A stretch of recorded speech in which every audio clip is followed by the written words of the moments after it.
Good morning. Hello, everyone. All right. Good morning, good morning, good morning. We've got a very probably long stream ahead of us, so let's get comfy, girls. Oh, yeah. Settle in. We're going to need a lot of snacks, a lot of drinks. I hope you're working today so you can be listening on your shift because you're going to need the whole thing. I have a feeling. It's a 3-hour and 20-minute video. I've skipped the intro. I've got it geared up. I've got us ready to have a conversation. All right. Hope you guys had a great day yesterday. Sorry I couldn't be here. Happy to be back. All right. So, The Diary of the CEO brought on Dr. K, Alex O'Connor, and another spiritual believer. It's atheist versus Christian versus spiritual thinker. I assume Dr. K is the spiritual thinker, Alex is the atheist, and then the Christian is the Christian. Is not believing in God causing more harm than good? Let's talk about God and harm reduction.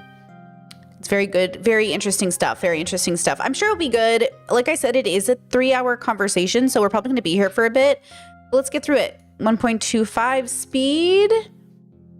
Apparently, some people have a lot of things to say about it on TikTok, so that's why I'm excited to go through it with you today. Music is Elvin today. Links in the description for her. Very talented artist. You can find her on Spotify and YouTube. All right, with that said, let's just get started because I have a feeling it's going to take us a bit. Let's do this. Okay, let's see. And then tomorrow when I come back, we'll talk about like current events and everything because I know everything's kind of a mess right now in the US especially. We'll talk about that tomorrow. But for now, let's talk about philosophy. My and Dad Love, welcome to memberships. Happy to have you here. Okay, let's go ahead and do this. Do, do, do, do, do, do. Here we go. 1, 2, 3. Let me know how the volume is. Alec, Greg, Alex. The reason I wanted to speak to all three of you today is to discuss meaning and purpose. And there's some stats that I wanted to share that kind of frame the discussion. 3 in 5 young Americans believe that their life lacks purpose. 9 in 10 young people in the UK believe that their life is lacking purpose. And when I look across other stats as it relates to things like mental health, 59% of Brits said they lived a meaningful life compared to just 25% who said they did not. In an October 21 survey, 34% of men in the UK said life had no meaning compared to 18% of women. And 50% of the same group who said that their lives lack purpose and meaning said that their poor mental health was linked to not knowing what to do with their life. Mm-hmm. And to give some further stats, which I found really interesting around the rise of religiosity, in the UK, a belief in God amongst 18 to 24-year-olds has risen from 18% in 2021 to 37% in 2025, according to YouGov. And in the UK, monthly church attendance has risen from 4% up to 15% in 2025. There is something going on, and that's what I want to talk about today. But before we do that, I'd love to understand the perspective that all of you bring to this conversation. So if I start with yourself, Alok. You know, it's interesting. You mentioned a lot about mental health. I'm a psychiatrist. So for me, finding meaning and purpose is like a very practical thing. So literally a patient will come into my office. They'll say, I have no reason to live. There's nothing worth it in life. I am suicidal. I want to kill myself. So I have a job as a clinician to like fix that problem in a very like practical way. So I've got, you know, a couple of weeks, hopefully 15, 20 weeks to teach them how to find purpose. And so usually the way that I approach that is there's a lot of sort of evidence-based scientific approaches to finding purpose. I think those tend to work really well, but I'm sure as my philosopher colleagues will point out and tear me apart, you know, science has a lot of shortcomings. And so then what I tend to find works incredibly well is adding a certain degree of spiritual practice to that. And usually when we put those two things together, things work. And the real proof point for me was when I started streaming, 10,000 people reached out to me in 1 month asking, hey, like, do you have room in your private practice? And so I started to think about, okay, if this is a methodology, then can it be taught? So I started this coaching program, and what we found in our pilot study of 1,453 people is that if you stick with the program for about 20 weeks, your sense of purpose increases by 68%. I'd love to hear from my colleagues, but I think, you know, if someone asks me, what is the meaning of life? I don't know. But if someone says, I have no meaning, can you help me with that? The answer is absolutely yes. Mm-hmm. And I want to attempt to just define 2 terms that you said there. One is purpose, and it doesn't have to be a perfect definition, but roughly what you mean by that. And then you said you introduced spiritual practice. What did you mean by that? So what I think about is purpose is using something called factor analysis. So if you ask someone, do you have direction in life? Do you have purpose in life? Is there meaning in life? All 3 of those things cluster together to something. Even being in control correlates with that. So if you were in control of your life, your sense of purpose will increase. So there are a lot of these like words that we use, but all of these words tie back to some internal sense of what is happening in your life. So that's how I would describe purpose. In terms of spiritual practices, what my experience is that if you look at human beings who say they have purpose and human beings who don't have purpose, their lived experiences in life are different. So when I work with survivors of trauma, they have certain experiences. Like literally, we can scientifically sort of measure this. You have a particular experience which destroys your sense of meaning in the world. I had a patient once who was attacked in a bathroom for about 5 minutes. And in 5 minutes, this person had a sense of what they were doing in life, was dating, was doing well in college, had loving parents. And in 5 minutes, their compass for navigating the world was shattered. So if we sort of think about experience can lead to a loss of purpose, experience can also lead to a gain in purpose. Now, the spiritual tradition that I come from is all about particular practices that evoke certain subjective experiences. And as people have those experiences, their sense of purpose increases. And this is where I think there's a major shortcoming of science. So science can tell you what you should do, but it doesn't create experiences in and of itself, right? So we can scientifically understand that the highest risk factor for pornography addiction is having no meaning in life. But even if we know that, that doesn't help us like fix the problem. And there's always a question of how. Like, so we can discover something with science, but then there's a question of how do we actually like move from point A to point B? And that's I just want to pause it here and say a few things that I'm thinking already because it's been a few minutes. And I want to say, one, we're going to approach this in like really good faith. And two, though I will be critical, I'm criticizing sort of our lack of ability to come up with a solution that doesn't offend our sense of being. Because I think, you know, thinking back on my conversation with Brett Hartley, and we talked about Alex O'Connor and the lack of embodiment and the sort of like pretending to be a nihilist because he never had to have the embodied experience. And even going back to Dr. K, what he said, I think a year or two ago, that really threw people for a loop, that, you know, people who want to unalive are very logical about it, right? It makes a lot of sense. You know, again, when we come up with solutions and we actually figure out what's wrong with people, it can rock our sense of meaning, which is why we're defensive about it. So example is like conservatives will say porn is the reason for the addiction, but they won't say guns are the reason for the violence, right? And I actually take a very consistent belief on this, that the problem isn't guns and it's not the porn. It is people. People are the problem. And those things need to be regulated because people are the problem, not because the object is.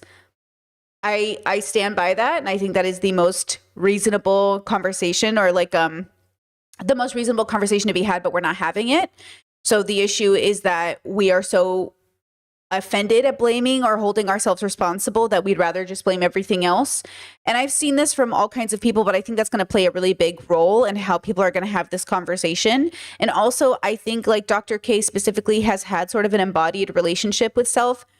And so he's coming from that embodied relationship versus I'm not convinced Alex has. I mean, again, not to be so critical of Alex, but I think now that I have an understanding of what veganism is as an embodied experience, I know Alex isn't having that experience and he doesn't know the significance of the difference, which tells me that he is lacking in something so significant. And that's why it will be interesting to see him and then the Christian and then Dr. Kate kind of have this dialogue. So that's just my initial thoughts right now.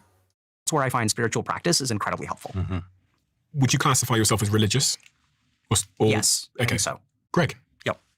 What is the perspective you bring to this conversation, and what's the lived experience, the academia that lends itself to that perspective? Yeah, there's a whole bunch of that fitting in, and I relate to a lot what you're saying. Okay, so this is Greg Koppel, Christian apologist, radio host, and TV host. You can't see it because my image is in the way. So he's a Christian apologist.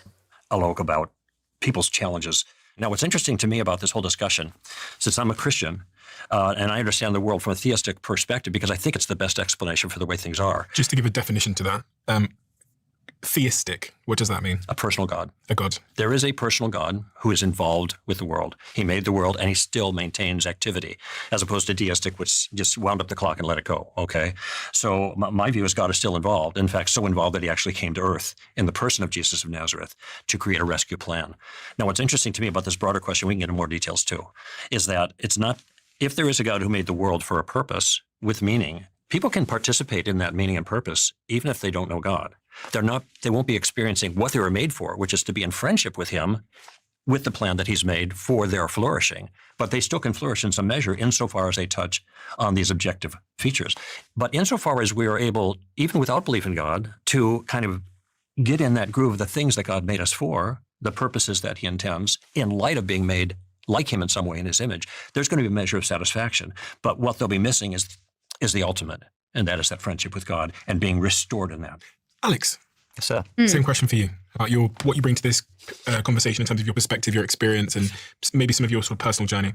Well, for my own part, I was quite So he's a public speaker and writer is how they're categorizing Alex O'Connor. So it's interesting how they decided to bring these three men together and that these three men consented to talking together. And also we've watched so many conversations ourselves with people going back and forth. So it'll be interesting to see their energy together and what happens. The comment section was very complimentary. So I'm assuming overall it's going to be a good convo, but I'm trying to take it all in. swept up in the New Atheism movement, which was a mid-2000s publishing phenomenon with the likes of the Dawkins and the Hitchens of the world, saying that religion is evil and terrible, and I think promising an alternative, a kind of secular humanist utopia, that if you'll only throw off these oppressive religious systems, you will regain your spiritual autonomy and be able to assert yourself and the intrinsic meaning that you have within yourself. And people tried that, and it didn't seem to work. And I think that's because the New Atheist movement was quite philosophically shallow. It didn't seriously engage with the existential component of religious belief and why it exists in the first place. Hold on, they have a little community note. It says New Atheism is a 21st century movement that challenged religion as harmful, calling for science and reason to replace faith. Critics suggest it offered few answers for building community and meaning beyond religion. And I think that is why it exists. I think humans are in a strange predicament due to the mystery of consciousness. We find ourselves possibly uniquely amongst other animals in the position of being mortal, being physically embodied, being in a world, but also knowing those things. It's one thing to experience the world. It's another thing to be aware that you're experiencing it. Josh Rasmussen once said, there's a difference between noticing a tree and noticing that you've noticed a tree. We have this sort of second order abstraction that we can do. So we know that death is coming, for example, and death makes a mockery of everything that we do. It seems to just obliterate any sense of purpose or meaning, because anything that we're building will ultimately, as far as we're concerned, be gone. And that may well be unique to human beings. And so I'm not the first to suggest that the principal motivating factor behind meaning-infused activities that humans do is an engagement in death denial or some kind of immortality project. People literally, for fear of, as a result of the knowledge that this will come to an end, engage in what we might call immortality projects. They engage in things which will outlast themselves, which give them a sense of escaping this death. The most obvious example is in religious traditions, which literally promise immortality for your own soul. But if you look just practically at where people subjectively report finding meaning, they find it in their children. They might find it in their job, but they're unlikely to find it in their job if they're doing something they don't really care about. They'll find it in their job. Maybe they're... Chad said Brett Hartley would have been perfect for this convo. Honestly, it would have been. And so far, Alex's answer has been the least interesting to me, which is so interesting because I think logically we align a lot more. But I think he's lacking something. Also interesting that Dr. K identified as religious. Very interesting. Chad says, I've been annoyed hearing men talk about this stuff without a woman in sight, which is how I ended up here. I appreciate Brittany's perspective, even though I don't always agree. Hey, I appreciate you being here. And honestly, yeah, like I'm thinking Diary of the CEO is going to go in this direction. And I'm just hoping that he does have on like Britt Hartley. I really think that would be a great person to have on the show in general. But it's such an interesting conversation to be had. And I'm so interested to see, I hate to say it this way because it's probably sounds condescending. I'm curious if the Christian apologist is a father. I assume he is. Dr. K is a father. And then there's Alex, who's certainly not a father. And as far as I know, is not even married. So, you know, the sense of meaning, I wonder what his obligation is. Does he take care of siblings? Does he take care of kids? Does he have any connection to the youth? I really fear that adults who have no connection to the youth, have no connection to the future, have no connection to the idea of caring about the future, and they have no sense of community. It's not that you have to have kids, but I think it's a huge red flag when people hate children, like, period. I also think it's a huge red flag when, not a huge red flag like a testament to your character, but I think it can be a lack of something when you don't have communion or some sort of relationship with young people, right? Because again, you know, they're everything. And so for you not to invest in kids or to think about the youth or to care about them, it's so like inherently selfish, of course it's going to come out in how you treat other people. It's going to come out in how you have relationship with the world, right? Chet says, like, you don't have any friends with kids either. Well, that's the thing. I know a lot of people aren't having kids, so I kind of expect us not to have friends with kids. To be honest, I don't currently have any friends with kids that are very close to me. I know a lot of people with kids. I know there are kids in my family that I care about. But none of my direct friends have kids, though I will have eventually some friends who will have kids. It's in the, that's their plan. If they do it, great. If they don't, great. I actually have a couple friends with kids. Now that I think about it, I do have a couple friends with 1 or 2 kids, but I'm not in location to them. And I'm also not, an auntie or uncle in their life. So it's not exactly, it's not just, because I think, when you guys say friends, I have a lot of friends, but I'm not in communion with all my friends. Like, does that make sense? So you also need to make sure that your friends you're in communion with their family. So it's not just that you know young people or that you see young people, but whether you're working at a school or a daycare or volunteering, like we all have access to helping young people grow and become the next generation. Maybe you run a podcast that specifically caters to kids, and so those kids are listening to you. But yeah, I was trying to think, now that you're making me think, Chatter, I'm trying to think of what it even means to have like a relationship with kids. Yeah. Like, yeah, I'm trying to think of, and again, the problem is like, it sounds like a judgment, but it's more or less like a question of fulfillment in a meaning crisis. So I'm also not trying to say that people ought to have kids so people care about kids. You don't have to have kids. There are enough kids in the world. So yeah, there's something here to be deconstructed. I'll think about it.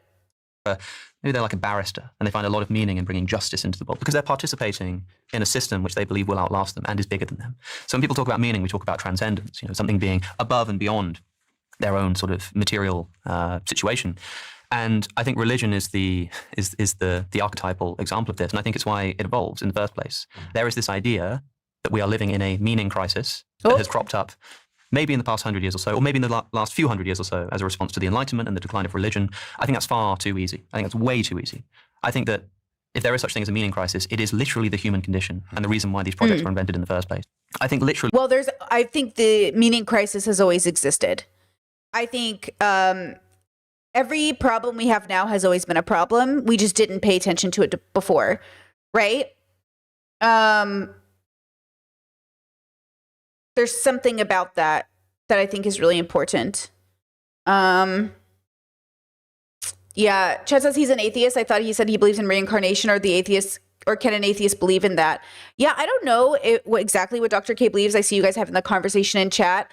I would just say that I do think you can be an atheist and believe in reincarnation, because reincarnation doesn't require a god to occur. It doesn't necessarily need to require a god. If reincarnation is just your energy being recycled into a new form of life, people consider that reincarnation, right? Because there wouldn't be a religion at all if the meaning crisis hasn't always been there, right? Like the meaning crisis has sort of always been a struggle for humanity in my mind, as has relationships and birth rates and all of these things. I think we're under some sort of like, again, we always think we're special. We always think like now is the time when we're really going through it. You think dating hasn't been a problem for people? There's this feminist sentiment that the male loneliness epidemic is only an epidemic because you never cared about women's loneliness, as if women weren't struggling, right? As if women didn't have to actually find husbands and be married off in order to have any sense of stability, versus men aren't required to be with women to have a lot of sense of stability, though in their mind, maybe mental and emotional, because they're used to women doing the labor. So there's some sort of disconnect there, right? That I think is sort of funny. Like women were just cat ladies before, but nobody called it an epidemic. Oh, but all of a sudden men can't get girlfriends, and all of a sudden it's a crisis. It's a crisis because under patriarchy, men's feelings matter more than women's. Because under patriarchy, men's issues matter more than women's. Money goes to their resources more than ours, whether you like to admit it or not, because you don't like the way that it looks on paper. But like, anyways. Speaking, what people are doing in religious traditions is realizing the finitude of their existence and therefore trying to commune with something Can I add a less thought to this? finite. Of course. We have this hunger. And I have no reason to believe that any naturalistic explanation can explain the consciousness's hunger for meaning and significance, because that's all propositional. It's not molecules in motion. What's naturalistic mean? Naturalistic just means nature, and that's all there is, basically. So you have molecules in motion, largely governed by natural law. There is no outside transcendent anything. There's no immaterial anything, certainly not an immaterial God that has started the process, that sustains the process, and gives life meaning. There either is meaning objectively or not, okay? If not, then it's up to us. For example, a moment ago you said that if there is a creator God who brings us into existence, then you are designed and you are given purpose by God. And I think we need to investigate this a bit further. Because, for example, a quite sort of boring and overdone debate at the moment is the extent to which we are engaged in the production of potentially artificially conscious agents with artificial intelligence technologies. And there's all this discussion about whether or not these things can be conscious, like, whatever. Let's just suppose for a moment that they were. Let's suppose that I created an artificially intelligent machine and I gave it a purpose, and that purpose was to produce paperclips. And because of the development of artificial intelligence technology, it became conscious in a recognizable sense. It had an interior sense of self. It sort of had, say, feelings or emotions about the world. But it is just an AI robot whose entire purpose in life is to make paperclips. Now, I could say that because that AI was designed by a creator with a purpose that was explicitly given to it, that life is meaningful. But I think it would seem to most people that a life whose meaning consists in creating paperclips is not sufficient. It's not enough to address what people really want. It's not just some kind of purpose. It's not just even some kind of purpose which is given to you by an authoritative, creative source. So can I respond? It's something which is further than that. Yeah, but if I can just relate this to the God question, the problem that arises is that you have to answer the question of why God infuses life with the meaning that he gives it. It's either something which he has sort of arbitrarily plucked up and chosen to create, in which case we have this problem of arbitrariness, or no, or in fact, there is some reason why God had to give us a particular kind of meaning that's endemic to the human condition, that he had no choice but for that meaning, that more important kind of meaning, to be given to human life. But if he was beholden to that, if he had to give us a particular kind of meaning, it seems like there's a standard of meaning which exists outside, outside of God. So I'm not sure, in other words, the mechanism by which being created by someone who says this is your purpose would be fulfilling in the way that people want it to be. The reason the paperclip illustration doesn't match is because it seems to me that you're subtly taking the thing that's conscious that makes paperclips and comparing it to a human being. And for human beings who seem to have a different purpose, I would argue, be consigned to make paperclips, well, that's dehumanizing to them. But if you have, just to follow your illustration, if you have a creator that makes something for a reason that the creator has in mind, then it's fulfilling its purpose perfectly, For a human being, that's not going to be satisfying, making paperclips. And a lot of people who are making paperclips are not satisfied with it, okay? I don't think it's arbitrary if God is making something for a purpose. If God decides that he wants to make creatures to be in friendship with him, because this reflects his loving character, and that purpose is to be in friendship with him, I don't see how that is somehow negligible or arbitrary at all. I guess you could have said that God could have done otherwise, but his love and desire for communion is seen to be an adequate explanation for that. This is fascinating. So my first question is, what's the point of this conversation? Oh my God, thank you. I was like, what is the point of this fucking conversation? Oh my God, thank you, Dr. K. I feel so good about myself right now because I was just like, what are you talking about? Oh my God, I hate when men pretend to know what they're talking about. God damn it. Okay, Dr. K, follow it up, bro. Hit him with the 1-2, hit him with the 1-2. I was literally sitting there like, Jesus, men sitting here talking about God or not God. Girl, you don't know shit, girl. Okay, let's go, Dr. K. Swing it up. Yeah, so I think that the ultimate answer that we're looking for is it appears that the numbers around purpose and meaning are fluctuating at this moment in time. A lot of people are turning back to religion, as Alex we were just chatting about a second ago. And I guess there's two questions, which is one, understanding why that's happening, why there's this fluctuation, why we're seeing a mental health crisis around purpose and meaning. And the second is to try and figure out if there's a truth one can arrive at, if there's an objective truth that exists. Yes. So for y'all, I'm curious, when y'all show up here, like what is the purpose for y'all showing up? It's literally trying to discover, like it's the stated purpose, right? It's literally just artificially given purpose by being designed in a particular way. We're going to get together and we're going to have a conversation and see if we can figure out this meaning stuff, right? Awesome. And by the way, like we're not going to solve that problem. I think it's worth pointing out that like these conversations have to be exploratory and subjective. If anybody thinks that the four of us sat at this table are going to solve the meaning crisis and give people a 5-step guide finding meaning in their life and that'll be the sort of case closed, then they're delusional. I don't know if I agree that we can't find an answer, but we'll talk about Well, this is what I wanted to speak to.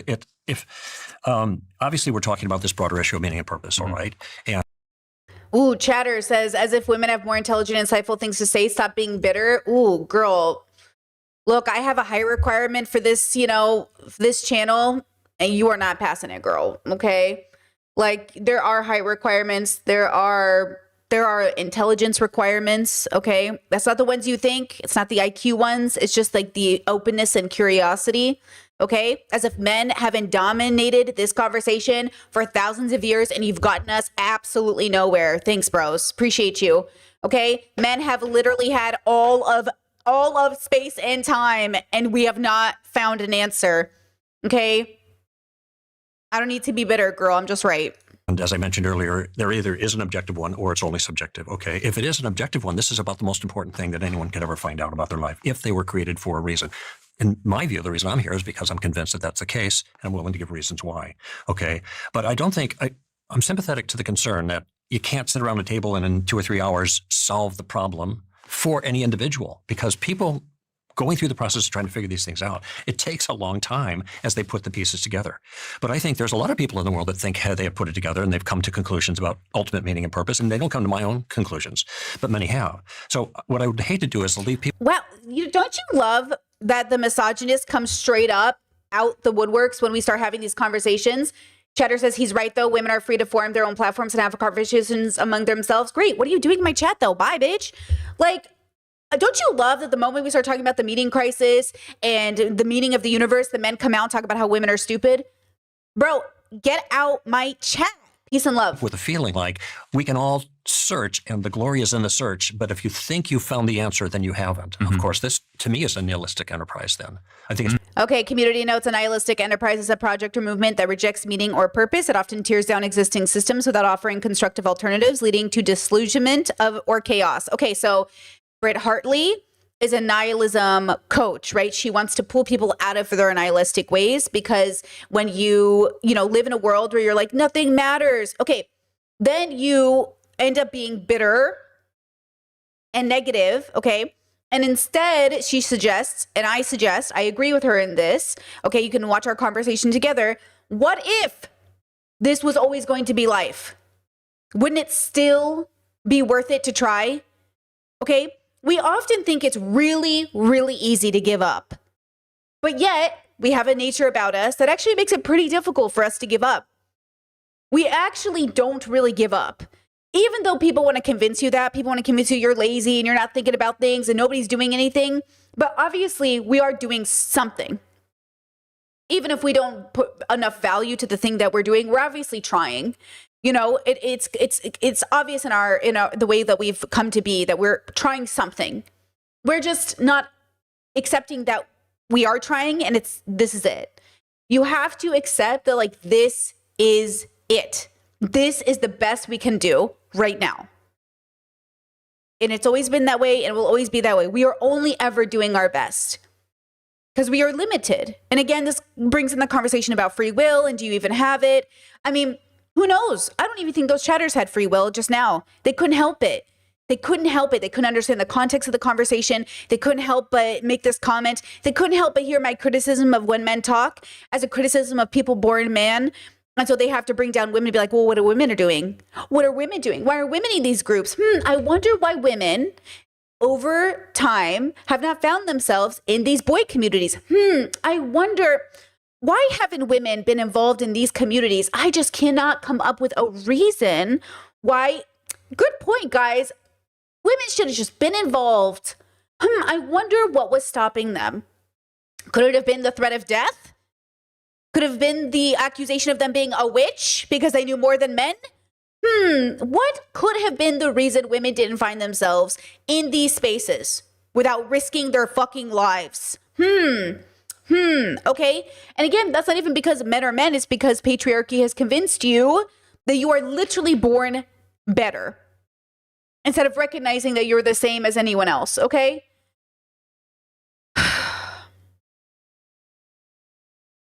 Wait, is this another troll? What's happening today? Is it literally just because I'm covering boys that, like, the worst people come out? You said no, the question was, why don't women form their own communities in 2025?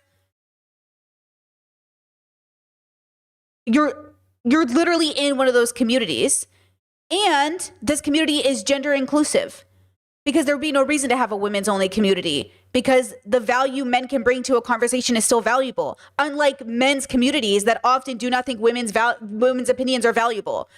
That's the difference, is that women-led communities, at least mine, okay, hello? So you're not putting it together. Like, they're not understanding. They're genuinely just stunted thinkers. They can't process the information. They can't think. They really think people are just born into a neutral world, instead of recognizing we're born into nature, and nature itself is divisive, and there's issues here. And so we have to figure it out. But you're acting like you're born into the world, and the world doesn't treat you a particular way because of the way you're born. You're just born. If men experience prejudice and are treated badly by other men, you think we just show up here and we're chilling? People who look like women, people who are trans, people who are brown and black, like, bro, please. Possible to come to conclusions. Yeah, I think so too, to be clear, but I think what I'm trying to say is this will be something that one will experience for themselves and will discover for themselves in their own life. It's not going to be something that, there's that old, was it Lynchie, the sort of the Buddhist Wait, Chatter says, I'm a woman. Well, then why are you asking the question? And you should preface yourself, because women uphold the patriarchy. Are you a woman who's upholding the patriarchy and you're asking me a misogynistic question?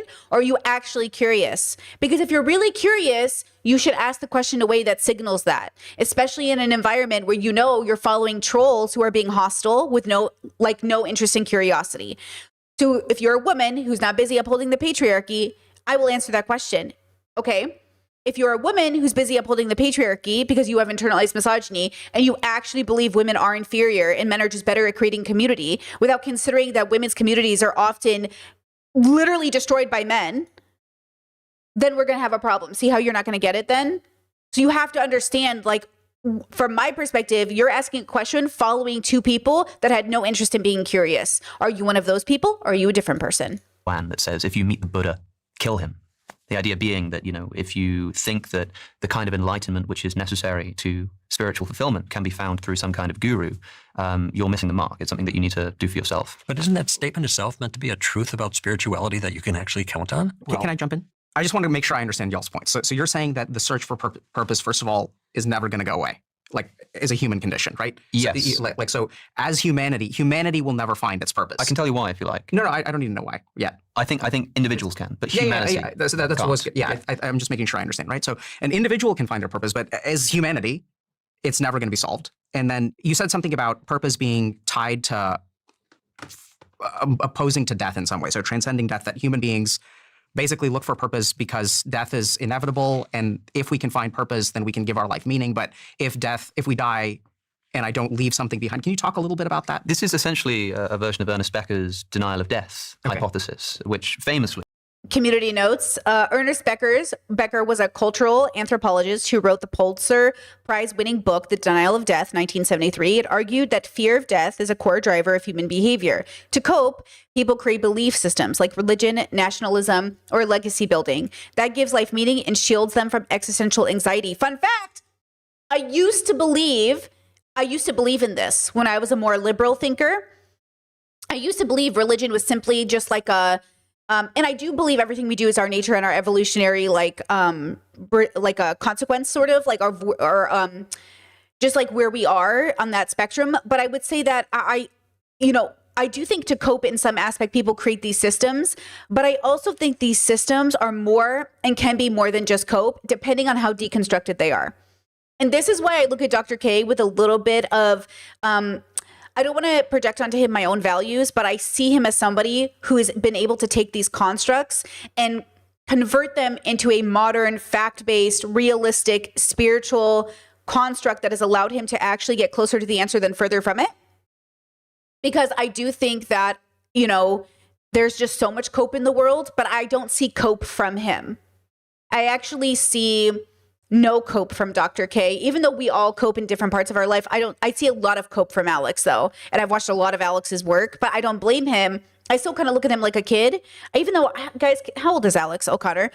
He just, his way of viewing things is just a little bit too, ill-informed for me. It's like a little too like lacking in embodiment, right? Jane, welcome to memberships. Chad says atheism is cope too. Well, that's the dilemma. Atheism is cope too, right? I always tell you guys, I use the word atheist to describe myself very quickly.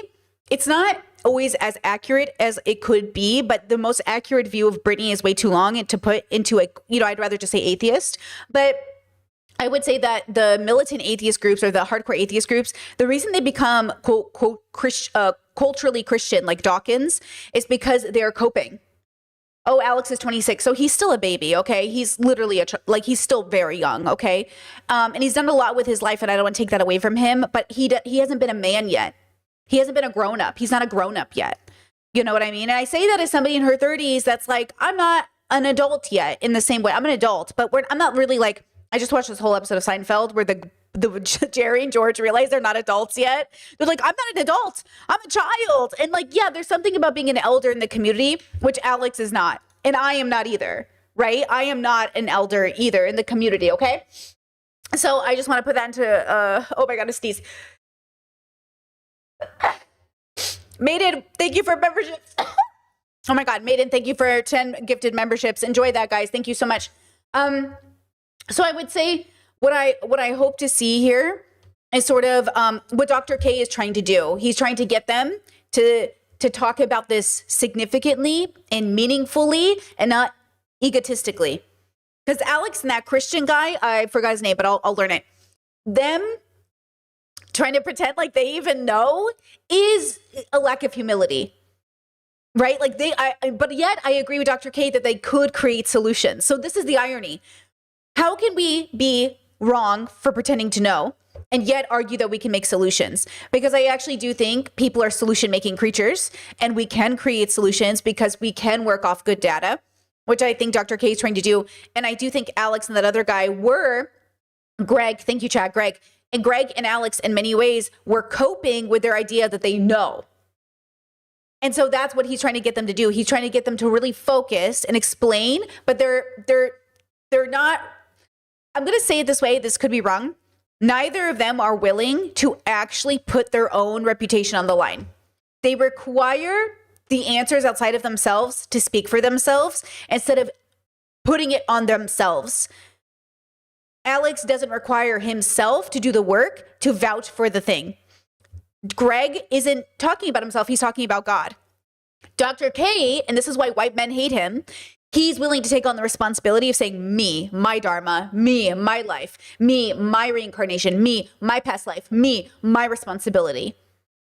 And that's what Britt Hartley was trying to, what she was talking to me about on our collab, is that we are having an embodied experience and therefore we are taking on the responsibility. I am taking on the responsibility by giving you the levels, by having these conversations. I am trying to be responsible for the way that I act in the world. Both Greg and Alex have through their own worldview, none of the responsibility. None of the responsibility. Okay? All right. Suggests that the motivation for a great deal of human behavior is at least human behavior outside of immediate sensory concerns like eating and stuff like that. Anything that humans engage in on a societal level, on an abstract level, is ultimately motivated by an apprehension of death. I think that's probably too simple, but it's definitely a contributing factor. I think that, for example, put it this way, right? Here's an example that comes from, I think his name's Scheffler, and he has this interesting thought experiment. Suppose, I don't know, maybe you're engaged in writing a book. Suppose you discovered, and this probably won't be the case for you because you believe in an afterlife, but suppose that you're an atheist for a moment. Suppose it were the case that you discovered that after you die, a meteor is going to come and wipe out all life on Earth. Everybody's going to die almost instantly after you do, but you'll be dead. So you will live your entire life as it was anyway, and suppose the rest of the world doesn't even know this is going to happen. But you're told this is going to be the case. Would that motivate you to write your book more or less? Most people say that it would seem a bit pointless now. What's the point now in writing this book? What's the point in having children if they're going to die 30 days after I'm gone? What's the point in doing any of these things? What will they still do? They'll still do the sensory stuff. They'll still eat. They'll still have sex. They'll still sleep, this kind of stuff. But the typically meaning-laden activities of life, they would certainly be demotivated to do.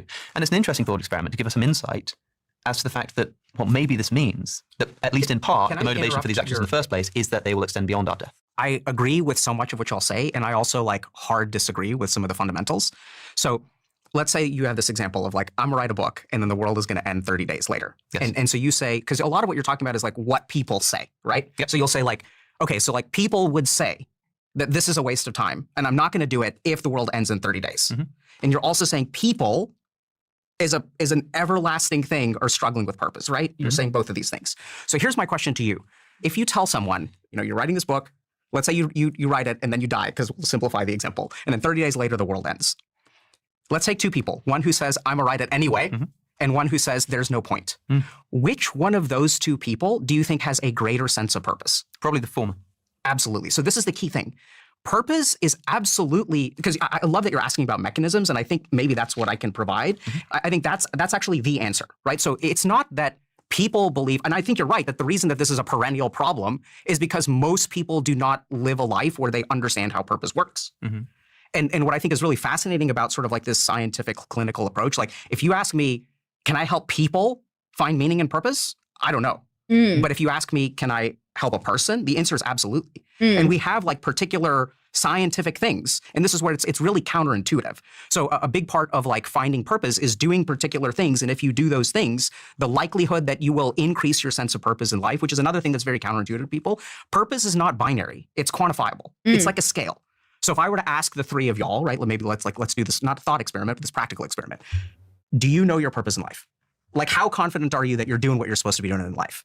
How confident am I about the God part, or that I'm doing the things that are appropriate? How confident are you that you're doing what God wants you to do? Well, in that general sense, extremely confident, or else I wouldn't be doing it. Perfect, right? Yeah. So, Stephen, what about you, bro? About 5 out of 10. I knew it. Okay, right? So, Alex? I don't want to be difficult, but I kind of reject the grammar of the question. Awesome. Reject away, bro. I think it's what a logician would call an exponable statement, something which needs to be broken down. You asked, do I know my own purpose? That assumes that there is a purpose to know. It's a bit like, the comparison I would give is if I asked you the question, the classic example in logic is the King of France bold, yes or no? I can rephrase my question if you have Please. problems with my question. So, do you have a lived experience of something called purpose? Oh, well, look, I think purpose is having some kind of reason to act or be. Yeah. And I certainly subjectively am motivated to do things. I think everybody is, otherwise you literally wouldn't be able to do anything. But it's a bit foggy to me what, psychologically speaking, on a personal level, that fundamental motivation actually is. Wouldn't purpose be more the goal rather than the reason to act? What you're trying to accomplish? Oh, here we go. Okay, huge deviation in worldview. The purpose for him is the goal. Oh, that's interesting because he sees his purpose as his end goal versus his purpose as the journey. I see my purpose as a journey, not an end goal, because I'm not attached to the result. So I don't have an end goal. Oh, that's interesting. I don't have an end goal. I don't have any attachment to whatever happens. I only know that my purpose is the journey. So he's thinking, because he's religious, that the purpose is to, like, let's say, bring souls to Christ or something. Okay. And Alex sort of has this detached, non-embodied, non-relationship. Like, he doesn't have a relationship to his purpose. He feels like it's, yeah. Oh, I want to say something really crude, and I won't say it because I'm trying to grow up. But he's not in his body. You know, it's like he's hanging out over here. Like as if when he's disassociated. He's not having an experience in his body. Oh, yeah. So like when he goes through life, it's like, I imagine when Alex eats food, it tastes not like nothing to him. This is a metaphor. Okay, I'm not being literal. When he eats food, I imagine it has no taste. I imagine when Dr. K eats food, it's like he's on shrooms. And I imagine when Greg eats food, it's like, oh yeah, that's pretty good. Does that kind of make sense? Like Alex is like, food is meant to sustain my body.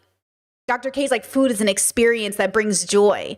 And Greg is like, food is like a thing God gave me and I'm here to be grateful for it. But the real sustenance is in heaven. You know? Yeah. I'm definitely more Dr. K in my journey. And that's probably why I like his work so much, because I'm definitely like, everything is embodied. Everything is like shrooms. Everything is shrooms. Even my regular sober life is like shrooms. Waking up is like shrooms. Taking a picture of the view outside my window feels like shrooms. So I'm just like, oh my God. Like life is so good, bro.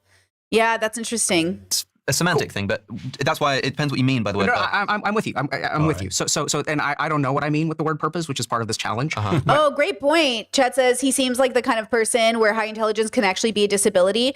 Yeah. Yeah, Jordan Peterson, Dr. K, all these people have talked about it, how like very high IQ or very high intellectualism can actually like take away your real joy in life, like in a very significant way, you know? Yeah, that's really interesting, huh? Okay, so like I'm just wondering. So like so a lot of people are motivated to act. Everyone is motivated to act every day, right? I get out of bed, I need to take a dump, but my guess is that if we were to administer a scientifically validated instrument that measures your subjective sense of purpose, direction in life, that would be north of 5 out of 10. Okay. Do you think that's fair, or is that something that you don't? Maybe, yeah. I don't know. So like do you when you wake up, do you feel like you know what you want to do and what's going on, and you're like doing good work? Like I'm asking about the subjective. Not thing. on a grand sense. I'm quite agnostic. I mean, I'm sort of. I'm not talking about. Okay, maybe. I really don't know what you mean. No, perfect. Okay, so not on a grand sense, but on some other sense. Community note, a grand sense of purpose refers to a universal or collective meaning like serving humanity, a deity, or a nation. A subjective purpose is personal and self-defined, such as pursuing art, relationships, and self-growth. So a grand sense of purpose refers to universal or collective meaning. So the macro versus the micro, but on the micro. So stay with me here. There's the macro and the micro in relation to you and the universe. Okay, this is my framework of the levels. This is my philosophical framework, okay? But there is a macro to the micro. So on my micro level, my macro acting on the micro is my sense of reducing harm. My macro meaning in relation to the universe is just to simply exist in the experience, right? So there are fundamental differences here. So he's asking a 2, your sense of meaning in relation to the bubble, in relation to the construct. And that's what this definition says to me. Yes. Sure. Okay, great. So I think that I think this is beautiful because I think what we have here is like not on a grand sense. So I think on a grand sense, you're there, right? But you're absolutely motivated by particular things. So I think this is the first thing about purpose. Can a clarification real quickly? Sure. Yeah, on a grand sense, yes, but there are distinctions that you were referring to a few moments ago. Great. There are a lot of things that are dissatisfying in my life, but in terms of being on the right course, that's part of what life is. Being on the right course, lots of crazy stuff that's happening in between. Cool. So like the first thing that I've kind of noticed in my work is that I don't know whether a grander purpose exists or not. I think that's a lovely discussion that I want to continue to have with you. But here's where I'm sort of coming from in the discussion. Stephen started this out with some really scary statistics that we're seeing, right? There's a mental health crisis. I think a lot of what we're seeing is while it may be perennial, I think it's like seems more acute right now. Yes. Maybe that's because of the atheist materialism, whatever, I'm not quite sure, but this is a problem. So just sharing where I'm coming from, my hope is that someone who is watching this will have moved forward some vague percentage points. I'm shooting for about 20% in their personal quest for purpose. And I think a big part of what I'm going to try to contribute here today is my understanding of like how to do that. That this is a quantifiable thing that we can sort of see at this table. People are sort of like at different places. And so the first thing that I kind of want to point out is I don't know whether there's purpose or not, but as a human condition, there is something that each of us feel or experience that gives us an answer, right? So you're like at 10, but what that means is that something is going on in your mind, something is going on in your heart, something is going on in your body where you wake up and you feel like you have purpose. Stephen wakes up and he's like at a 5 out of 10. So he's getting some signals in that area, some signals not in that area. You have some signals in that direction too. You know why you're showing up at this podcast. You've got a book that you're working on. Awesome. Can't wait to read it. But on a grander sense, you're like, I don't know about this like objective stuff or whatever. So this is sort of like this quantifiable thing. And you? I'm going to let y'all guess. Oh, Where would you put me out of I don't 10? like to psychologize people.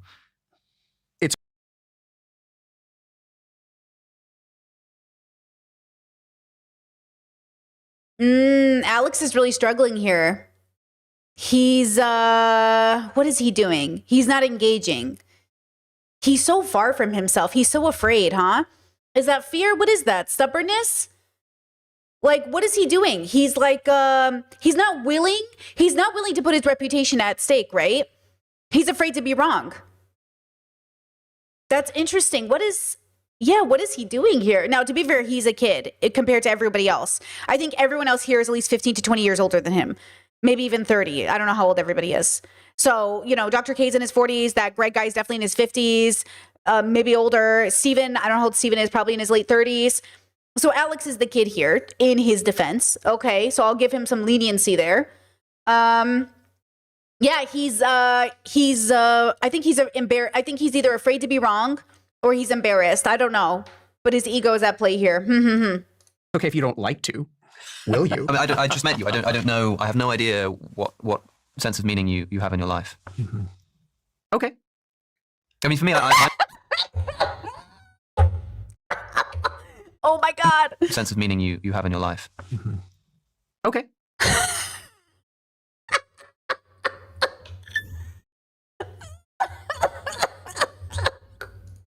I mean, for me, I'm just motivated to try and find So out. I think find out the truth. audience can guess too. Yeah, I would say you're pretty high. That's why you're here. That's why you're articulating your ideas. Probably closer to 10 than 5. Yeah. Yeah. Right. So it's like, it's okay if you don't want to do that, because I'm guessing that there are certain things in your intellect that tell you. So do you have a subjective instinct?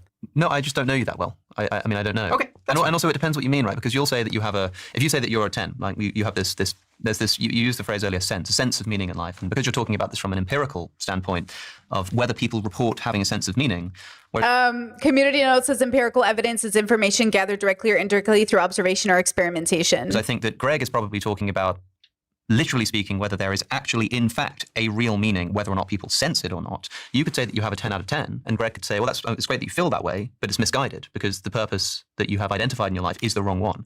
And so to me, the important question, Yo, and please, guys, for the record, I'm not laughing because I'm making fun of Alex. I'm not laughing at Alex. I'm laughing at the irony of the situation.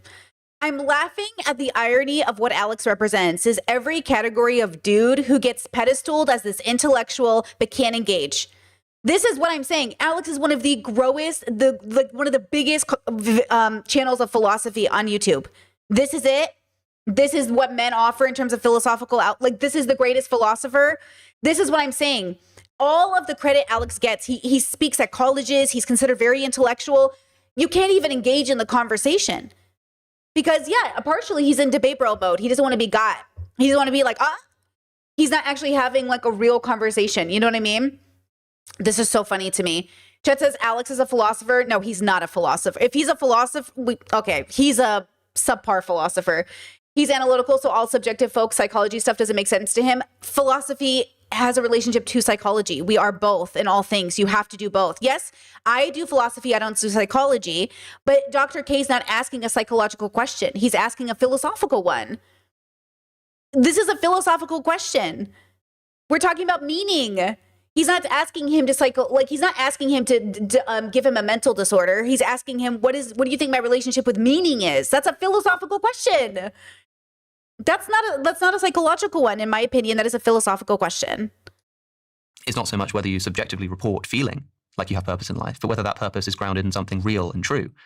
Yeah, so I think that your answer right now is the reason why you think some of these questions are unanswerable. Ooh. So I think if you adopt that frame, you'll never know. But I don't think they're unanswerable.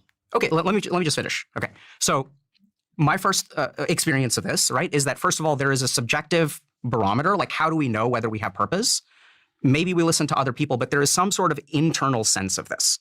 And this is where the science becomes really important, because if you look at people who have like a history of trauma or something, what you tend to find is that there are certain like neurobiological things that can happen to you that will literally affect the parts of your brain that are able to detect purpose. So this is sort of like a subjective experience. And I think the way that, and I love your emphasis on mechanism, and I think this is what, in my opinion, science and spirituality can really add, is they add the how, right? They add like, why is it that one person has purpose and another? And look, maybe Alex is autistic, has alexithymia. Maybe there's a lot of things going on, right? Like this particular bubble of men that Alex usually associates with, they're not the greatest thinkers. They're usually very stunted, very misogynistic, right? He hangs out with primarily transphobes and misogynists, right? That is Alex's group, okay? He has some good people he hangs out with, I think, you know, but generally speaking, he's hanging out with a group of people that tend to be very deeply Islamophobic, very deeply prejudiced, very deeply, like they think they're all so logical, but they don't think they're bigoted. They logic themselves into bigotry every day. So remember that Dr. K is often ignored by these groups of men because he's brown and because he's spiritual. And they don't even know it. They don't really know it, but it's true. Because I remember when Debate Bro had to go ask Dr. K about his spiritual outlook because his co-host was like, isn't this guy like religious or whatever? Isn't this guy into weird magical stuff? It's like, yeah, they don't understand Dr. K. And because they don't understand him, they assume he's just some religious nut, bro. He's just some crazy guy. And I'm logical and I'm amazing. When you guys all hang out with predators, like they are literally predators hanging out with predators. And then they're like, Dr. K's just a crazy guy. He's just a crazy guy. Like, what are you talking about? The person doesn't have purpose. So first thing is that in my experience and the way that I operate, I'm not saying it's correct. It's effective in terms of helping people move the needle on reducing suicidality, improving resilience, giving them a reason to wake up in the morning. Like, it tends to work. And it's not just me, it's that there's a bunch of, methodologies that we have in psychotherapy and stuff like that accomplish these kinds of things, that there's some internal sense of purpose. Now, what I think surprises a lot of people is that there are two ways that you increase that sense of purpose. The first is a bucket of things that are kind of counterintuitive. And this is where we also have to understand that purpose correlates with certain other things in life. So if I feel like I am in control of my life, then my sense of purpose will increase. Those two things are correlated. It's not clear whether it's one thing that manifests in two ways or it's probably two discrete things because there's some subtlety there. But just as a very simple example, if you take someone who feels out of control in life and you help them get control of their life, and there's a really great example of this, which is something called passive challenges versus active challenges. So there's a fascinating research on anxiety that shows that if you're someone in life whose life is happening to you, like you wake up one day and then like your boss wants you to come in for work and you have to pay rent at the end of the month and like you're logging onto Tinder and people aren't responding to you.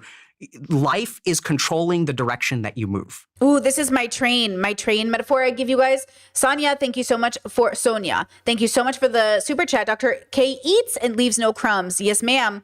I always say, I used to do this with my callers when I would do calls. I always say like, okay, are you in the train? Oh my God, I'm dying here. I laughed so hard I dried out my throat. Okay. Are you driving your train? Are you a passenger in your train? Are you outside watching the train go by? I always like to think that my life has been, because my life has been up and down, right? I've stabilized now where I feel like I've been driving my train for like a solid 6 years, right? Since 2019, okay? I feel like I've really been driving my train, the end of 2019. Midway through my 30th birthday, I really felt like I was driving my train, okay? Usually I felt like I was in the back. Sometimes I felt like I was outside of it watching it go by. It took me a very long time to get into the train, control the train, and decide where it was going. Even if I was at some points on the same track as other people or side by side and I could see other people on their train, I wouldn't necessarily like derail my train for theirs. I would like go about my journey. And I think like that's what's so difficult about life is like when you feel like life is really coming at you and you feel like, oh my gosh, it can feel so overwhelming. Like before, another way I like to think about it is like being in a tornado, having a storm around you, is I used to feel like the tornado was picking me up and whipping me around, just fucking me up, And I was like, Jesus. And then recently, again, 2019, I felt like I could stabilize and I could ground myself enough that even though there was a tornado around me and the chaos was happening, I wouldn't get swept up in it. And that's where I'm trying to get people to go is if you want to, obviously it's not a prescription, it's just a suggestion based off outcome. If you would like to stop getting picked up by the tornado and whip around like a bitch, okay, in a non-derogatory, misogynistic way, then I think that's possible. And I think there's a solution to it. And I think there's a way to do it. And I think that's what Dr. K is trying to say. There is a way to stay grounded during a tornado. And it's about maintaining what I call your joy. If your joy is maintained, you won't get swept up. But you're still a person, so you can be impacted. Maybe objects fly and hit you. Maybe they come around you. Maybe they try to lift you off the ground. The joy maintains your stability, but that doesn't mean you're not going to be impacted. It's still a tornado. Okay, so you're allowed to be upset. You're allowed to be sad. You're allowed to mourn. You're allowed to be all kinds of emotional things, right? You can't be happy 24/7. But the joy doesn't shift. The joy maintains. Okay, and that's what I think he's trying to say. Okay. Thank you so much for the super chat. Girl, I don't even know how to say this name. Eon. How and why do we find motivation to be good if being good is the hardest thing to do while we're built or evolved to seek embodied pleasure? I think I would argue that we don't know exactly what we're built for. And I would say we're still discovering it. And so I think we need to be open-minded to really focus on like what it means to be built for something. I don't think we know. I think we're assigning a lot of meaning to that, which is what we see here. Right. There's like Alex is saying, there is no assignment. We're not built for anything. Maybe we're only built for XYZ. Dr. K has his idea. Greg has his idea. Ultimately, we are still discovering that. And I think the moment human beings get arrogant enough to think they know why, I think that's the issue. We don't know why. Okay. And so we have to figure it out. I think it seems to be true that when people engage in like complete hedonism, they're very miserable. So we're obviously designed for more than like the bodily pleasure. We don't like it. We like it temporarily. We like it as a cope. We like it, in a moment, but we eventually get burnt out. It's why when really rich people get rich, it doesn't matter. They're still so unhappy. They're so unjoyful, right? You have all the money in the world, all the bodies you could get, all the food you could eat, and you're still miserable. And it's because we are built for more than just hedonistic pleasure, which is why I think hedonism is a trap, right? So Chad says, how and why do we find motivation to be good? I think we're still discovering it. I think we don't know yet. And I think that's the point of my levels and my framework, which is why it can be confusing to people. I'm not saying I have the answer. I'm saying I had a realization that I think is accurate and more accurate than the other stories we've told ourselves about the why, which is simply that we exist and we're still discovering. I don't think we know that we're still discovering. So if you asked Greg, he would say, I have the answer, God. Alex would say, I have the answer, science or subjectivism or whatever he wants to call it. Okay. They're claiming to know. And that's the significant interest, that they're claiming to know. And there's just some guys at a table, which goes back to the very start of the stream. The reason I was like, oh my God, thank you, Dr. K, for interrupting them. Because it was two guys claiming to know. Two guys out of 8 billion people. These two guys, they're like, I know what's going on. Really? How is it showing up in your life? Show me how you know what's going on and it shows up in your life. Someone in chat said it earlier. Dr. K seems to be the most joyful as well. Absolutely. Absolutely. Yeah. Chet says Alex explicitly says he doesn't think they have the answer. He says it, but he doesn't believe it because he acts differently. His argumentation is lacking in curiosity and knowledge. And though he claims he is curious, he doesn't act like somebody who doesn't know. He acts like somebody who doesn't know but thinks he knows. He won't even engage in Dr. K's fun little hypothetical. If he really thought he didn't know, he'd be open to the fact that Dr. K might. Or maybe it's, I'll give you this, Chatter. I'll give you this. Maybe it's a plus. So you have to think you do know or don't know, plus curiosity. So he's someone who says he doesn't know, but lacks the curiosity. Otherwise, he would have engaged with the conversation. And people feel overwhelmed by this, and they want freedom, they want control. What they end up doing is they wish that they didn't have these things, so they run away from these problems. So passive challenges are challenges that life imposes upon you, that you didn't sign up for. Then there's something really fascinating, which is your sense of control in life does not correlate just with the passive challenges. It correlates with the ratio of passive challenges to active challenges. Active challenges are things that you choose to do that are difficult. So this is really fascinating, but if you're getting bodied by life in 3 different directions, the solution to that is not run away from those problems. It's actually to wake up and start to push yourself in a particular direction. I want to do this instead. If you want to learn how to read, learn philosophy, start studying philosophical texts, as you start to take on more, which is very counterintuitive because when most people feel overwhelmed, they don't feel like they can do more. The exact solution is to take on more active challenges. Then you have some sense of control in life. And once your ratio of active challenges to passive challenges is more evened out, this does something really cool. It gives you a sense that I'm no longer out of control. Once you feel like you're no longer out of control, this is the really cool thing, then your capacity to deal with the stuff that life throws at you actually improves. So there's this is just one example of one scientific neurobiological principle that has some psychology associated with where you can do particular things to give yourself a sense of direction in life. Now, some of the stuff around worship and spiritual practice, that can do it too. But I think that usually what I tend to see is that, if someone is lost in life, you can sort of answer it by these big questions. You can sort of think about this sort of transcendental purpose, which I'm happy to talk about. But I think there's a lot of little stuff that you can do. Yeah. And as you implement these things, the sense of purpose in your life, your internal lived experience of feeling out of control will change. Let me offer a few thoughts if I could. One, I want to speak to something that you said, Alex, that I just want to offer a caution about. When we talk about motivation, the motivation for something, we sometimes confuse that with justification. So someone might say to me, as an atheist, for example, well, you're a Christian because you were born in America. If you were born in Saudi Arabia, you wouldn't be a Christian, you'd be a Muslim. Of course, that's irrelevant to the question of whether Islam or Christianity or some other religion is true. It doesn't speak to that. It speaks to psychology, okay? And the fact is, if the atheist was born in Saudi Arabia, he wouldn't be an atheist either, likely. The key question is what motivates people, for example, to think about purpose. Death may be a fear of death. That might be a motivation. The question is whether the place they land in answering the question has any objective truth to it or not. It could be that there is a God and that there is an afterlife. And facing death does give comfort to that. I should say, when facing death, you have comfort because there is a God and there's something that you're going to. It's closer communion with him. Okay.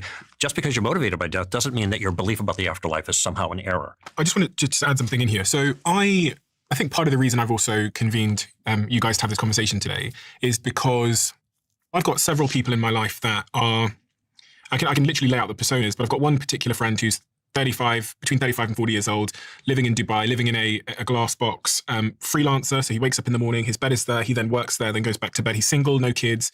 In his life at the moment, he said to me that he can't get out of bed anymore. He feels stuck. And then about 6 months after, out of the blue, it turns out, without telling any of us, and we're his best friends, he's flown to America, he's been baptized, he's a Christian. Suddenly his life has purpose and meaning again. He's a completely different person. And this individual never, ever, he would be the last person that you'd think would be religious. Got another friend, female, just over 30 years old, doesn't have kids, freelance, works at home. When I asked her what her meaning and purpose in life, she said to me she wants to get to having 200 plants she can water. She names all of them. She then told me a week after she's in therapy because she feels lost and stuck in life. And so much of the central point why I've been motivated to have this conversation is it appears to me, and I haven't nailed this hypothesis yet, that freedom, independence, be your own boss, the decline in people having children, the glamorization of, as you said at the very beginning, like, do it yourself, do it your way, is failing people in some way.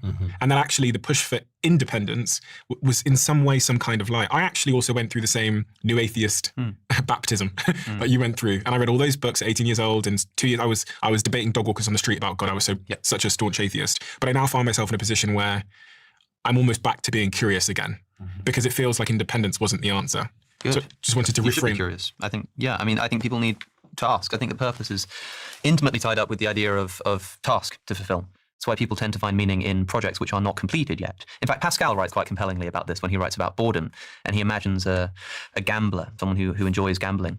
It says, Thoughts is a collection of philosophical and theological notes by Blaise Pascal, published in 1670. He explores how people use diversions such as gambling, work, and entertainment to avoid facing their own thoughts, mortality, and existential questions.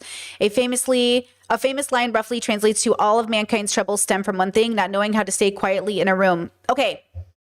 I'll let Alex speak before I really monologue, but there's a lot here that needs to be deconstructed.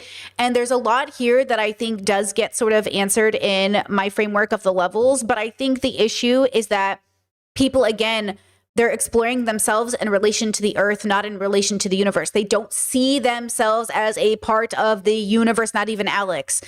I can tell he doesn't have the embodied relationship of thinking he's actually an animal on the planet. Like, he says he does.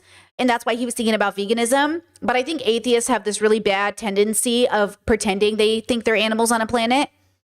And there's something about that I'm not seeing from him, But maybe that's just me, and maybe that's his front, and maybe that's his cope, and maybe that's his shield. And then maybe he never gives vulnerability to anybody. And so this is him coming to work. And so he's not here to be vulnerable, right? Like, he's not here to, maybe in the privacy of his home, he really talks about these things and discusses it. And has a relationship to it, you know what I mean? But he's too attached. He's so attached, which is again why he can't engage. But let's let him talk. And says, well, why is this person gambling? Because they're doing this thing with the chance of winning some money. Okay, so why don't you just give them the money? Just take the gambler and give him all the money that he could possibly receive without playing the game, and he won't be very fulfilled, even though he's getting ostensibly what he was trying to get. No, that wouldn't be fulfilling because he enjoys the gambling. Okay, says Pascal, then let him play the game, but make it such that he'll never actually win the money. But he gets to keep playing the game. And he's not going to be very fulfilled by that either. That's also going to be completely pointless. And so Pascal noticed that what you kind of need to avoid boredom, and I suppose to imbue your life with purpose, at least in this analogy, is some kind of task to fulfill that you haven't fulfilled yet, that you don't know if you're going to fulfill, that you believe will bring you fulfillment when you get it. But you haven't got it yet. That's why I think religion does it really well, because it's the definition of something which you don't have now, which you can strive for, which when you get, you believe will be fulfilling. So I love these examples because actually we know exactly what's going on in that thought experiment, right? So now there's so many advances in neuroscience that we understand why people gamble, right? So we understand that giving someone money will satisfy a gambler in one of two cases. And I've seen this. I've worked with people who are professional poker players. Some people, what we describe motivation is actually like a dozen different things going on in your brain. So if you were a professional poker... For the record, guys, I don't know if you know this. The host, because I see you guys talking about him, Stephen Bartlett, he's 33 years old and he's worth 75 million pounds, allegedly. He's one of the sharks on Shark Tank for the UK. He's one of the dragons. Just to put it into context. And he doesn't really look this way. This is what he looks like when he's on his podcast, but I've seen him in other things. He doesn't dress this way. He doesn't look this way. So his context and him being here, like, he plays like a guy who's like, I don't know anything. And he wears this simple black shirt. He never looks flashy, but in his real life, flashy. From where I've seen him in other interviews, flashy as fuck. Very arrogant, like very talky. Like, trust me when I say, like, this is a persona he exhibits, or maybe it's a part of him that he gets to in this safe space be.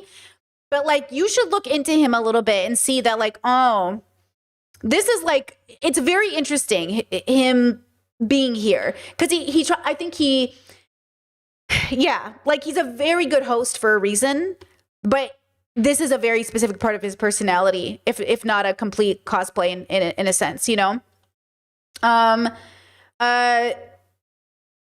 Chet says, Brittany, do you have a book of your levels? You talk about them all the time, but honestly, I still can't understand them. No, and there will never be a book, because I philosophically believe that to make a book on the levels is to engage in the two behavior that gives people something else to cling on that isn't the answer. Because the answer isn't something created from one person's mind. The answer is our collective consciousness coming together to create solutions.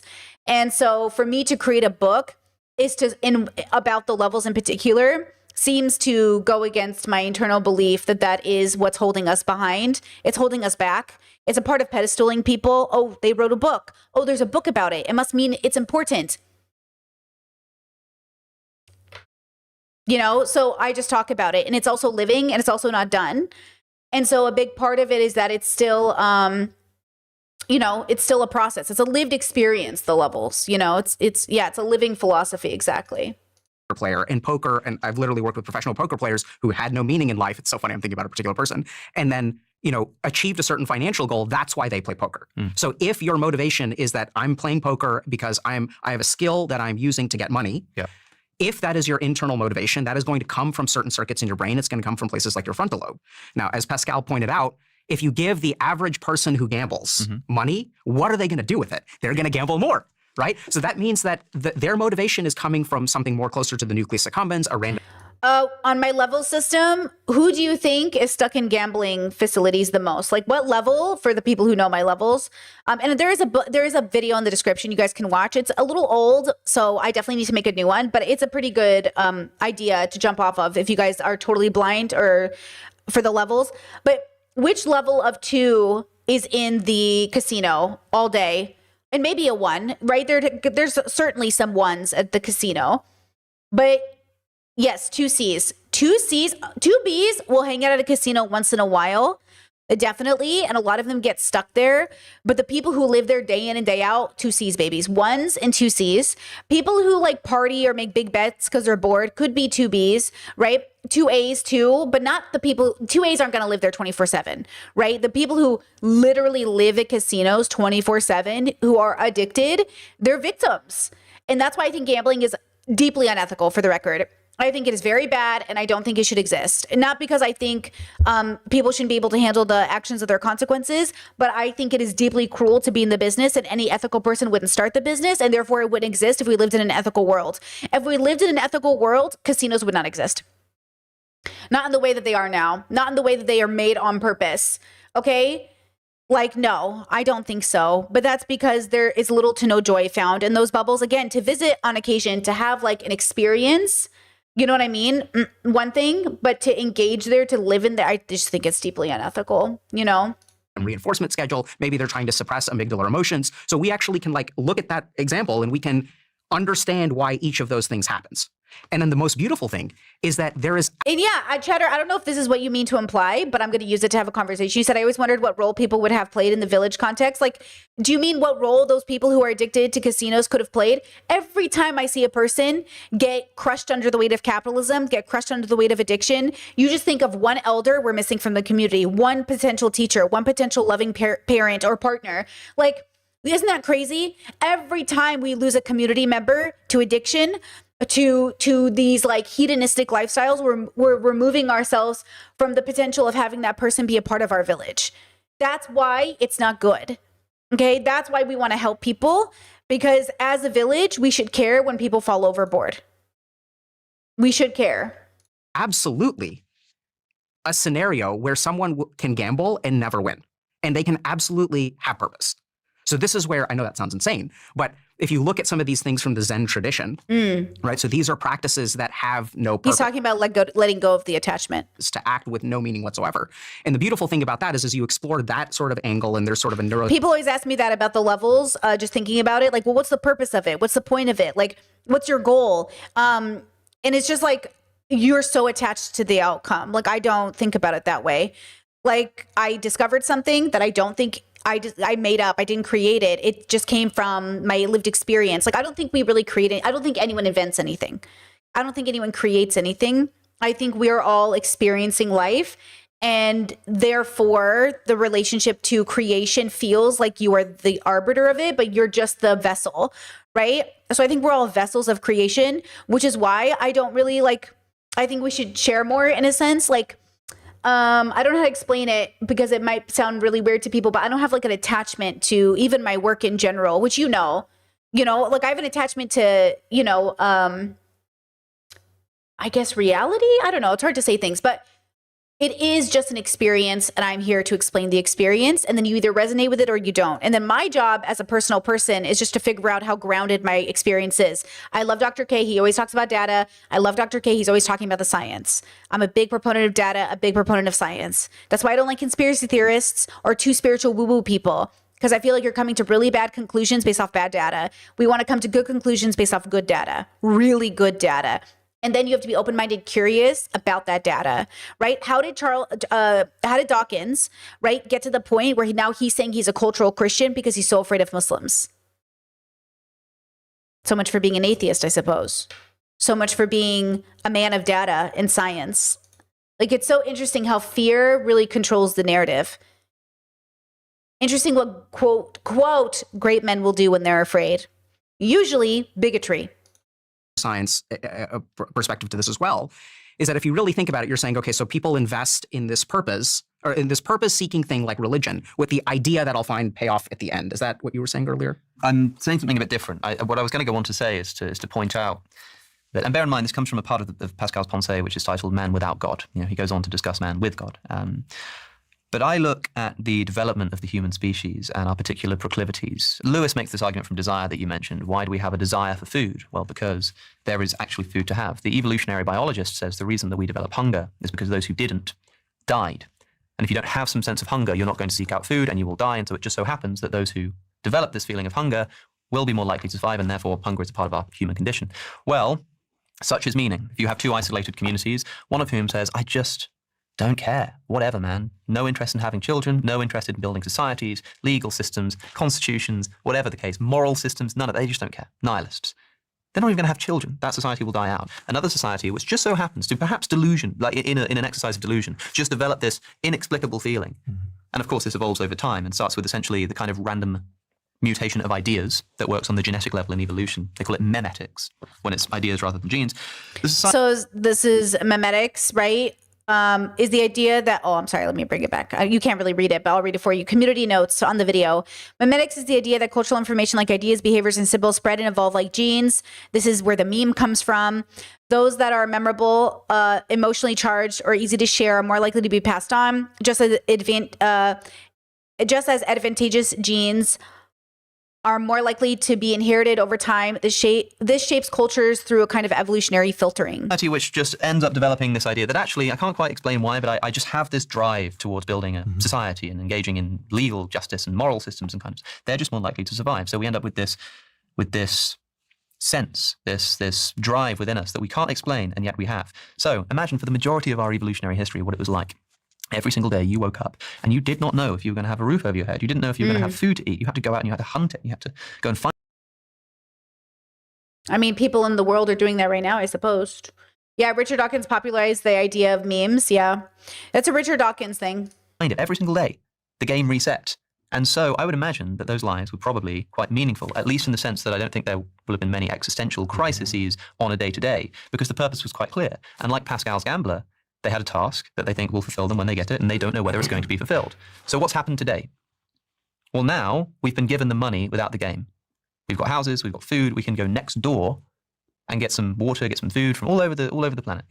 Like that's it. You've got the money without the game. So what do people do in the modern situation when they find that their life is a bit meaningless? They start intentionally doing things which are difficult. They start doing ice baths. They start exercising. They start going into a room just to physically exert themselves in order to sort of build muscle and whatnot, like on purpose, for its own sake. Why?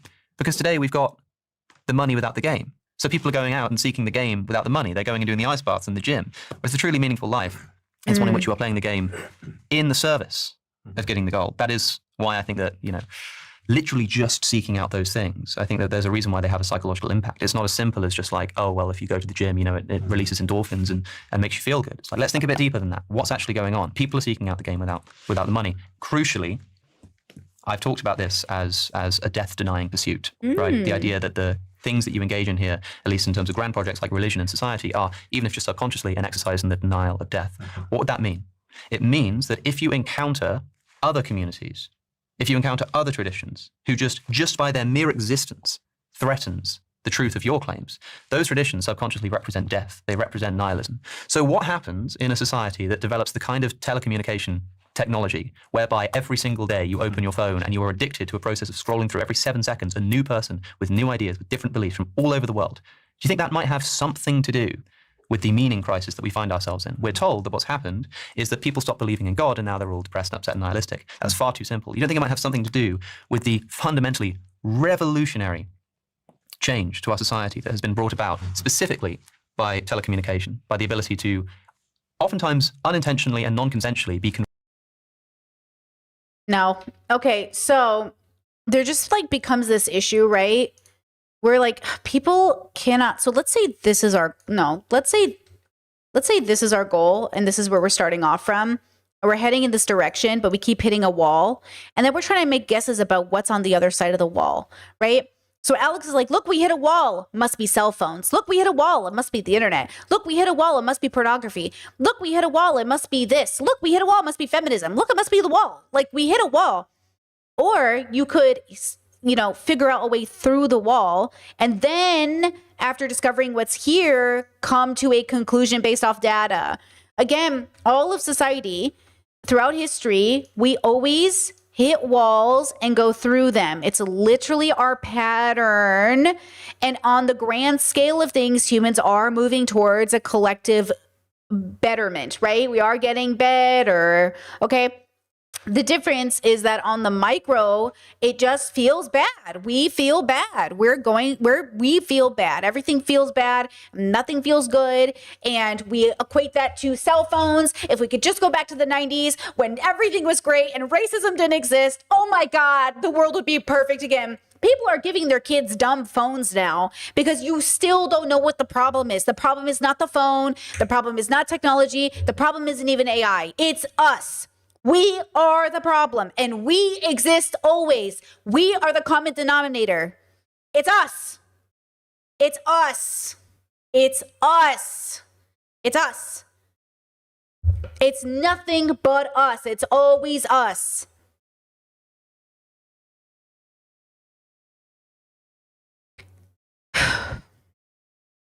Confronted with traditions and people from halfway across the world that just remind you every single day, zing, zing, zing, every single day, that your truth is not the only truth, that the transcendence that you've placed your trust in is completely subjective and personal, and that someone over there believes something totally different and seems to be living just the same kind of happy life. That, I think, is why people are struggling so much. Yeah. It's not just because they're atheists. No. I have a lot to say about this. I'll try to keep it compact. By the way, we are aware of all kinds of different options for us spiritually. Yes. That doesn't necessarily suggest that none of the options are actually accurate. I agree. That are. Okay, so I'm making a there seems to be an psychological implication there, and this is what creates kind of the angst because all we have is our own personal subjective point of view. I think that's why people experience that. Now, of course, as a matter of truth, you could say, for example, yourself, you could say, yes, I'm constantly confronted by different religious traditions, but I believe that Christianity is true. I think it has the best evidence and whatnot. This is even true even in the scientific realm. You're all kinds of different fine. ideas, but no one wants to say, just because there are so many different ideas to explain things that nobody can be correct. Which is why what I'm saying is insensitive to the truth or falsity of any of the traditions. What I'm saying is... Okay, that's good, because I want to go to that next. As an explanation as for the psychological phenomenon, Right. the literal feeling Right. that people have. Because likewise, you would say that there is a meaning crisis. Maybe you would say that lots of people, the statistics we just heard, you would say lots of people, don't feel meaning in their life, and you'd want to offer an explanation for why that's the case. You think their lives are meaningful, right? You think that all of those people who say my life has no meaning, they're wrong. Their lives actually do have meaning. Is that what you think? Well, this was the subjective response. They feel like they don't have Exactly. meaning, but they were made for a purpose. If they're not in touch with that meaning and purpose, then they're going to feel bereft Exactly. and So adrift. you believe there really is a purpose for their life, Yeah. but subjectively they haven't either found it or they don't feel Correct, it. yeah. What I'm doing is I'm offering a psychological explanation Exactly. for why they don't feel it, which is completely insensitive to whether or not there's a truth of the matter. I'm so glad you put it that way, because this is exactly my point. I don't want anybody to miss it. We're really offering two different pictures of reality here, okay? People have to ask themselves two questions, I think. One is they reflect on their own personal awareness of the need for meaning and significance. Does it seem to them that this is just a psychological thing that people can satisfy in all kinds of different ways depending on the individual? Or does it seem to them, I'm asking these questions because I suspect there is a truth about life that might be discovered, okay? That's the first question. And I think most people's awareness of this is that there's something transcendent, something bigger than them, okay? And any kind of naturalistic explanation is not going to ultimately satisfy that. The other thing is there any reason to believe that there is a transcendent reality, that God exists, that souls exist, that there is an objective morality that guides our life. And if we're living virtuously, that's going to be satisfying, even if we don't believe in God or not. Those are the two things at stake here, And now this description, the story of reality, Okay, it's interesting. I'm going to pause right there. I don't think we have access to objective truth or morality, and I don't believe in it. But I would say that there might be something to be said about when you live your life joyfully and more introspectively, it ends up looking a particular way, and that we could call sort of an objective. But I think the disconnect here is that what Christians and religious and often patriarchal people come to as their conclusion as the objective is obviously so subjective, because they don't give into and account for all the variations of joy that is found out outside of this limited worldview. And often their worldview is just, it's too limited. But I would say that there's something about the sentiment could be true, that if people were to live a particular way, even outside the construct of religion, they would then be living in objective morality. Again, I don't believe in that we have the access to it, but I think that we might end up looking similar. Like, I think but not similar like and the way that Dr. K comes in his packaging and I come in my packaging, people might say we're not similar, but I would argue we're very similar. But we look different. So it's not that the packaging would look the same. It's the way we live our life the spirit of our life would look similar. The Vervaeke, Britt Hartley, like there's a similarity in their feeling. Vervaeke is nothing like a Peterson. Dr. K is nothing like a Peterson. See how Peterson is out of sync with his joy? Oh, these Machiavellian mothers. Oh, play with my dragon, Dawkins. Just touch it for a second, please. And then even Dawkins and Harris. These men are not in sync with their joy. They're miserable, miserable men. Their bigotry is at an all-time high. The higher your bigotry, the less introspective. You're not being introspective. You're not joyful. A joyful person is not bigoted and prejudiced actively. They might deal with it because we're products of our environment, so we're deconstructing, but they're not actively in it. They are not actively engaged in so much fear that they allow their bigotry to be justified because, oh my God, the Muslims, you got to be so afraid of the Muslims. Oh God, with their burqas, these fashion icons, don't get distracted by the fashion.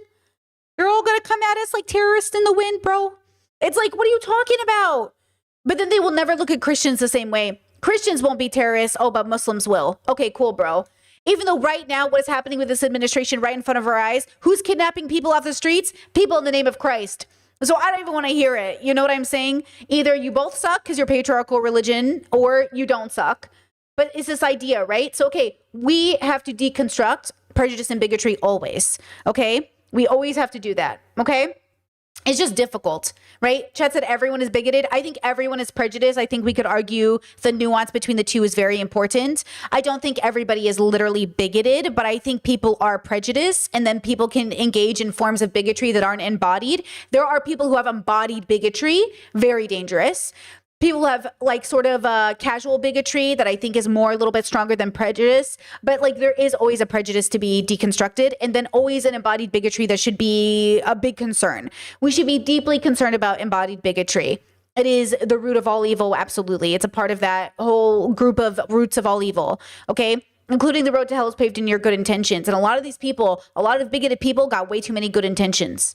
And that's the problem. That's actually the biggest problem. Describe that I hold to. It seems to me completely coherent.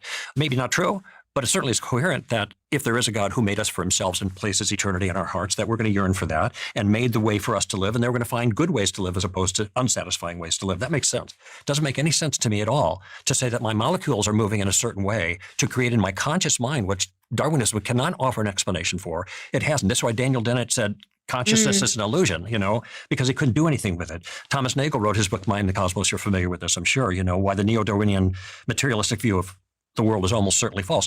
And he's an atheist, for goodness sake, because he can't explain consciousness, not in a Darwinian way. So how is it that this mystery of consciousness, which contains propositional thoughts, ideas, and purposes, if consciousness can't be explained in a Darwinian way, how can some characterization of molecules in motion accomplish that same end? That's my concern. This is why I'm not convinced at all about the naturalistic one. Yeah. And this one seems so much more plausible. What you're raising is the problem of consciousness. Oh, wait. Chat said, I started believing chivalry and the protector's provider stuff is an example of casual prejudice. 100%. 100%. I've really been same.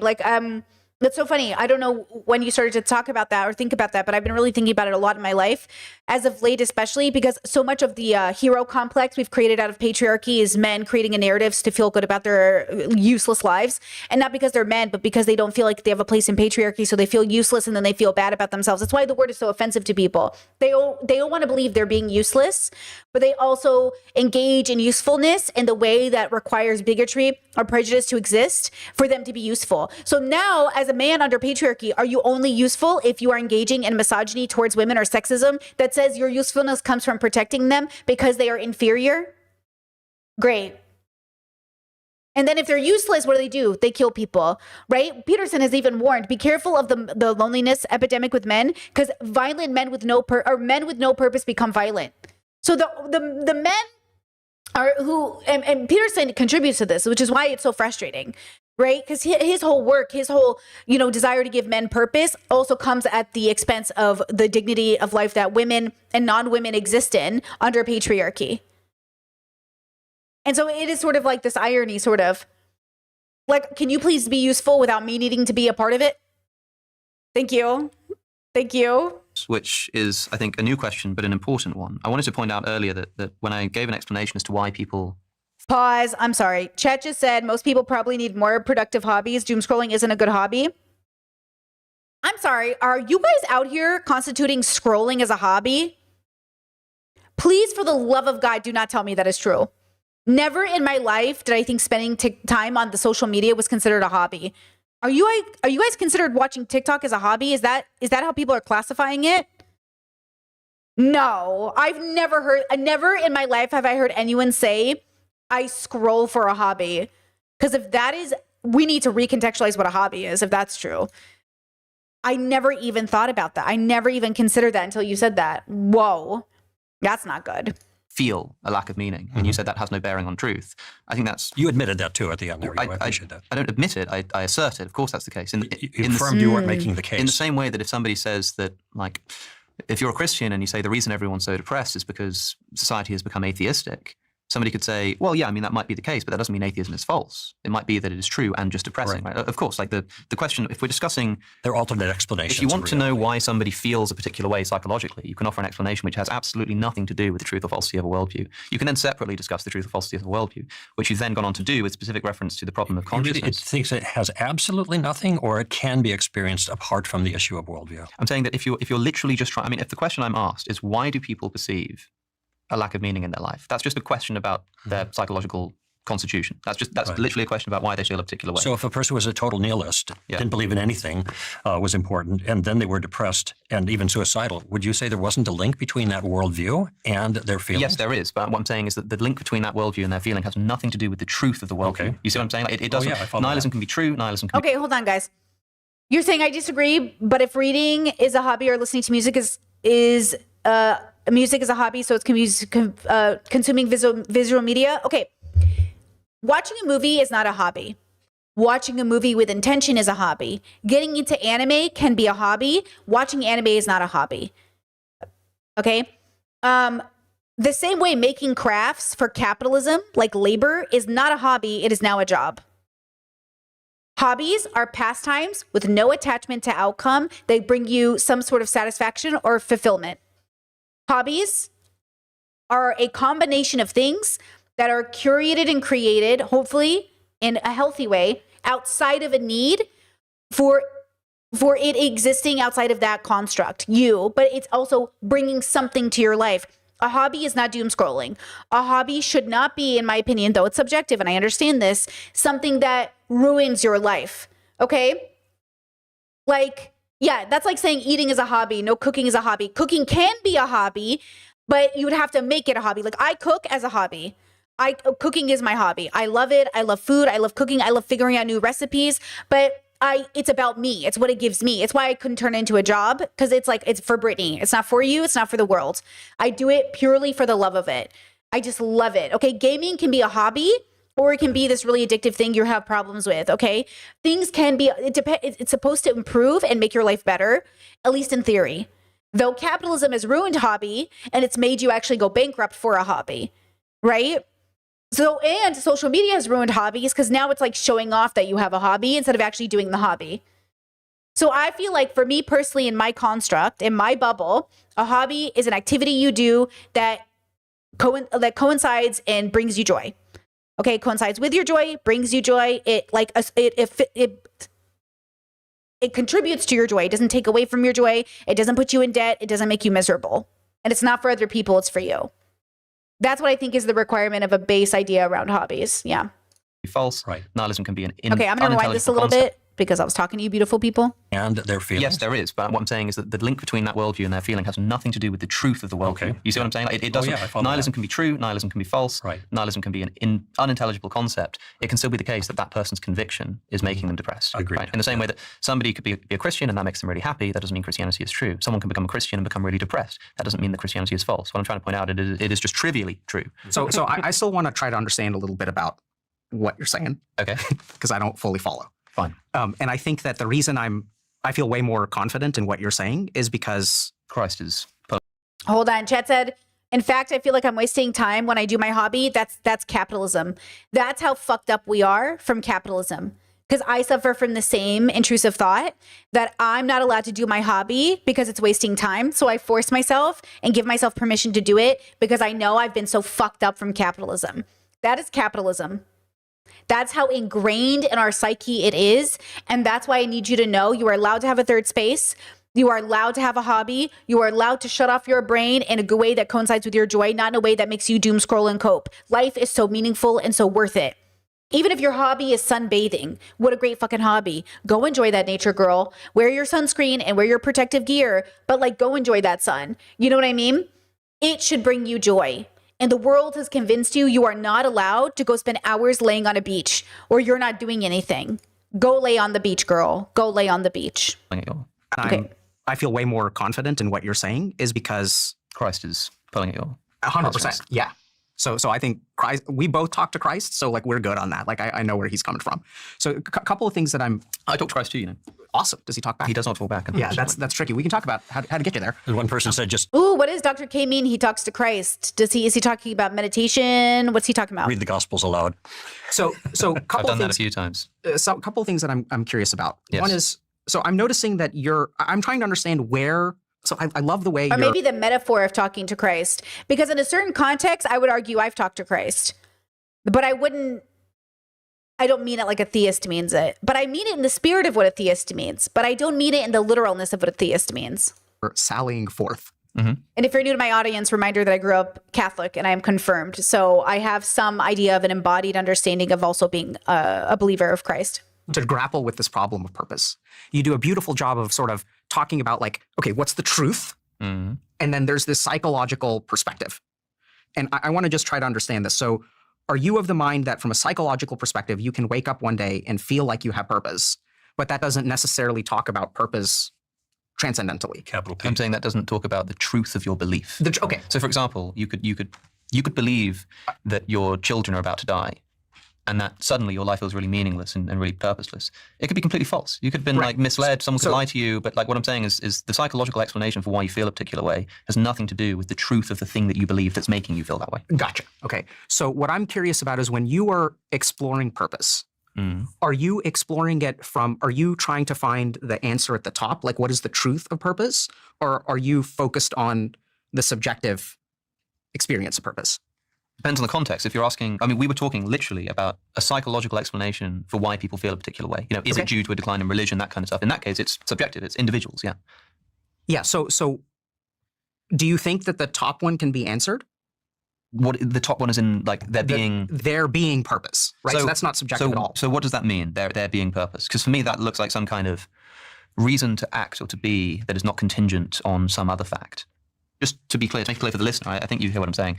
But like, suppose you woke up and you were a Christian and that brought you meaning. What I'm saying is that subjective sense of meaning that you get from Christianity has no bearing on the truth or falsity of Christianity. Gotcha. Right? Right. So what I'm curious about is, in your opinion, and if you don't have one, that's totally fine. Do you think that, so sure, there's a subjective experience which doesn't speak to truth, right? It's just a subjective experience. Do you think that there is some way to grapple with that truth? What, the truth of Christianity or something? The truth of purpose. Or right, like, but we're shifting here, right? Because what I'm saying is... Let me shift. I don't want to do that. So then I'm going to... You know what's so funny? I saw a TikTok talking about this conversation, but they were on Alex O'Connor's side. And they said Dr. K changes the goalpost every time Alex talks, and they can't handle how good Alex is as a thinker. Yo, talk about bubble perception. Talk about a different perception. That's the only spoiler I got for this conversation. I said, oh, I'm so interested to see what it's going to be like, because I feel like they don't understand Dr. K. But the fact that they thought Alex O'Connor did a good job, I'm an hour into this talk. We're an hour in. The fact that you don't understand, this feels like a kid at the big kids table. Like, go back to the little kids table. No offense to Alex. I'm so sorry. I mean, the theist is doing a better job than Alex. And I don't even like theists like that. But even the theist is doing a better job. Greg is doing a better job. Why? And that's because I think Alex is out of his element. But he doesn't know it. Or maybe he does know it, actually. Maybe that's why he's coping a little bit. But it feels so obvious to me that, or maybe it wouldn't be obvious to Alex people. Yeah, he doesn't have confidence. He has none of the not arrogant confidence either. He just seems like he doesn't know what he's talking about, which is very interesting. You know?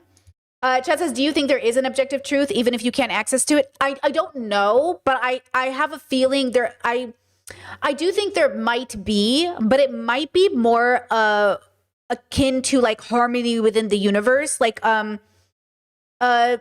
of, you know, when you ever get a trick shot just perfect and you're like, oh, you know, or when nature perfectly works together, or how a rainforest works, or how insects and animals, like it's like when the fleas and the mosquitoes, you know, are in relationship to the bison, you know, something like that. Like there might be some sort of objective morality and truth that exists sort of in that way, like a perfect harmony within nature, you know, but maybe it's all perfect harmony, like the circle of life type of thing. Like what if there was a sort of circle of life, but then, you know, I don't know, really, right? You know? Chad says, what did you feel like was an example from the conversation so far to give you that impression about Alex? That he's not confident and doesn't know what he's talking about and can't contend with the big boys? Is that the question? His lack of engagement, curiosity, openness, he's defensive, and he actually keeps changing the goalposts. Oh, no, is that what you're asking me about? That's what I look for in conversations, is like openness and curiosity. But Alex is missing the forest for the trees. He's making the basic mistake of every thinker that I see in his bubble. They always miss the forest for the trees, you know? Go back. That's why maybe I'm not understanding your question. All I'm saying is that if you feel a subjective sense of purpose from proposition P, like the fact that you feel purpose from that does not have any... You're on me, I'm sorry. bearing on proposition P. Let's rewind it. All I'm saying is... Let me shift. I don't want to do that. So then I'm going to go back. That's why maybe I'm not understanding... Oh, let me rewind it, sorry. What, the truth of Christianity or something? The truth of purpose. Right, like, but we're shifting here, right? Because what I'm saying is... Let me shift. I don't want to do that. So then I'm going to go back. That's why maybe I'm not understanding your question. All I'm saying is that if you feel a subjective sense of purpose from proposition P, like the fact that you feel purpose from that does not have any bearing on the truth of P. And then you just ask, but is there a way to discuss whether P is true? Well, yeah, like so if proposition P is Christianity, then yeah, we can talk about the historical argument for the resurrection of Jesus or something. Gotcha. Okay. I'm not trying to reach into some Yeah. mystical capital P purpose realm. Gotcha. So and I think that's so helpful. Thank you so much. Yeah, and I agree with the chatter here. Alex has dealt with a lot of apologists for a long time. He's aware of how they misinterpret definitions. Alex is being overly defensive. He is coming like it's like he doesn't know Dr. K, so he's defensive instead of actually being excited to talk to Dr. K because it might be a chance to have a real conversation with such a good faith person. He can't be good faith because he's defensive. I wish he could have. I wonder if he's ever watched Dr. K for real. Like Dr. K's individual videos, not his interviews, but his independent videos, you know? Okay, so that's really helpful for me because then I want to go back to something you said earlier about, cell phones and we're scrolling on cell phones and things like that. And we have this like this worldview. And then if we encounter a worldview that is different from ours, that could put us into some form of crisis or difficulty. And we're getting bombarded by all of these things. And so what that means is that the individual, when they wake up in the morning and they scroll through their phone, right? We're not talking about whether the proposition P is true or not. Their subjective experience is like, I have no meaning and I have no purpose in life. Chad said Alex is very good faith. He's just extremely precise and analytical. Well, he might think he's good faith and he might be, but he's good faith without the curiosity. So it's not good faith. Good faith for this type of topic in this conversation, in this construct, also requires curiosity, right? Greg is also not good faith because he's not actually interested in changing his mind, right? A theist can't be good faith because a theist could never good faith come into a conversation where they get to denounce their God. Is Alex coming in good faith? Is he open to the idea of Christ or the universe or magic or any of it? Good faith to me means in this type of context, an actual openness to coming to a conclusion you didn't foresee coming to. I want to figure it out. But that's not what's happening here, is it? Alex didn't come to change his mind, and neither did the theist. But I've seen Dr. K's work enough to know he's willing to change his mind. I've seen enough of Alex's work to know he's not in a real way. And I've watched Alex, and I've watched his content enough. That's the point. I'm critical because I've watched so much of Alex's content. And I'm coming from a very deconstructed progressive lens, right? And so that's the point, is I am interested in what's true. I am deeply interested in that. And as a person who's read thousands of books, I'm telling you right now, these men are not interested. They always pretend they are, and that's why everyone eats it up. They just, They're not. They're only here for their ego, ultimately. They don't know it yet. They don't even know, some of them, in good faith. Some of them know, obviously. Dawkins and all those people know they even if they don't want to admit it, they're so here for their ego, right? So that's just my perspective from my own experience with this bubble and with these bubbles, is I'm actually interested in what's true. What's true outside of me? What's true outside of perception? If we even could know. Right. And so you posited one mechanism, which I think is a completely valid mechanism, is a philosophical mechanism, but we have a lot of neuroscience mechanisms that support what you're saying. So, and this is where I think that I'm going to sort of restate that what my experience of this stuff has been, because I'm not a philosopher, is I don't really know. Isn't he, though? Isn't Dr. K a wee bit of a philosopher? I think he's a wee bit of a philosopher. Too well how to contend with whether proposition P is true or not. That's why I was asking. And it's not that you weren't being clear, it's that I'm just ignorant of how philosophy works. And so that's why I was kind of asking, can you do that? So that's where it's also where I'm kind of coming from, is that we have this crisis that has high suicidality, high addiction rates. People left the church in big ways. And then we're sort of left with okay, how do we navigate this? And that's where I think if we look at a lot of this, the influences on. Did you understand what Britt Hartley was saying to me about Harry Potter? My partner, because I live in Croatia, as you know, my partner and I were talking about this. We're in Europe and around the world, it was Harry Potter and the Philosopher's Stone. But because Americans don't know what a Philosopher's Stone is in concept, they don't have a construct around it, they called it the Sorcerer's Stone because we know what sorcerers are. We're Americans in particular, right? And I just find that so interesting. So it's interesting, this idea that as a culture, we're so I didn't know that until I moved to Europe and my partner told me that. I was oh, I didn't even realize that. Just thinking about that idea, that word is so interesting for people. We also pedestal people we think are philosophers, instead of realizing they were just dudes in their bedrooms, scratching their balls like everybody else. The other problem with the word philosopher is we think it means something. like something deep and meaningful and like, oh my God, you know what I mean? And that's what's so interesting. Yeah, you didn't? I didn't know there was 2 different titles for Harry Potter until I moved to Europe. I didn't know that. I didn't know that. I had no idea that other people were calling it something else. Yeah, I had no idea. Society, we see that there's profound neurological influences. And what I sort of found is when I was working. Yeah, Discord. Thank you. Discord said it perfectly. I'm 20 minutes behind, so it's interesting how Alex can never actually answer any of Dr. K's philosophical questions. Yeah, because he's reading them as psychological ones. And Dr. K sitting here saying he's not a philosopher, but yet he's asking philosophical questions. He might be in psychology, but he's asking philosophical questions. But Alex said, "Oh, I don't want to, psychoanalyze you. That's not my field." But the problem is like Dr. K is asking philosophical questions. The love of wisdom. We're talking about knowledge. We're talking about people, what it means to exist on a planet. What else is philosophy except asking the question of why? Meaning, right? Especially us. And that's where I think if we look at a lot of the influences on society, we see that there's profound neurological influences.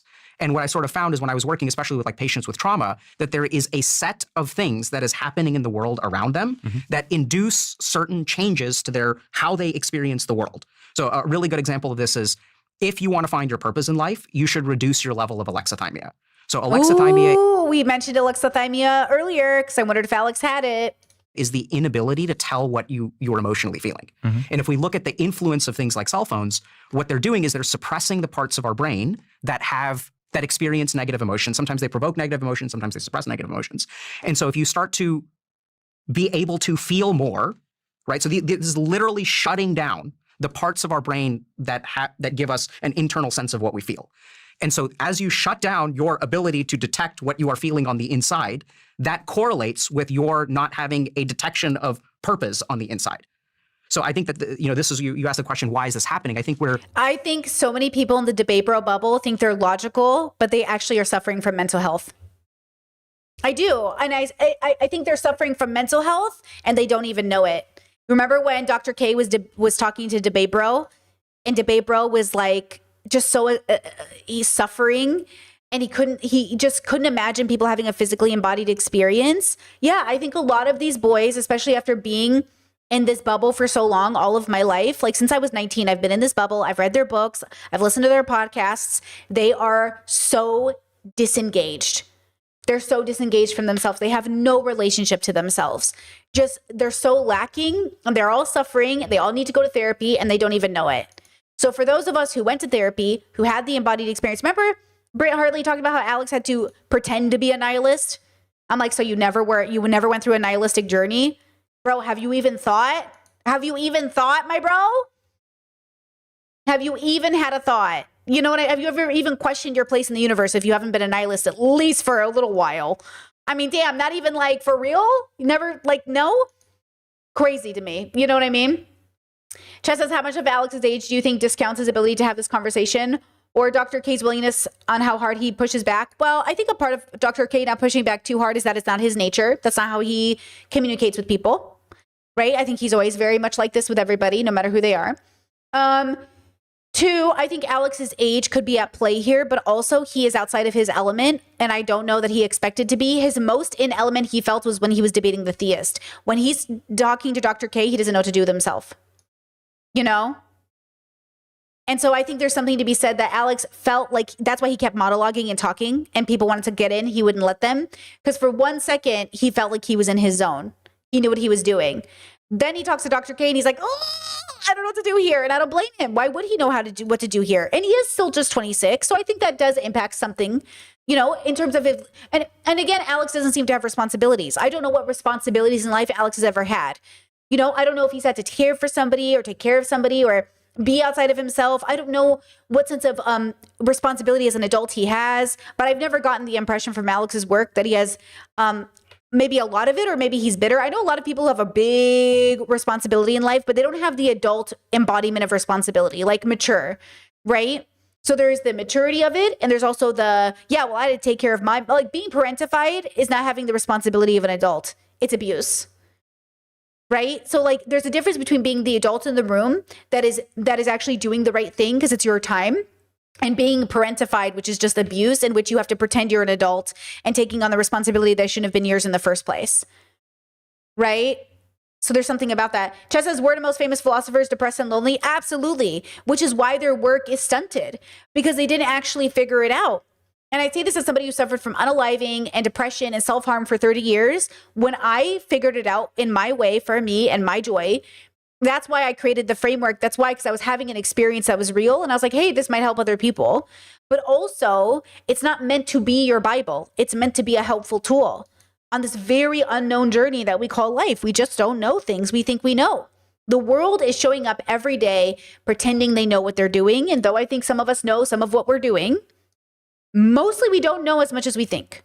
And that's really hard to process, because if we don't know much, then how do we know how to move forward? Which goes back to Greg's idea of purpose. Greg says the purpose is based off the goal. I don't know the goal yet. So we create a subjective goal based off of what seems to make sense, some variation of reducing harm, some variation of doing better, right? And this goes back to the difference between like an embodied experience and not one. How many people follow Christ and break every commandment every day? How many people say they're a Muslim, but they eat pork and engage in porn? Like, it's not a very embodied difference. If anything, you know, those vegans that everyone fucking hates, they're better at their religious belief than Muslims and Christians, because they never eat animal product under any circumstance ever. And they've been doing it for 15, 20, 40 years. That is a deeper relationship with an embodied experience than any Christian who goes, well, sin's a part of life, I'll sin again. Like, that is something you should consider.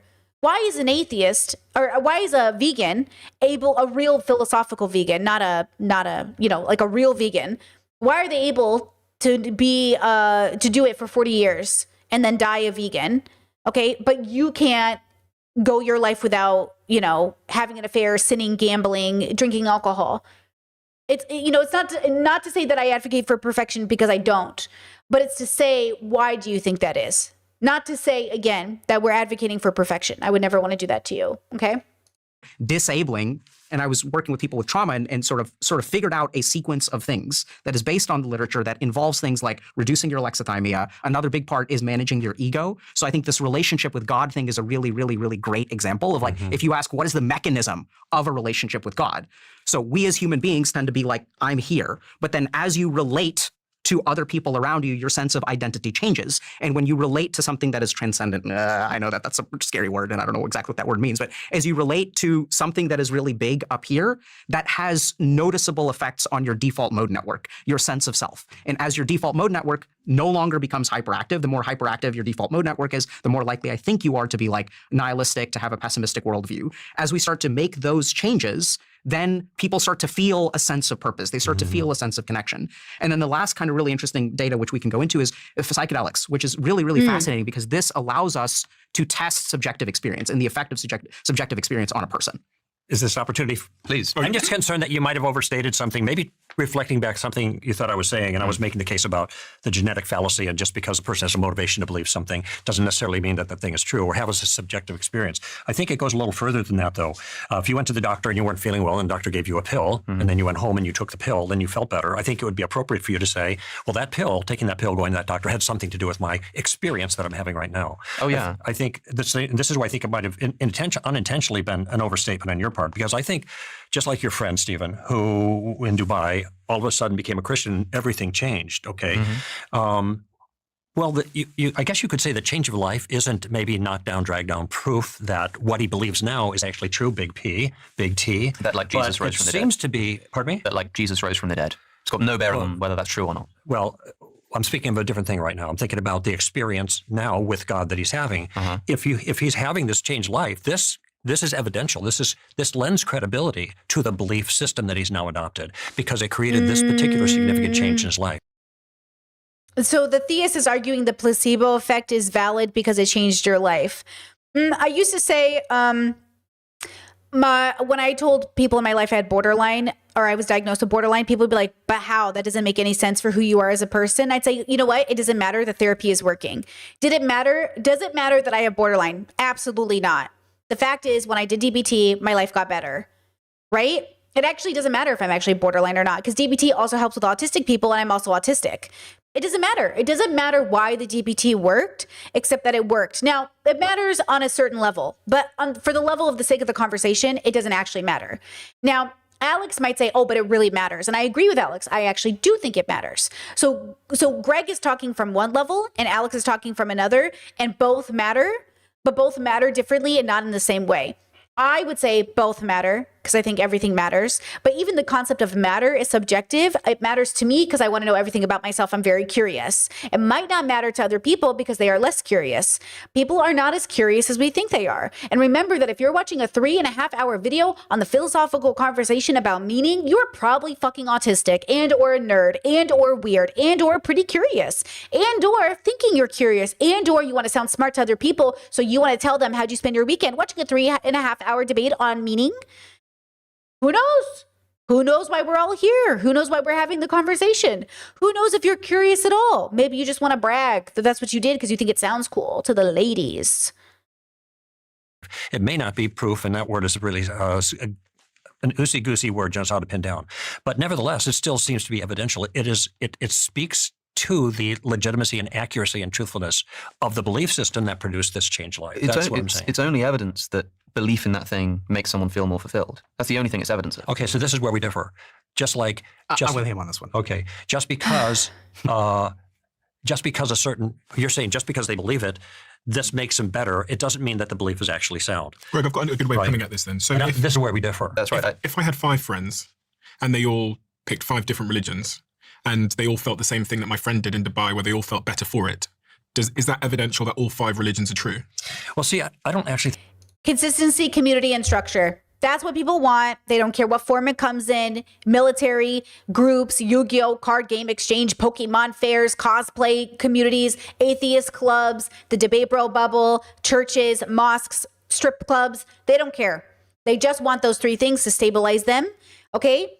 That's what they're looking for. So now Greg is going to get defensive and say like, no, it doesn't indicate one thing or the other. And that's the flaw with theists is they love evidence when it works for their bubble, but not when it works for other people's. Once I could create the power of the Holy Spirit in a different mechanism outside of church, I was like, fuck religion. Bye, bitch. Because no way was I going to keep myself constrained to a specific construct when I could find this in other ways. Because what was I seeking? Now, I learned that hedonism was not the answer. I tried to seek out hedonism. I was not joyful in that bubble. I tried to seek out a lot of ways to exist in the world. I was not happy in those bubbles. So then I was like, okay, instead of jumping into other people's bubbles, I'm going to make my own. And that's perception. Okay. It's a perception. It's a relationship with perception. So now my sort of consistency, structure, and community, it exists first and foremost in my home with myself. Then it extends out to my partner, and then it extends out to my family and friends, and then it extends out to work, and then it extends out to my physical space, and then it extends out and extends out. But first and foremost, I get those 3 things in relationship to myself. And then in relationship to others. So the levels, my framework, relationship with self, and then relationship to others, everything outside of yourself. And I have those 3 things. They have to apply to the relationship I have with myself and separate the relationship I have to others. And I think that's what's missing. That's my argument. If I was there, that's what it'd be hard to explain, but that's what I would try to explain is that you're missing the fundamental reality that has to be both and separate. Because people always think it's one or the other. Who am I in relation to the world? Or who am I in relation to myself? So you either get a very self-centered, not like narcissistic kind of nihilistic belief, or you get the sort of self-serving theist kind of belief. It's like, it's got to be both at the same time.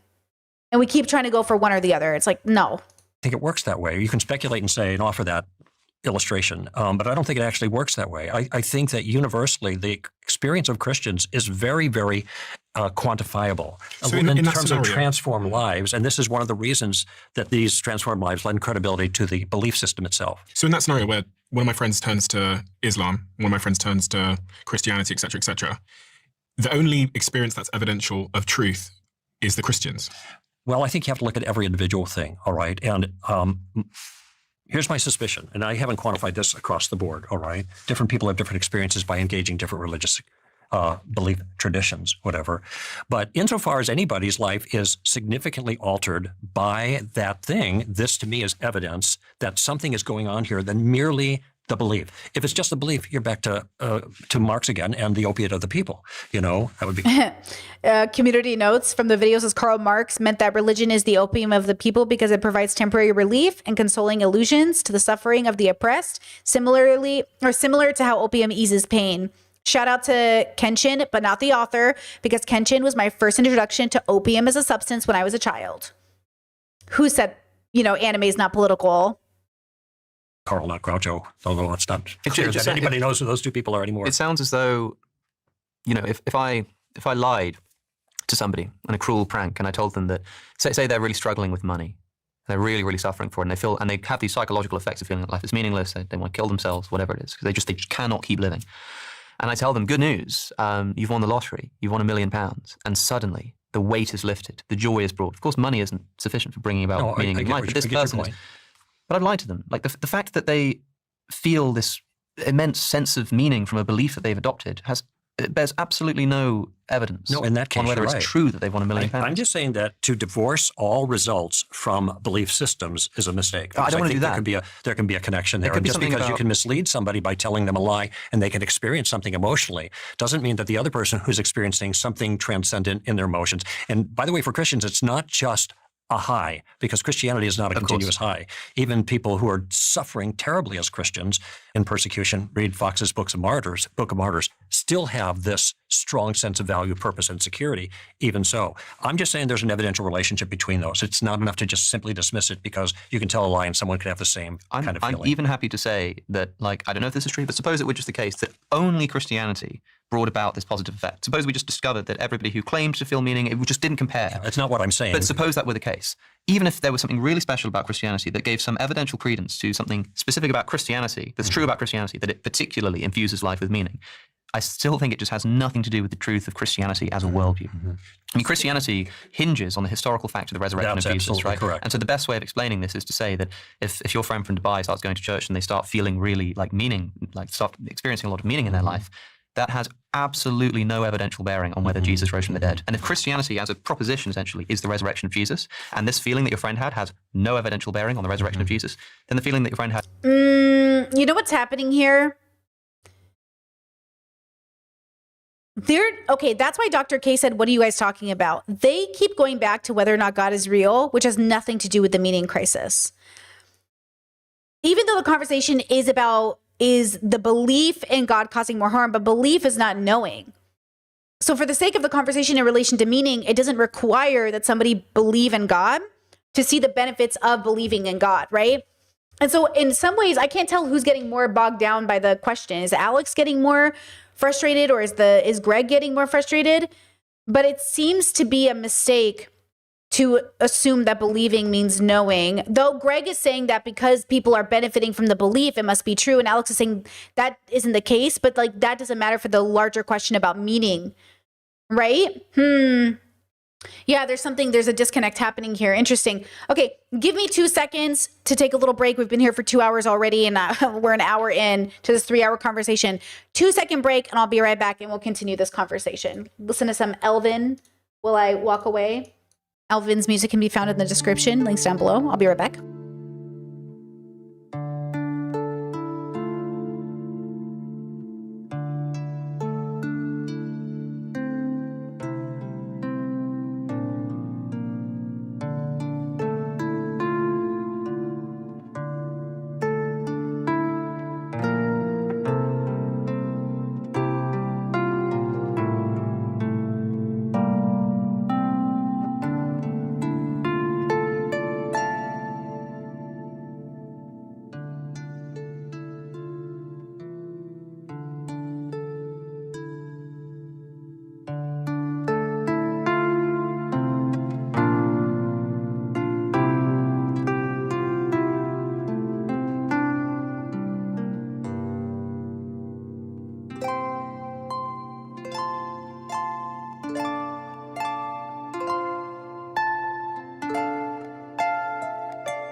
All right. Hello, everyone. All right. Pausing music in 1, 2, and 3. All right. Let's get back into it. It had no evidential bearing on Well, Christianity. it turns out that Christianity has multiple factors of support and evidence. Crucial, obviously, the crux, one might say, is the resurrection of Christ, the death and resurrection, because of the theological significance of that is in the whole system, all right? But there are lots of other things, too, that have bearing. And actually, I think there are people who have become Christians without having a robust understanding even of the resurrection of that. So even though theologically that is the crux, I agree. Yeah. It doesn't mean that for subjectively every person who enters in a relationship with Christ has all of that in place immediately. I'm really interested to understand, for my friend in Dubai, Yeah.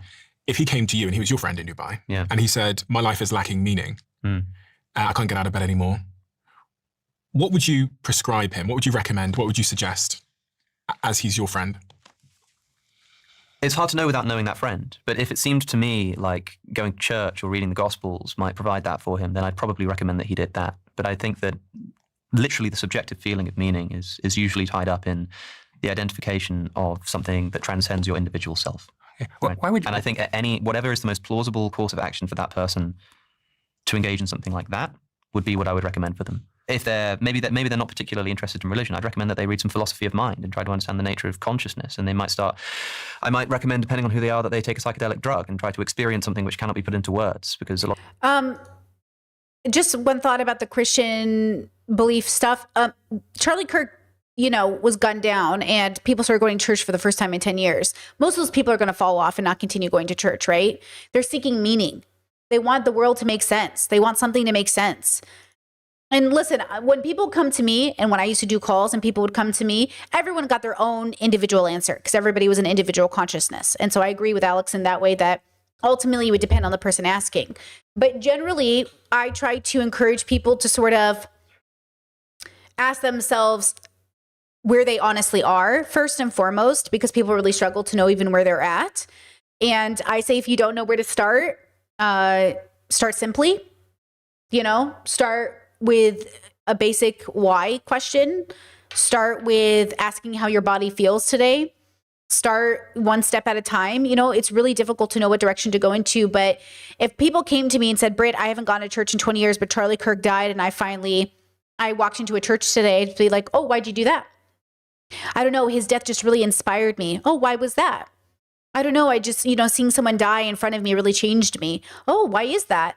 I don't know. Like, I guess I've never seen it before. Oh, why is that? Why have I never seen someone die before? Yeah. Why was that the first time you ever saw someone die? Oh, I don't know. I guess I've been sheltered, or I guess I never thought about looking it up before. I guess I never saw it. And I was like, you never saw any documentaries? And then you start to unravel that person's life. And right in front of you, like, this person has to figure out, again, we're working backwards to find out how we got here. And we're doing that over and over again. Like, why did you do that? A superficial person would say, a superficial thinker, no judgment, would say something like, Charlie Kirk's death inspired me because of the injustice at hand to do something. So I went to church. And I just think it's fucked up that people died because he had an opinion. It's like, okay. And why is that? What do you mean why? A man died. Okay, why'd you go to church? A man died. So why did that inspire you to go to church? He was killed for his opinion. It's like, okay, we're not getting down to it. Like, we're not getting anywhere. You have fun, bro. Like, at that point, that person is not engaging. So that person isn't ready or curious or, they don't want to know why they're going to church. They just know they're mad, and they think going to church will make snowflakes feel bad about themselves. I'm going to church because progressives will hate it. As if we give a fuck that you're going to church. Have fun, bro. Like, tell Jesus I said, what up? It's like, what do you? A lot of the time when you experience something like an ego death, and you might realize that the individual. Community notes, ego death is a state where a person's normal sense of self temporarily dissolves. It is most often reported through deep meditation, near-death experiences, or the use of psychedelics. Situated self is an illusion, and that these cliches that keep cropping up when someone does psychedelics. And I actually think that the problem of consciousness is absolutely crucial to this. I think the most plausible account of consciousness implies that consciousness is something which is sort of received by the biological organism rather than produced by it. Because I agree with you that you can't just put a bunch of molecules together and get consciousness. That doesn't make any sense whatsoever. But it's interesting that some of our best scientific evidence is suggesting the fact not that the brain produces consciousness, but that the brain inhibits and focuses and organizes consciousness. It does not produce it. Yeah, so I love your answer. So you were saying, depending on the person, you can do different things. You can read philosophy of So I'd mind. recommend them to do that, in other words, to look at that, depending on who they are. Read the Gospels. So I think what's interesting is that when Stephen gives the concrete example of like, if my friend comes to you who's had this religious awakening, or prior to religious awakening, what would you recommend to them? And I think what's really interesting is basically all of the answers that you said, I think, can map onto mechanism. And I just love to talk about that for a second. So the first thing is, you asked me at the beginning, am I religious? I think here's my understanding of, and we were talking a little bit about, people can have the subjective feeling of religion. What is the relationship to that thing being true? So here's what I've sort of observed. I don't know if y'all have ever been to like a really great cathedral. Oh, yeah. But like, if you go to a great cathedral, you don't have to be Christian to be awe-inspired by what you see. Sure. So when I look at the project of religion, which is a little bit different from spirituality, one of the things that I've observed is that religion is a series of structures to evoke a personal experience. So the whole point of reading the Gospels is, fingers crossed, and we'll get to how to optimize that. Fingers crossed, if you read the Gospels enough, or you go to church enough, or you pray enough, if you keep on talking to Christ, one day he'll start talking back. But I think the really interesting thing is, if you struggle with purpose, you can read the Gospels. If you go into religion, and I think what's changed now is that we have so much science to understand the mechanism through which religious practices evoke subjective experience. So I can go to church for my whole life, but until I have that relationship with God, that is a subjective experience that is evoked by the sort of structure of the religious practice.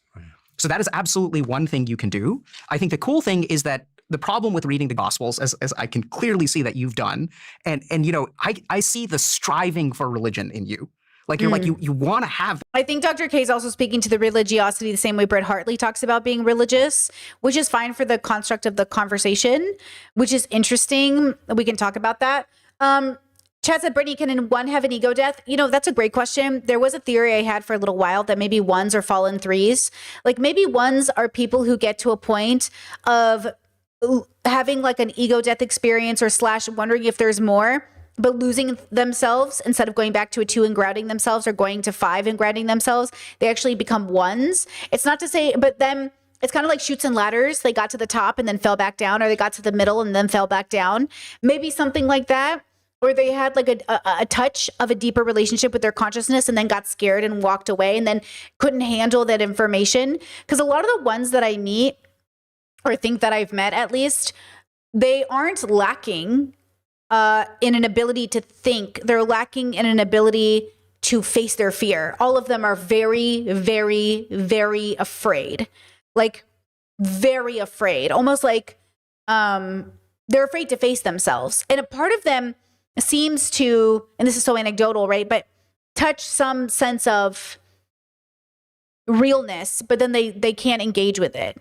So I don't know if, I think ones can have ego deaths, but I don't think it's significant to have an ego death unless you do something with it. An ego death is just an experience. It's always about what you do with it.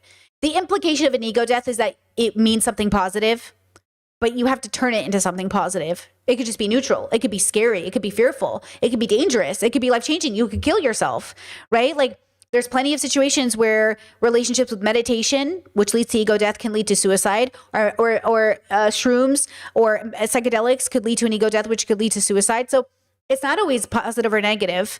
I think it just depends on the relationship too. But there's a lot more there that I could deconstruct. It's interesting. It's a good question, Chess says, Britt, are you going to react to Pope Leo's comments about being pro-life? I wasn't going to. I mean, as a former Catholic, that is what pro-life means. Pro-life is to be anti all forms of violence. And so if you're death penalty pro-life, you're not really pro-life. It's a conversation my parents and I have had most of our life.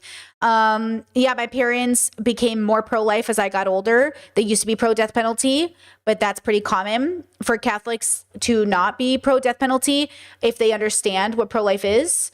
Right? Chad says, can you explain an ego death past it being a profound bubble pop? Well, going by their definition of like an ego death, it's like the ego is suspended and you sort of have no relationship or contact with like the ego as a self, right? So imagine you're like have a really strong sense of an embodied experience and you're running in your body and then you and you like pop out and you no longer can like touch your body or touch anything that makes sense. And you've kind of like, oh my God. And you're like floating through the air and you don't know what to do. The idea is that, can you ground yourself back in your body with this new lived like perception? Like you have a bubble pop of perception, but do you ground yourself or do you stay loose? Do you lose yourself to the pop, right? Can you like get back to your body? So, an ego death I think it's just an experience. It doesn't mean it's going to go in a particular direction, right? I remember when Debate Bro and we talked about that. We talked about ego deaths and he's like, oh, I had this huge ego death, bro. I took so many shrooms. I took like 8 grams of shrooms. I had like this amazing bubble pop, But then look at his life and look at the way that it went. It didn't matter that he had bubble pop. Like it didn't matter that he had the ego death. And did he even have it? He might have had it for sure, but it didn't even matter. Because look at his life. It didn't even make a difference. Or you could say it made a difference in the sense that it didn't lead him to his joy. Probably because his ego got back in the way when he got back to himself. You know what I mean? So the point is that the ego death is only as significant as what you do with it. Just like anything else in life. Everything is kind of predicated on your relationship to this thing, including life itself. Life is only as, whatever word you insert here, meaningful, whatever, as your relationship to it. Only as joyful as your relationship to it, which is, again, you want to have in 2 ways, either in a 2 sense, connected to the you as that is I, or the 5 sense connected to the experience that is life, nature, right? It just depends. Chess says, do you think a bad trip is in the eye of the beholder? Bad trips are usually deeply nihilistic. I think all trips are good trips, even bad trips. So my belief is like, it's about the experience. Like life, all life is a good life, even a bad life. It's just an experience. All death is a good death, even a bad death. That, right? Like you want to know, like, what are these people actually kind of talking about? I could be wrong there, but I see this beautiful striving that you're trying really hard to figure this stuff out, which is just awesome to see. I think though that if we kind of look at it, and you mentioned kind of psychedelics as well, and I think psychedelics is really interesting because we know that, so if you take someone who has treatment refractory depression or someone. No, Chad said, I missed it, but what was the movie that caused your ego death? No, I did not have a movie that caused my ego death. I've had multiple ego deaths over the years. I had ego deaths as a 2, I had ego deaths as a 5. The movie you're probably remembering is I watched a movie I didn't call it an ego death, but it got me to stage 4, which is somewhat of an ego death in some context. Maybe you could call it a 5 ego death or a 4 ego death over a 2 ego death, but it's The Holy Mountain by Jodorowsky. But I've had many ego deaths over my years, like many, some weed induced, some meditation induced, some, movie induced, like many ego deaths, especially in meditative situations, right? Someone who has PTSD and you give them a psychedelic, the psychedelic is not healing. Yeah. What is healing is specifically whether they have an ego death experience. Mm-hmm. Yeah. So if I see but then they have to do something with that ego death experience. Colors and things like that, yes, that doesn't solve things. But the ego death experience is what correlates with clinical improvement. So psychedelics are a good way to evoke. And I think you can have an ego death and go right back to your life. I think it's a really interesting narrative that we say that ego death guarantees a change. I think it can guarantee a change, but I don't think it's as significant as people think it is. It doesn't necessitate a huge reality shift. I think it can offer an opportunity for it, just like anything in life can, right? But I think the change can be very tiny, A subjective experience, right? So we know that there are a couple of pieces. And also, you can have an ego death without a bubble pop. A bubble pop, you can have an ego death. Sorry, you can have a bubble pop without an ego death. So just for clarification of language, like you can bubble pop without having an ego death. A bubble pop is just a change in your perception that changes your way of action, but it can be really insignificant. Like, oh my God, I just learned this today, bubble pop. I just learned that in the UK, they called it the Philosopher's Stone instead of the Sorcerer's Stone, bubble pop. It's a perception change. It doesn't require an ego death. But an ego death, I guess, would require a bubble pop by that definition. I worked with people. So one of the things that we know is that when you experience trauma, it shatters your meaning of life. Yes. And so working a lot with people with trauma, and this is something that I kind of laid out in terms of like making a guide about it. But what I realized is that there's a set of things that you can do relatively sequentially to get your meaning back. And so I think the cool thing about like, reading the Gospels or psychedelics or things like that is those each have some, fingers crossed, change in you. But the cool thing is like if you start with something called alexithymia, so as long as you are like using a bunch of substances, as long as you are not able to detect what is going on inside you, that is a fundamental prerequisite of the subjective experience of meaning. The second step to that is to go through some stuff around ego. So this is like the other like big thing that we try to focus on is like when your default mode network is hyperactive, this is the part of your brain that gives you a sense of who you are. Hyperactive default mode networks lead to depression. Hyperactive default mode networks also lead to some degree of like existential depression. And this is where so many of my patients get tripped up when they start reading philosophy. And this isn't against philosophy, but remember, this is happening in a subjective mind. If you're not careful, what we know is that philosophy can turn into intellectualizing. Ooh, he's saying, Alex, this is for you. This is for you, my bro, little bro. Philosophy without therapy, probably not that helpful. Therapy without philosophy, definitely not that helpful. You need both. One's for your mental health, one's for your philosophical outlook. You need both, guys. You need to know what's going on with your brain. If you don't know how your brain is functioning, you don't know how your computer processor is functioning. If your computer processor is fucked up, the data is going to be fucked up. Okay? You got to check on your brain. Every single one of us get to check on our brain. And then we get to do what we can with the data. Okay? The data is the philosophy. Philosophy is data. Mental health is the processor. You got to check on your processor. Okay? That there is a psychological defense where you start looking at theoretical stuff and it sort of shapes the way that your mind functions and it starts to become maladaptive. What does that mean in simple terms? So people, if you have a problem in life, you can think about it a lot. You can read about it a lot. There are a lot of people that I've worked with that just go on watching podcasts, like chain watching podcasts and reading books and things like that, right? But their life never changes. Yes. So this is where, so there's a certain amount of like, learning how to ground yourself in your experience, which involves reducing alexithymia, which involves dissolving your ego. And this is another really, really important thing that I think we find in people who have purpose. Because if we go back to the earlier example of the person who 30 days after they die, the world ends, that person, if they decide to still write the book, I think that there is a certain egoless involved in that, right? I'm doing it for the sake of the work. It's not for the benefit of humanity. It's not for some transcendent purpose. It's not for something that goes beyond my death. Actually, it's the opposite. I am doing this thing here and now just for its own sake. And so preparing for this podcast, I actually texted and called a couple of my former patients. These are people that I haven't seen in 3 to 5 years. And I just asked them, I was like, hey, bro, do you have purpose? Tell me what it is. And I was stunned by how their answers are not about what happens after they die. They're very like, I'm just here for the flow of it, right? My purpose in life is to experience what life has to offer. That's it. It's not about something beyond you. And I think this is where you're spot on, Alex, that a lot of people deal with the fear of death by wanting to live past it. But that is actually, that's the default mechanism that we use, but that is actually ego-driven, right? I want to exist beyond when I die. 100%. Okay, so chat says, so you can only move level depending on what you do with the knowledge of the consciousness. The levels are meant to represent your relationship with yourself and everything outside of yourself, and relationship to the earth as the center of the universe or as the universe, and you're just in it. So again, but it has to be embodied. So it's intellectual and embodied. It cannot just be intellectual. Oh, we're on a floating rock in space. Yeah, you say that, but you're not having that embodied experience. Now, 2 nihilists can have that embodied experience, but then don't have the intellectualism to help balance it out, nor the curiosity to seek out the joy within that reality. So you have to have both. 5 framework is just to say, on my levels 5 framework, is just to say, you have an understanding of you in relationship to the universe, be it the earth as the center or the universe as a whole, and you're a thing in it.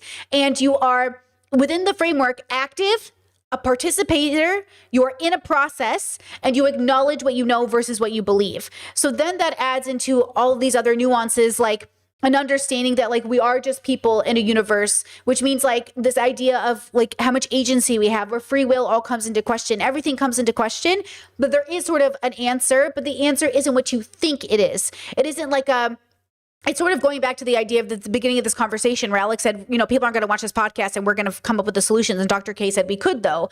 I think there are solutions. Whether or not they're found in this podcast is another conversation. But I do think there is a solution to be found. It's probably not going to be found on a podcast, but it could lend itself to adding to that overall answer, which is hopefully what we get in this podcast is not the solution and not the answer, but tidbits of the possibility that will add to the greater understanding. So again, We go back to our One Piece example where like you're kind of like Robin in One Piece. And if you guys don't know what that means, that's okay. But you know there is a large text somewhere in the world that will tell you what you need to know, but you have to go around the world to find pieces of that information to pull it all together like a puzzle piece. Okay? We all know there's a puzzle to be, put together, but we still have to go get those puzzle pieces. Okay? And to go get those puzzle pieces is the process of life. And 5 is letting go of the attachment of finishing the puzzle. So 5s believe there's a puzzle and not that there's a puzzle. There is no puzzle. But there is a puzzle. Alex would say, well, Brittany, are you saying there is a puzzle? And I'm saying, no, there's literally not a puzzle. The puzzle itself is the process. The process is the puzzle. And then so he'll say, so there is no puzzle. So what's the point? The point is the process of looking or engaging with the puzzle. But that's only in 5 framework. 2 framework, just as valid, has its own sense of joy, 2 joy. So it's you in relation to the earth being the center of your universe. Okay? Like then there's that, which it's fine. You're here for 75 years and then you die. And the purpose of your life was to be a good dad and to show up for your kids at every school play. Fire. Love that. Vibes. If you are completely fulfilled by this and you are joyful and you are showing up, vibes, I have no notes. But if you come to me and say, I am in crisis, I have no purpose, I would say to you, are you looking for purpose as it relates to you and the earth, or you and the universe, or you and both? Okay? So something like that. So yes, as on my level system, if you want to, again, 5 cannot be your goal. If you already have in your head that I want to be a 5, let go of the attachment of being 5. Okay? But you have to have a purpose. You have to have a purposeful intention. You have to intend. I know this is confusing. It's about tiny contradictions. You have to intend to be introspective and also let go of the attachment of being 5. It's both. Life is this big contradiction. Okay? We don't want to think of ourselves as violent people, but we eat animals. We're pro-death penalty. We commit abortions. We kill people. Okay? We're both things. We are non-violent people, and yet we engage in violence to exist. Our existence is violent, and yet I would not identify as a violent person. It's all about holding that contradiction in your hand and having it be in harmony, right? The harmony is sort of the radical acceptance. But again, 2 versus 5, it's just dependent on your joy. There's no reason to be a 5 if it doesn't coincide with your joy. Okay? Chad said being introspective for the sake of introspection rather than for a reward. And then extending that out, right? A lot of 2s exist in a world where they're attached to the outcome, like the theist Greg, because that's how they find their meaning. So they can't imagine being in a world where you don't have an attachment to the outcome, because that's where they get their whole meaning. And I'm saying 5 framework is no attachment to the outcome, but in an embodied sense, like it's real for you. Like it's real. It's not like you're thinking it, you're intellectualizing it. It's embodied. It's all encompassing in like a really full, meaningful way. Like Alex is intellectualizing. He's not having an embodied experience. So when he was vegan, he was intellectually vegan. He wasn't embodied vegan. I'm not embodied vegan, for the record. I'm still not there yet. I don't know if I will be there. I'm in a process. Okay? I've been plant-based. Even yesterday, all I wanted was some fucking chicken. I can't get off how much I miss chicken. And yet, I could not bring myself to go to the store and buy me chicken. Who's stopping me? Nobody. Nobody is stopping me from buying chicken. 99% of the world would literally be like, go get chicken, girl. Nobody's going to judge you for eating chicken. Nobody of importance in my life would ever judge me for eating chicken.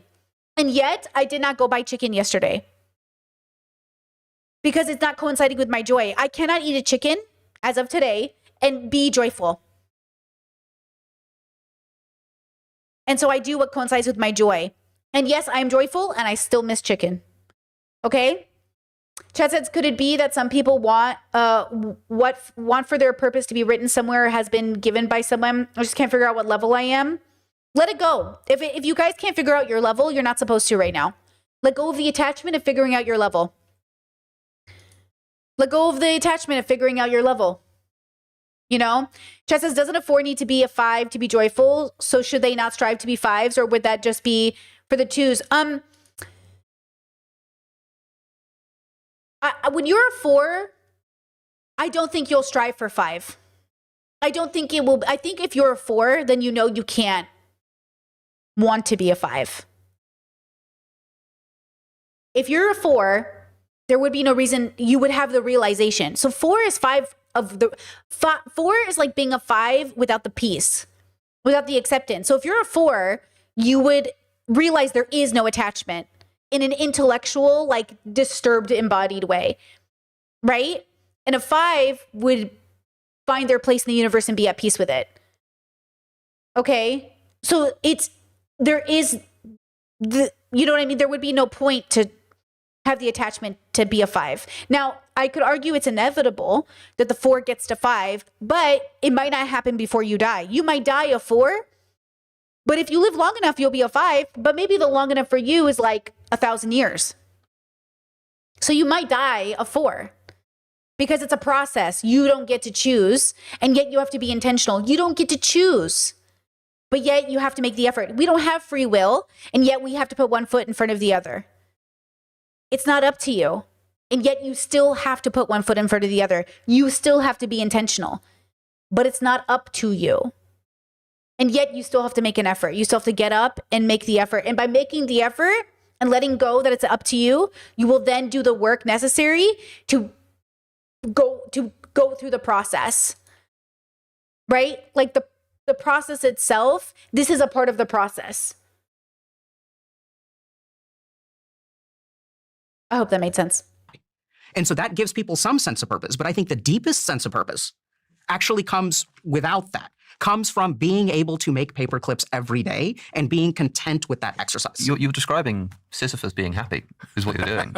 Yes, so Sisyphus can be happy. Yeah. I mean, that's Explain Sisyphus for those that don't know about the guy pushing the rock up the hill. Camus, who is an existentialist, even though he doesn't call himself an existentialist. He founds this school known as absurdism, which is a word I used earlier too. And he tries to describe the absurdist condition of one in which you have all of these desires about the world, but the world literally just can't fulfill them. You're looking for meaning, it's not there. It literally, your desire and the real world are in conflict. And he calls this, the realization of this, absurdity. And he writes this short treatise called The Myth of Sisyphus, which is based on an actual ancient myth of Sisyphus, who is condemned by the gods as punishment to roll a boulder up a hill. And when it gets to the top, it rolls back down again. And he goes back down and he pushes the boulder up to the top of the hill. And he does that over and over again for eternity. The real torture of this is not so much the suffering of the pushing of the boulder, there's that, but the suffering in the knowledge that it's meaningless. Mm-hmm. And that describes the absurdist condition. And Albert Camus tries to respond to this by imagining Sisyphus being happy, and essentially as an act of rebellion against this condition, just getting on with it anyway and being okay with it. I've never been fulfilled by this. I've sort of always thought that this may literally, and I understand that there are people who could do that. There are people who could write the book. And I thought of Sisyphus when you said the person who writes the book anyway, because it almost feels like an act of rebellion, because it's not. Chet says, yeah, Camus, blah, blah, blah. What do you think, Alex? So philosophers like Alex are not philosophers in the sense that they have their own way of being. Alex has no thoughts. Alex isn't a person. That's why I don't think Alex is having embodied relationships with his work. He's not a person. I do not know who Alex is. I do not know what he thinks. I do not know his favorite color. I don't know anything about him. He is just this is white boy philosophy in the modern day. White boy philosophy in the modern day is regurgitating what other people said and never really being vulnerable enough to say what you think or say. You know, he just knows stuff. He can reference stuff. He has read a lot of books, but he can't explain it. He doesn't understand it. He didn't live it. You know what I mean? He doesn't have any concept of I. So it's fine, right? Like, he has the knowledge, but he doesn't know what to do with that knowledge, you know? But he sounds smart. He's got an accent. He's got a good resume. So people are like, whoa, the way he recites philosophy off his dome. It's like, okay, and?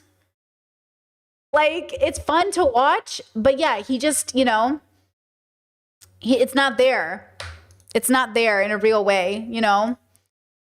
Chad says he just did it, though. He said he isn't satisfied with writing the book anyway. He does talk about his own thoughts. Let me rephrase. The requirement I would have to constitute understanding Alex doesn't fit the threshold. He's shallow. It's shallow. Not that he's stupid, but he's shallow. It's not very deep. I don't know what motivates him. I don't know his why. I don't know his vulnerabilities, or he's denying us something. He's denying it to himself or his audience or something. Again, you can assume I can tear it apart and deconstruct it in a way that makes a lot of assumptions, but I wouldn't be able to say confidently that I know Alex. Okay? So, you know, yeah. You didn't just say they still write the book. You said they write the book anyway. They do it they do it almost in protest of this condition. Some people can do that, but I think that is probably a sort of psychological cope. No, it's not. It's not. See, he doesn't understand why you would write the book if the end of the world was coming. My partner and I talk about this all the time. When we play, what would we do in the end of the world stuff? It's like, I don't know, just go about our life, enjoy our life, do the thing. What are we working on right now? What's the project we want to finish before the end of the world? You know, how do we want to spend it? Like, it's not about finishing it. It's just about like, what am I going to do? The world's already ending. But the world was always already ending. Guys, the world is ending. You're already dead. You already died. And yet we get up every day. Alex doesn't understand. To people with my brain, the world already ended. I already have 30 days. I already know it's gone. But I do it anyways. We have no guarantee we're going to be here tomorrow. And yet I do it anyways. We have no guarantee we'll be here in 30 days, but we're still going to do it anyways. It's not like I live life thinking we're going to be here in 30 days. I live life regardless if we're here in 30 days. I invest for my future whether I am going to be here in 30 days. It doesn't matter. I live life every day like it's my last, and every day like I'll be alive for 100 years. And I do both things every day. Because, you know, in some people's brains, they go, well, if the world's not going to be here, I'm going to throw it all. I'm just going to destroy everything. Why?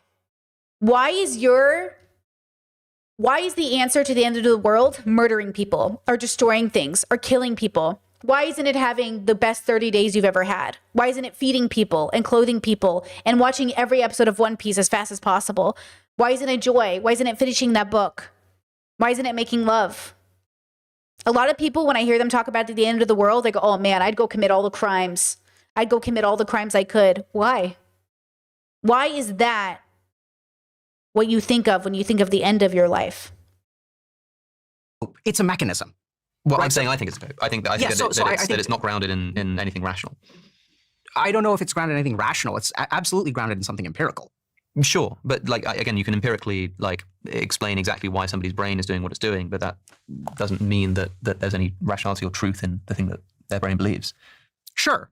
Right. But I think but I think this goes back to the issue of whether there's capital P. But I think that you can observe the world and you can make observations, and you can, I don't know what your relation to scientific observations and truth is, whether those things are connected or not.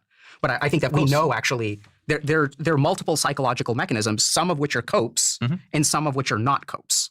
I suppose I mean like a philosophical cope. I mean like it's not. I think it's untrue. I think that the person who is content in such a condition is almost by definition delusory. What does delusory mean? Like under the influence of a delusion. I think that it is not a happiness-inducing condition to be Sisyphus rolling his boulder up the mountain. Yeah, so this is where I think the data is actually against that. So what the data shows is that it is your attitude towards the circumstances of your life that determines your happiness or your lack of happiness. Someone can be in a happy delusion. In fact, that's why most people suffer from delusions, because it makes them happy. That's not why most. He's isn't he such a good example? Oh, he's so good. I love him. I love Alex for putting himself in this position so we could use him as an example. You see how he lacks the embodied understanding? This is the problem with the atheist bubble. It's so fucking limited, bro. So the problem with the really spiritual bubbles is they're too embodied. They lose themselves to psychosis and fucking conspiracy theories. The other issue, or they're embodied in like too much, like, yeah, I'm going to use the word embodied, but they're fucking losing it. They lose reality. They hit psychosis, right? And then you get to the Alexes who never even get the chance of psychosis because they can't even risk the embodiment. You got to be willing to risk a little bit of psychosis. Not that you will get it, but you got to be willing to risk a little bit. That's why we take psychedelics. You know, it's a risk every time. Yes? You know, sex and dating and everything is a risk every time, and we do it in hopes to find meaning. And then when we find it, pushing the boulder up the hill, it has to be, there's one Sisyphus, right? That's like, oh, I can't believe I have to do this. And I'm so angry. And this is the worst thing that's ever happened to me. And he does it anyways, every day, bitter, you know, in a bitter mood. And then there's the Sisyphus that's like, oh, look at the new way I learned how to move my rock up the hill. Look at the new way I found a relationship to myself that like changed my existence, right? Like there's all ways to be him. The question is, which one are you going to choose? Now, listen to me when I say this, okay? Listen to me when I say this. You can't cope or fake it. And I think Alex meets a lot of people who fake it because of his job. When I was in the Debate Bro bubble, all those people are such little fakers because they don't know it. But so is Alex. He's a little coper, but he doesn't know it. And that's not, I watch Alex. It's not to say that Alex is evil. It's to say that he's not in sync with his joy because the cope is there. It's too strong, right? Okay, so it's one of those things. No, Chad says, girl, I cannot risk psychosis. No, don't actually risk psychosis, guys. The idea, though, is that if you're too afraid to do it, then you might not do anything. So it's a metaphorical encouragement. It's not a literal one, okay? Don't actually suffer unwisely, okay? You cannot actually seek knowing by suffering unwisely. You must suffer wisely, okay? So you can't, go to the gym 20 times in a week and think that's going to be good for you. That's suffering unwisely. But if you go to the gym 3 times a week, probably suffering wisely. Okay, I'm going to do drugs, but your drugs aren't in a safe environment with a safe dealer and a safe thing, which could be wise suffering. A trip that's like, instead you're doing drugs in a bad way with bad people, and that's unwise suffering. Okay, so again, we want to risk in a wise way, which gives us opportunity, and then know that in our life we'll make mistakes and be unwise, and that's also part of the learning. Okay. That's also part of the learning, right? So what Alex is doing here is just feeling like he's too in his head, and Dr. K knows it because Dr. K literally specializes in working with boys like Alex. That's why I say understand that Dr. K is the guy who's going into these boy bubbles and saying like, I see you, let me try to help you. And this is why I think I understand Dr. K's intention better than even the boys, because the boys who are set on hating Dr. K not only do not understand him, but I think they know he's right and they're too afraid to admit it. So better to hate Dr. K than actually try. Better to hate him and be bitter than to acknowledge he's right. He's not right in everything. He's not perfect, but he's more right than they will ever be. And that is scary. It's scary meeting a person who's more right than you ever feel like you could ever be. People suffer from delusions. So Hold on, let me rewind that. That determines your happiness or your lack of Well, happiness. someone can be in a happy delusion. In fact, that's why most people suffer from delusions, because it makes them happy. That's not why most people suffer from delusions. So, but you understand what I'm saying? That like Yeah, I understand what you're saying. you I just think that you can't it's not- empirically show that something is not a delusion because it makes people happy. Yeah, so you can absolutely differentiate between a psychological cope Mhm. and an attitude towards life that is not a cope. Mhm. And the reason you can differentiate that is because of what is underneath. And people can be delusional, but they're not necessarily delusional to make themselves happy. In fact, quite the opposite. So we have diagnoses like schizophrenia, of which one of them is having delusions.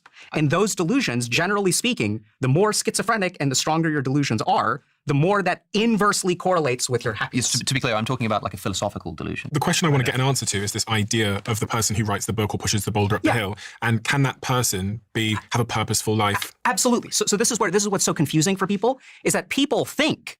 So what Alex is saying, I think, is a really, really common representation of what people think about purpose. My purpose is to make something that is greater than me. My purpose is to have some meaning or impact in the world around me. What we know is there's a great example of this called self-determination theory, which is that if you look at people who have purpose, what you find is it's not about anything transcendent. Have purpose or have a sense of purpose? Have a sense of purpose. Okay, we're asking them subjectively, right? So if we're and that's what I think. And these people are less likely to be addicted to things, are more resilient, tend to be subjectively happier as well. So we're talking about subjective, right? What you find is that they have 3 things. The first is that they have some degree of self-direction. So this is like, I choose to do something. They're not just taking it from life, they're making choices. And this is where people also get confused because they think like, which choice is right? That kind of thinking is actually irrelevant. There isn't a right choice or a wrong choice. What correlates with your sense of direction is whether you make it or not. So you actually need to get away from the concept of right and wrong. The second thing is that they need a stretching of their competence. So if you just take a bunch of people who are not being pushed and finding themselves grow, then their sense of direction or purpose will decrease. And the third thing is a sense of relatedness. So there's something where I have to know who I am and have other people see that part of me. And if you cultivate these 3 variables, then your purpose will empirically, and by empirical, what I mean is that we can literally measure people's subjective experience in. Community note, scientists use the tools like brain scans and behavioral tests to study how people feel in measurable ways. While experiences are personal, patterns in brain activity and responses can be objective clues on what someone is going through. An objective way. And so like these kinds of things I think can end up improving your purpose. What are you measuring when you're looking for? Alex, I just would love to get your answer to this idea. Do you think the person who is pushing the boulder up the hill or is writing the book, even though the world's about to end, can still genuinely live a subjectively, and by subjective I mean in their opinion, purposeful life? Yes. Yeah, absolutely. I think Sisyphus can be happy, but I think that's not the attitude that I would have. And I don't, for myself, find it satisfying. Any analogy which is sufficiently similar to the Sisyphus condition and the attempted solution is, well, just imagine Sisyphus happy. That's how he literally ends the myth of Sisyphus. One must imagine Sisyphus happy, and I can imagine him and say, good for him. Do you think you would be happier if you believed in Greg's views of the world? Almost certainly, but not because of Greg's views, but because of the confidence and satisfaction that they bring. I think I'd feel just as much meaning in my life if I was a convicted Muslim, or were I a Jain or something like that. I think I would find that fulfillment. So the content. Ooh, Alex has said in past interviews that he would love to believe in a religion. I used to say this. Remember, he's 26. When I was coming out of religion and I was more liberal minded, and even when I was even more progressive, and even when I would argue that I would use this language with twos, when I was even identifying as a 5, I would say like, oh yeah, if I was Catholic, I'd make the greatest Catholic in the world, because I live with such conviction, right? But I couldn't. So then that gave a message to the communities around me, and probably what Greg is thinking right now: you want to be Christian? No. You want to be Muslim? No. Oh, if I just show you the word of Christ, you'll convert? No. Because that's what would happen in my own life is when I was, I've gone through stages where either you're saying it or you're expressing it, but you kind of like, I think people, they forget that coming out of a religion is like it's a very difficult struggle. It's a huge bubble pop, especially if you come from a background where you believed it. If you're a kid in church, you never believed it, that's a different journey. But if you're a kid in church who believed it, and at some point your life revolved around it, and then you came out of it, the deconstruction is very intense, okay? So then you jump into different bubbles to find meaning, and then that doesn't feel fulfilling, and you're looking for this sense of, what is this? Alex, I've said this very thing that Alex just said, right?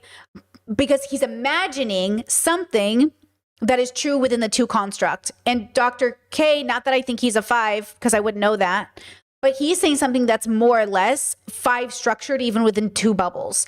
He's saying that you don't need the direct belief in a God, like the Abrahamic God, to be happy being Sisyphus. But since Sisyphus doesn't have the God, it's too hard for Alex to grasp. But it's the same thing. It can be the same thing, or it doesn't have to be. It's the same reason why religious people struggle to think Sisyphus could be happy. I think Alex is suffering from religiosity. Does anyone know if he grew up religious? Because I can't remember now. I can't remember right now what I've learned about his past, if I learned that at all, right? Like, he's falling into the trap of thinking, which is so reasonable. Like, it's so rational that he would fall into this trap because it's all he knows in this theist bubble. Does Alex engage in Eastern philosophy at all? I don't know. I think he spends too much time talking to Western philosophers. Yeah, I'd have to look into that, right? Just as he seems kind of depressed, he seems cynical and pessimistic, which is valid. I don't know that he's depressed. I think he might do well if he was depressed. I think he should be depressed. Like, a part of me thinks like he's never been depressed, and that's the problem. A part of me thinks he might need, you know what I'm saying? Like, there's some level of lack of struggle from Alex, even though I know he's chronically ill. Like, I know because that's why he went back to meat eating. He said he was chronically ill. Right? So then maybe a part of me is like, does he not struggle enough? He grew up Catholic, chat says. Well, maybe him growing up Catholic, these are his Catholic roots showing, which makes sense because I grew up Catholic. So I could kind of, thank you, Discord. I can kind of see that.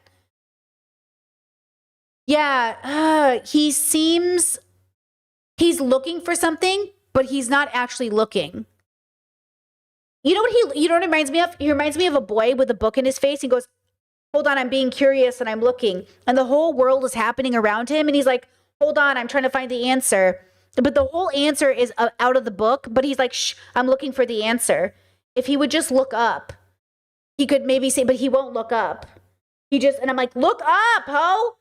And he's just like, I can't. Even when he thinks he might look up, he gets distracted again. It feels something like that, you know?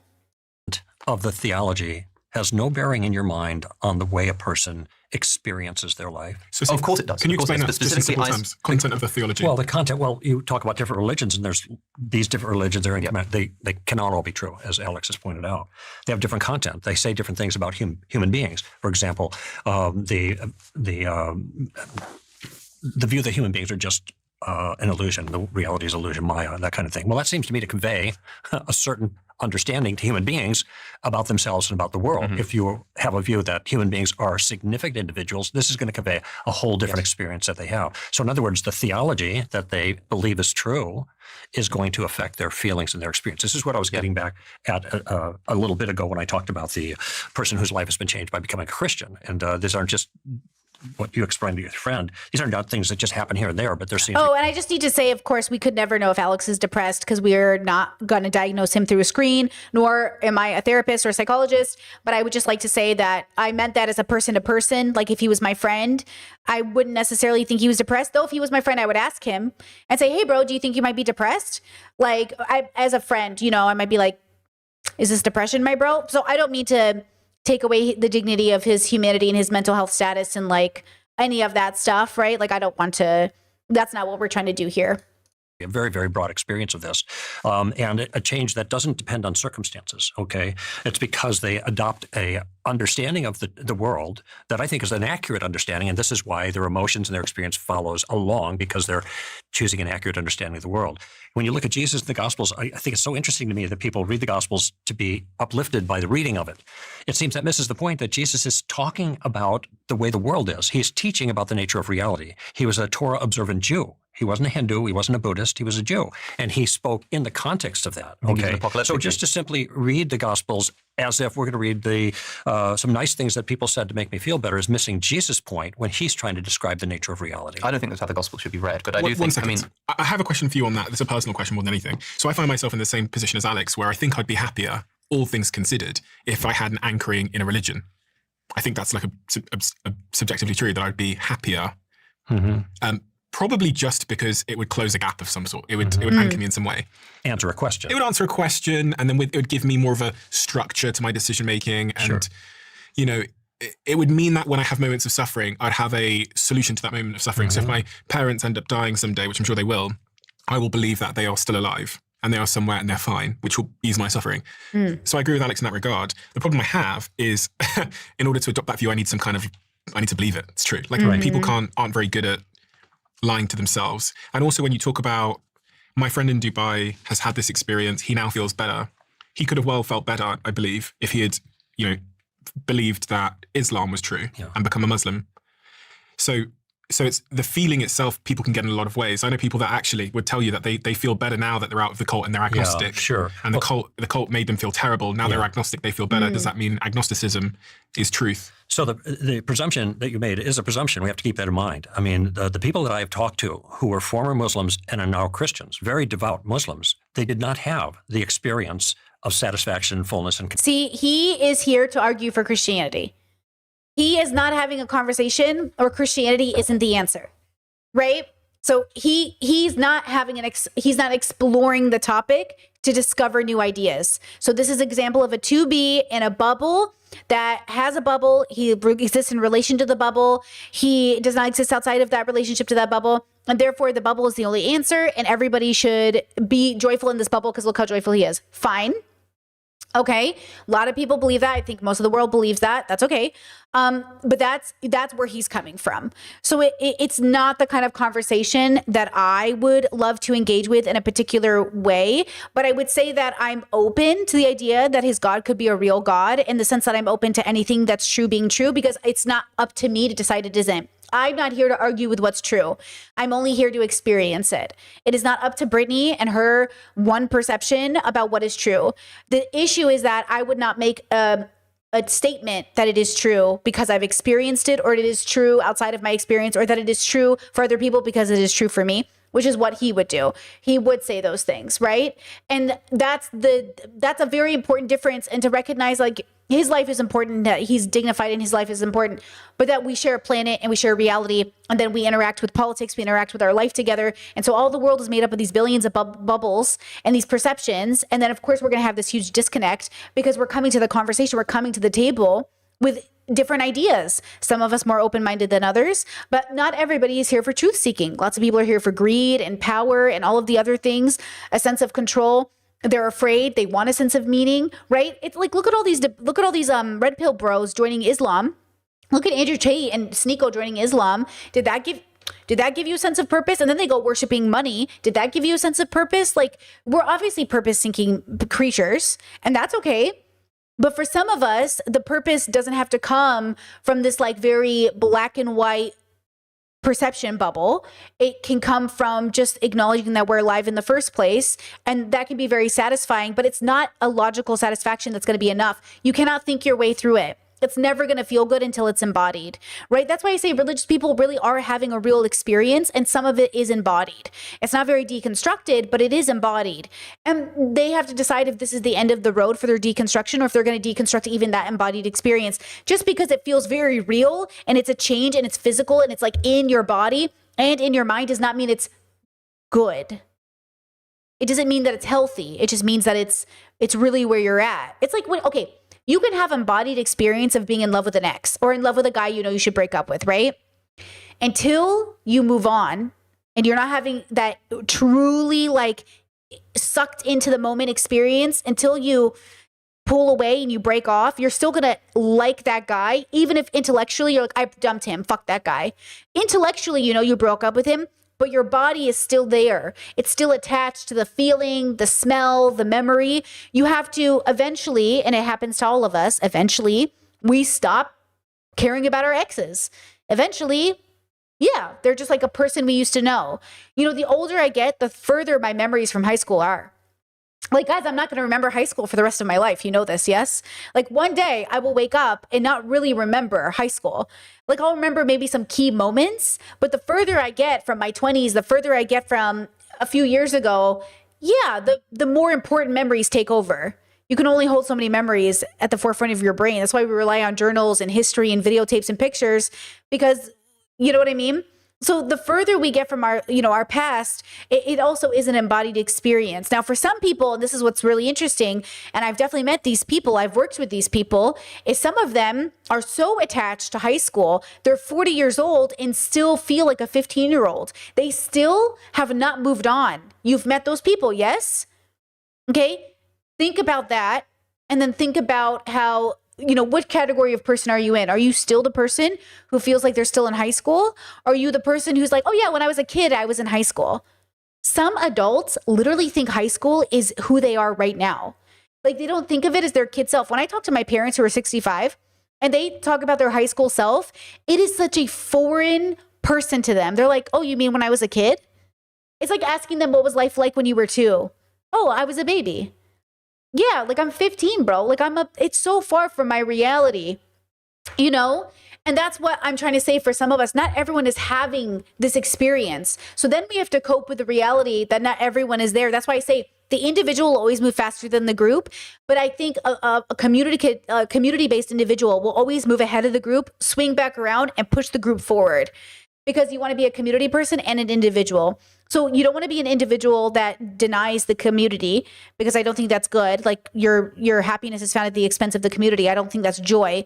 I think joy is about moving people forward in our own little way, but we also are allowed to discover things for ourselves, Okay, I think that made sense. I'm going to finish. That was a long monologue. Connection with God, in Islam, hello. that they do in Christianity, okay? Hold on, let's rewind that a little bit. Of satisfaction, fullness, and connection with God, in Islam that they do in Christianity. Okay, so we want to be careful that we don't. There are people who do the opposite. Yeah, there's people that would have gone the other way, and they'll be in the comment section right now saying, "Well, I went from Christianity to Islam." Okay, well, sure. I'm just telling you what I know of those people. Okay, and I think it's a mistake. As if he could speak for all the people in that category. To say, well, everybody has their own religion. They have their own experience with their religion, because I don't think that's the case. I'm not saying there aren't satisfied Muslims. That's not what I'm saying, or Buddhists or Hindus or whatever. But what I'm saying is there is an evidential element to the changed life, okay? And it may not be decisive. There may be other things that are involved, okay? I do think that for many Christians, I think you've made this point in the past too, it's the experience with God that makes the difference. But it's not that the other evidences for the existence of God, maybe philosophical type of evidence, haven't made a difference. Because I've talked to lots of people where they have made the difference, moving them in that direction. The point there that it's evidential, that's a presumption. What I mean by evidential is that there is information that can be brought to bear that seems to be evidence indicating that the belief system is true. It's Is that a accurate. presumption? I don't know why you would call it a presumption. As in the evidence that Christianity is true from the increased sense of purpose that people get from becoming a Christian. I think that's one of the evidence. It's a subjective evidence, yeah. So it's a Evidence presumption. of and the it's truth because- of Christianity. Well, I wouldn't build the whole thing. But just on it's that evidence. case. It's contributing evidence to the actual Yes, truth yes. of Think of it Christianity this as way. a If the story worldview. of reality is simply that God made us to be with Him, and then we find the way that God intends for us to connect with Him, principally through forgiveness and be restored to our relationship with the Father, and then that gives us, when we do that, a deep sense of satisfaction. I do think that's evidential. In Alex Field, he could explain that through neuroscience, right? Serotonin, Yeah, dopamine, endorphins. Yeah. So can I go back to something real quick? Go ahead. So, I was thinking about the Sisyphus example. Yes. And I was just thinking to myself, so many people go to the gym to do futile physical activity. But not on its own for eternity with no sense in which it's improving their life. Right? Imagine going to the gym and not only is it not making you healthier, it's actually just making you fatter. And you have to do it forever, for the rest of eternity, for no reason, with no end. He's autistic. I'm calling. Has he come out as autistic yet? He's so literal. He's the most literal thinker I've ever seen in my life. He's so literal. It's a metaphor, bro. Do you read Harry Potter and think it's literal? Sisyphus is it's a metaphor. It's just like a story. Does he think the Sphinx can talk to him too? Like, what are we talking about? That's what I'm saying. He's so literal. This is really the disability of intellectualism. You are disabled, my bro. You're disabled. Like, it's a story that's meant to inspire how this relates to your life in a metaphorical sense. Okay? That's the point. That's how you read stories. Everyone's story, even when I read factual, nonfiction, I read it like a metaphor. Okay? I read it like an idea, a concept, an energy, a fairy tale. What am I learning from this? When I look at Alex's life, I'm reading it like I'm reading Harry Potter. Alex is Harry Potter. As far as I'm concerned, this is Harry Potter. And I'm like, oh, that's interesting that Harry went this way. Okay. Well, I don't want to be Harry Potter in the story. I want to do something else.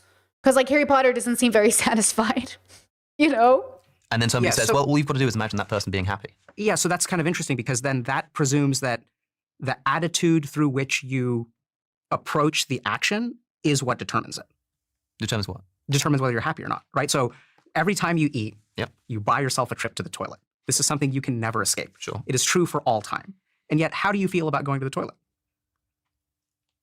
Maybe I'm misunderstanding what you're getting at. So I think it's interesting, right? Because the problem of Sisyphus is in the way that he views it.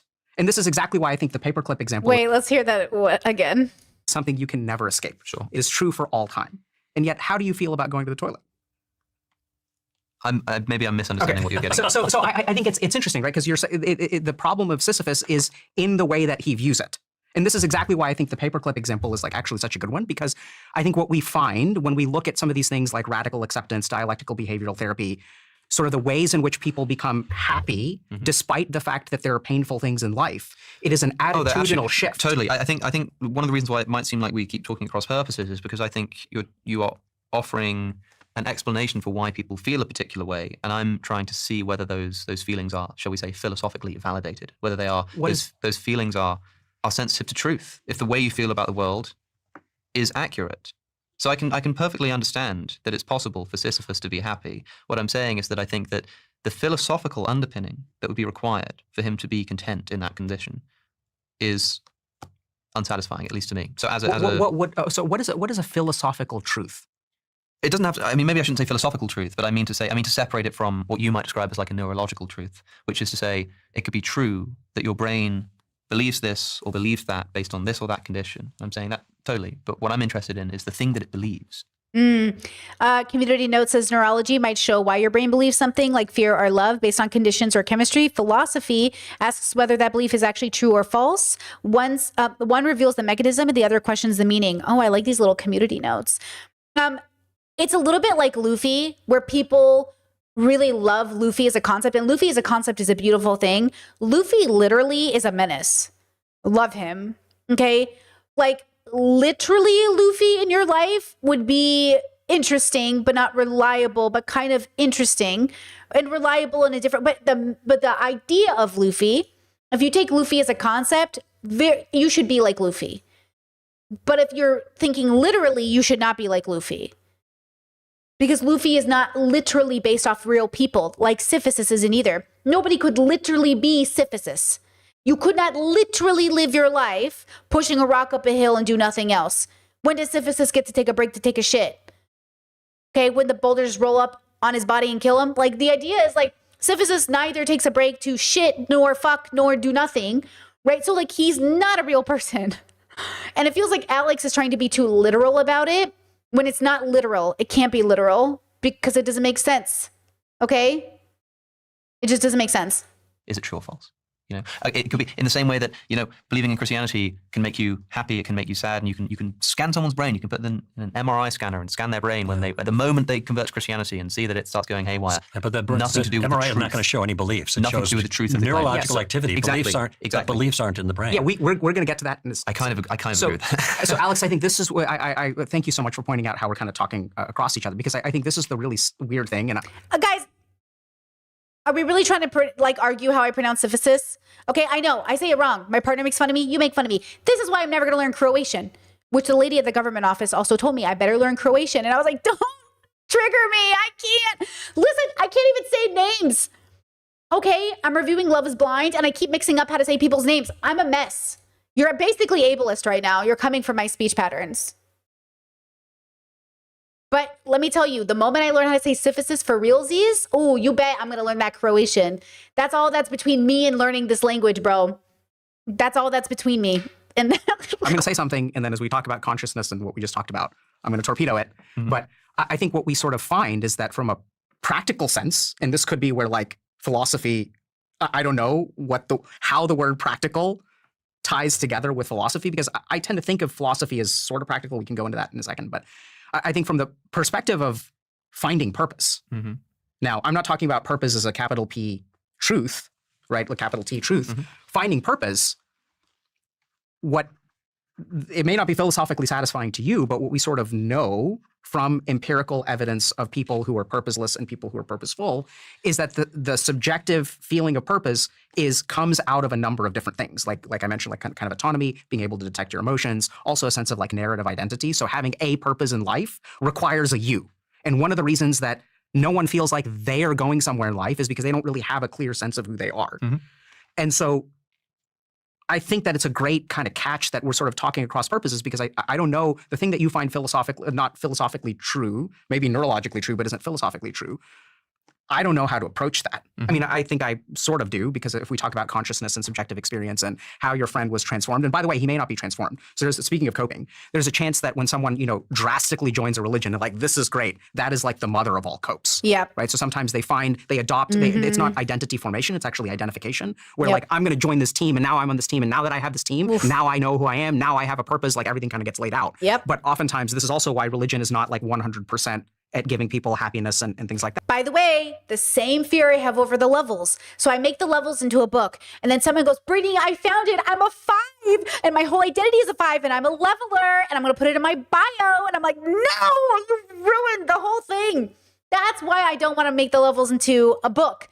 Because the moment it becomes a book, it becomes a religion, and it becomes a thing you can join, and then it becomes a thing you can be. And then all of a sudden it becomes a thing that like is not even like, it's just going to be a mess.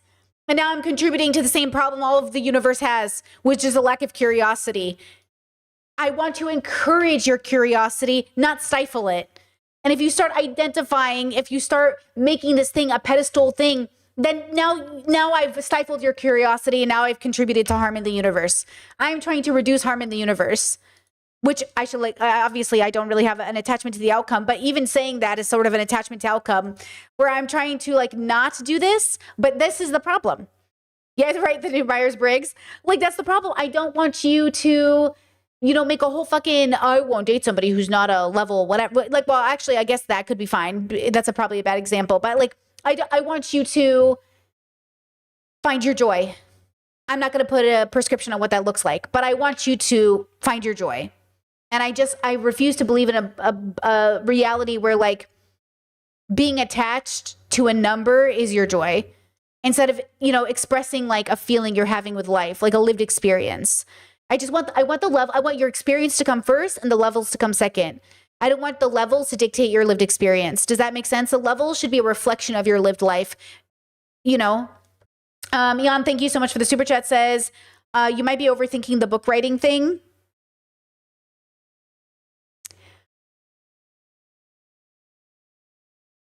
Maybe. But based off of how this conversation is going, I don't think so. I think I'm right, but I could be wrong. But I think I keep in mind, I already know what it's like to be a public figure. Now imagine I have a book, and now imagine people crying to me about how my book changed their life. And imagine now people telling me they killed themselves over my book. I'm already a public figure. I know what it's like to write a book. Have you seen J.K. Rowling fans? Have you seen Harry Potter fans? Okay? Trust me. I know how y'all are with your books. Because there is an internal subjective experience of a relationship with God or something like that, which I think we can segue to consciousness. That's ultimately what determines whether you feel really good about it. And then the other really interesting thing is through some of those subjective experiences, I think the people who have these subjective experiences believe that it gives them access to truth with a higher T. Actually, what about all the self-help books? That's what it would become, by the way. It would become a self-help book, and then I'd have to kill myself on principle because self-help is bad for the world. But that's what it would become. It'd become a self-help book, and then I'd be like Robert Greene and all these other fucking narcissists in the world, obsessed with their own ideas. And then people would follow me and be like, oh my God, do you know the Leveler, program? Oh my God, have you gone to the Leveler camp? And then I'd be like, oh my God, I'm going to have to kill myself on principle just because I did this to the world. Gnostics and folks like that. Mm-hmm.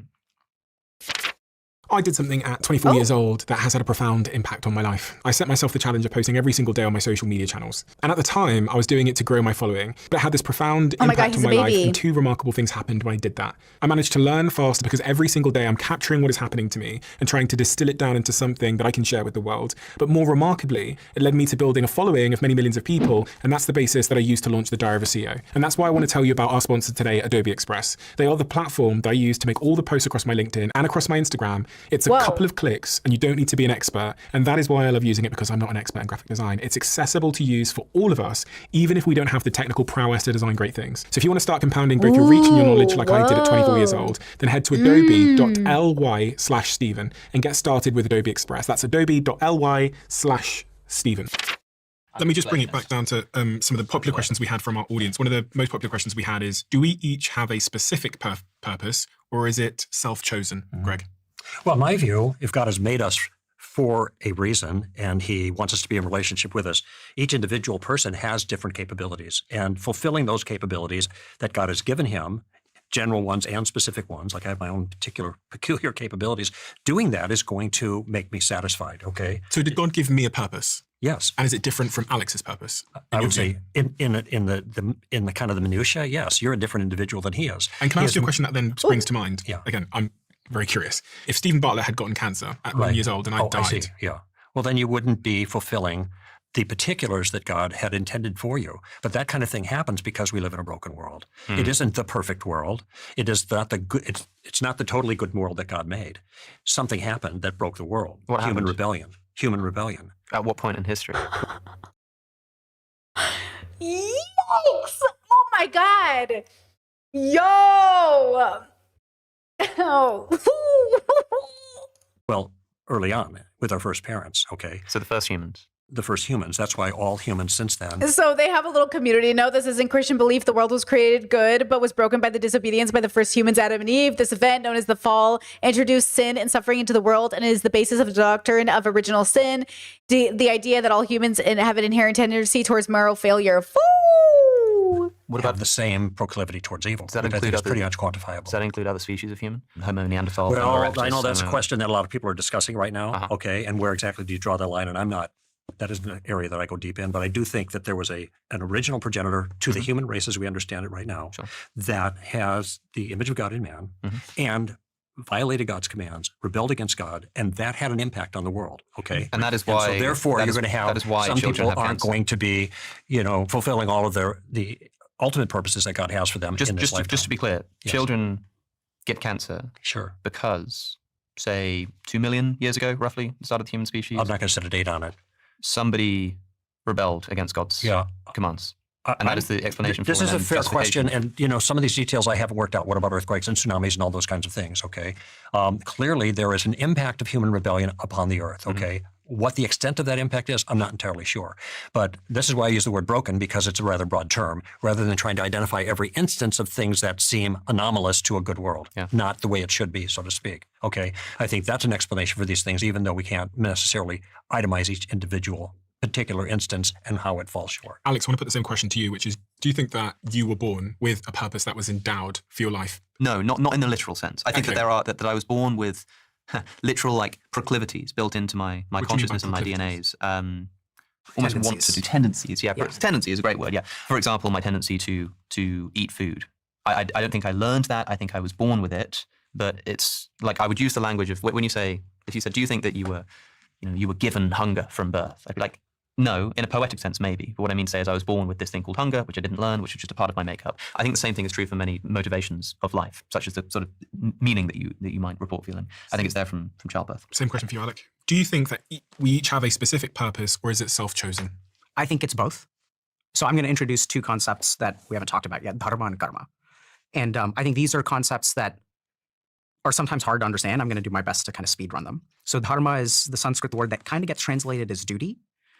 The way that I would describe dharma, the reason I think it's so important is right now, if we look at the world, people are like not having a good time. And oftentimes what they do is they're stuck between this choice of doing what they want and doing what they should. So doing what they want is maybe dopaminergic, is maybe fun in some way. Doing what they should is like painful in some way. So for me, what I think dharma is like sort of duty, but I think the key thing that helps people once they find their dharma is it's what allows you to choose the negative thing. It's what allows you to choose the hard thing. So if someone points a gun at me and I look at that gun means pain, suffering, death, my life will end and then I will have nothing to leave behind me. So my purpose will end. So I try to move away from that thing. But if someone points the gun at my child because I have this overwhelming sense of love and joy or whatever, I step into the path of that thing. So I think once we understand what our duty is, that gives us a sense of tethering. It gives us a sense of direction. I think what confuses a lot of people is that they think duty is like some transcendental, it's like a big thing, like duty with a capital D. Like I was born on this earth to do these like particular big tasks, like I need to say cure cancer or something like that. Oftentimes dharma is really small. So the way duty is not transcendent, then? It's not tied to some moral transcendent thing? I think, I don't know about moral. So this is where I think like You said should. Yeah, one sure. versus should. So that's usually a moral term, right? in the West, right? So I think there's a whole different you set of using it? axioms. Pay attention to the details here, because I 100% pay attention to the details here. Should in the West versus in the East versus anywhere else. Should in the West, you ought to do this. You ought to make babies versus fulfilling a sense of joy. I think if I'm not mistaken, and I want to listen more, Dr. K's dharma is my joy. So when I talk about joy, I think that's his dharma. I'm saying be joyful, find your dharma. And I'm not saying you ought, I'm not making a prescription. And people, that's the biggest confusion with my work, right? Well, Brittany, aren't you making a prescription? I'm not making a prescription. I'm not saying you ought to do this. But if you do this, you will be joyful and it will make sense, right? Or is there, right? Is that right? Am I translating? Maybe I'm wrong on how he's using the word. Let's see. Okay. I'm using dharma, and that's what people will put morality onto dharma, where I don't think that that's actually fair. So going back to, I have a duty, just to give another example. Okay, let's see. And y'all can decide whether this is moral or not. But when I'm sort of working in the emergency room and, a patient walks in, I have a duty to that patient. So a lot of people don't understand about dharma is that it is very environmentally determined. So your dharma will depend somewhat on, the family that you have, the responsibilities that you have. If you have children, you have a dharma to those people. So I think that's one part of what we would call purpose. I think the other part of purpose, and I think this gets really closer to the more Western conception, is karma. So going back to your question about, if a child with cancer dies at the age of 1, is their purpose? Hold on, pause here. Because people in my One Piece video were like, Luffy's fulfilling his dharma. Yeah, his sense of purpose, his duty. I think we're all doing that. But Chet says Dharma isn't joy, but you can connect it to your joy by fulfilling your Dharma. Okay, then that makes a lot of sense because obviously your joy will encompass wise suffering. So if you're joyful, you will wisely suffer. If you're not joyful, you will unwisely suffer, right? Like people who are not joyful, we unwisely suffer. I suffered unwisely most of my life. Literally for 30 years, I was suffering unwisely. I was just suffering. And then I learned to suffer wisely. I had moments of wisdom. I don't consider myself a wise person. And I went through this. So I found my sense of purpose, my values, my place in the universe, and I accepted it. Radical acceptance. Okay. So there's something there. Yeah. So it's interesting. Okay. It's not a calling in a sense that's given to you. Is it like a fulfillment of spirit? We should look more into this. This is interesting. Fulfilled? Arguably, yes, because that could have been their purpose in this life, right? So their purpose could have been, so there's a really interesting story about, many years ago, there were a group of angels, I'm just going to use the Western terminology, devas, who disturbed Shiva in his meditation. And so he cursed them and he said, the curse that you guys are going to do is y'all are going to be born on the earth for one lifetime of a human. And then the devas were like, oh my God, like this is terrible. Like we're going to be cursed to be born on the earth and the earth is full of suffering and Sisyphus and there's no meaning with a capital M. So then they go to Shiva's daughter and they ask her, hey, can you help us out? Like, can you please go talk to your dad? Can you please get him to change his sentence? And she says that Shiva's never going to change his sentence. That's impossible to do. He's also kind of this embodiment of karma and things like that. But so he says, but I can help y'all out. What I can do is I'm going to be born with y'all. And then there's this other story in the Mahabharata where basically she has 7 children and then she drowns them the day after they're born. And so she says, the technical situation is you're going to be born for one lifetime. I can make a lifetime happen in a moment. Whew. Now, I don't know if that's true. I don't know if that's moral. I don't know if it's mythology. But a potential explanation for why children get cancer. It's a potential explanation for why children get cancer. Now, I think the karma thing is when you said, is your purpose in life predetermined? So I think that you inherit a certain amount of circumstances and that part of your purpose will be in relation to the circumstances that you inherit. But the other thing about karma, which I think a lot of people misunderstand, is they think that it means destiny. I think all it means is Newton's third law, which is every action has an equal and opposite reaction. That while you may inherit a set of circumstances, the way that you act is sowing seeds for your future life. Exactly. Karma isn't you do good, you get good. Karma is your life reflected back to you. Like the world's karma, we're living in it. The world is a reflection of us as our whole. Is that what he's saying? I'm trying to translate it to my own bubble speak because we're all saying similar things with different words. So I'm just trying to relate it back to how I talk. So I think like my life is a reflection of what I've put into it, but it's not one-to-one. I did 10 good things today, so I get 10 good rewards, or I did 10 bad things, so I get 10 bad consequences, right? Okay, you're saying he is? Yeah, that's what I think. I think the world is a reflection of itself as a whole. So like this is our karma. This is our responsibility in a sense, because like we're all participating in it. We're all participating in the world, right? We participate in our life. Your life doesn't happen to you, even though you're convinced it does. Even though you're convinced, it's you are your life. The world didn't happen to you. It is just the world. You're a part of it, right? So this is where I know I'm introducing a bunch of concepts and it's interesting. We started a membership program here at Healthy Gamer, and part of the reason we did that is because a lot of these concepts, if you turn them into like 50-minute YouTube videos, people just end up with more questions than answers. So we go into a lot of depth, and I think it requires some depth because I'm sure everybody who's listening has a ton of questions. But in order to succinctly answer your question, I would say that, yeah, you were born for, I don't know about a specific reason, but there's a set of different things which only you can do. Like you are a unique set of genetics, you are a unique set of experiences, you are a unique set of psychology. And this process in psychiatry is something that we call meaning making, helps a lot when people have trauma, right? So to help someone understand, why did this terrible thing happen to you? And once you make meaning from it, that helps you adaptively. But I think that it's also not like predestined necessarily. You can procrastinate on fulfilling your karmas, and then they'll just keep coming back. So, Dr. K, I still have a question about this. You talk about duty, and I'd asked about morality there, and you kind of begged off on that. Well, not really, but then you used the word obligation and emergency room. And it sounds to me, when you talk about those things, you are actually invoking moral categories, things you ought to do, you have an obligation to do, you have a duty to do. Maybe the right thing, you didn't use this phrase, but it sounds like you're saying this is the right thing to do, the virtuous thing to do, as opposed to the wrong thing to do. So how am I to understand those phrases if they are not really invoking genuine moral categories? So when you say moral categories, are you referring to a transcendental right? and wrong? I'm talking about ethical principles, ethical rights and wrong, if you want. They are transcendent because they're not simply in the molecules, as it were. They're above us, transcendent. So yes, in that sense. Okay. Yeah, and there are consequences to our behaviors one way or another. And the consequences, it's not just, utilitarian. It's not just, if I put toast in too long, it'll burn the toast. But you ought to do the things that you just described. You ought to help that person. Okay. I think it's a fairly commonsensible word.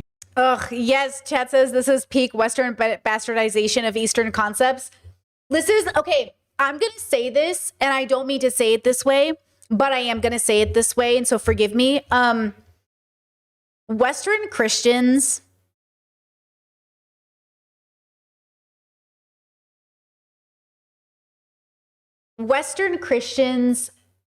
even the most intelligent Western Christian I've ever met in my life, like someone so educated, is like, it feels, I'm so sorry, like, forgive me. It is a little bit like you're at the, it's like someone at the little kids table being like, I want to sit with the adults. And you're like, shit, okay. We're talking about the universe now, kiddos. Because like Christians do this thing where they look at a telescope and they look at the sky and go, oh my God, God must be real because look at this star. Like you are still in these elementary, you know what I mean? Like you're in this elementary way of viewing the world where it's like, oh, I see it, so therefore, versus I see it, I wonder why. It's the arrogance of you just saying, well, I saw it, so like it must be true. And that's how kids think. Kids go, and I know because I nannied and I'm also one of 10, kids go, oh, well, I saw this thing happen, so this must be the answer. You ever watch a TV show and there's a character who sees something happen, so they think they understand it, but if you're in the shoes of the people they're viewing, it's not what they thought at all? That's exactly what I'm trying to figure out. What happened? What did I view happened? What do I think happened? What actually happened? And Christians go, oh, I saw, so it must mean. And I'm just saying like, no, that's not even close to the answer. So and maybe because I get the same exact pushback in my own work, well, you must be making a prescription. This must be a prescription. It's not a prescription of the way that you're making the prescription. Christians in the West make a prescription like they have the answer. Dr. K is making the prescription knowing he doesn't have the answer, but it might be closer to the answer than we could even imagine. Because it doesn't come with the baggage of the arrogance and ego saying, I'm right. He's not telling you what it should look like perfectly. He's saying the concept is true, but the application is going to be subjective. Christians are saying the subject or the thing is true and the application is always the same for everybody. They want 8 billion people praying the same, dressing the same, thinking the same, being the same. They want for 8 billion people, their sense of purpose in life to look very similar. And I'm saying that in itself is inherently limiting, and it cannot be possibly true. I mean, it could, there is a possibility, but it's just not probable. So yes, to the chatter who asked, is religious thinking inherently limiting? It has to be. By design, it is inherently limiting. Even when I've talked to very intellectual, very smart, educated Catholics, priests, they've always told me I can prove God is real because nothing can't come from something, or everything has to come from something. And I haven't heard that my whole life. The same way they explain to me philosophical ideas as a child, they're explaining it to me as an adult. Is there a graduating class for Catholicism? Because I haven't been there. That's what I'm looking for. As a person who took Bible study and did philosophy classes her whole life, it always felt like the more I got to the higher levels of philosophy, Catholics got left behind because their doctrine couldn't get there. And I'm saying, hello? Same thing with atheists. Their belief was limited. We couldn't get there. And I'm saying I've outgrown Western beliefs. Not that Eastern has all the answers, but obviously we can't be the arbiter of all things true. You cannot possibly believe that the West is everything that is true about the world. Like you can't possibly believe the Western belief. That's it, baby. It's like, yeah, no. So again, I believe truth is found everywhere. I think Catholics have some of the answers. I think Muslims have some of the answers. I think atheists have some of the answers. I think we all have some of the answer. We just got to put it together to figure out what that answer could look like. But we don't know, and it's okay if we never know. But to Catholics and Christians, to die without knowing is the greatest sin.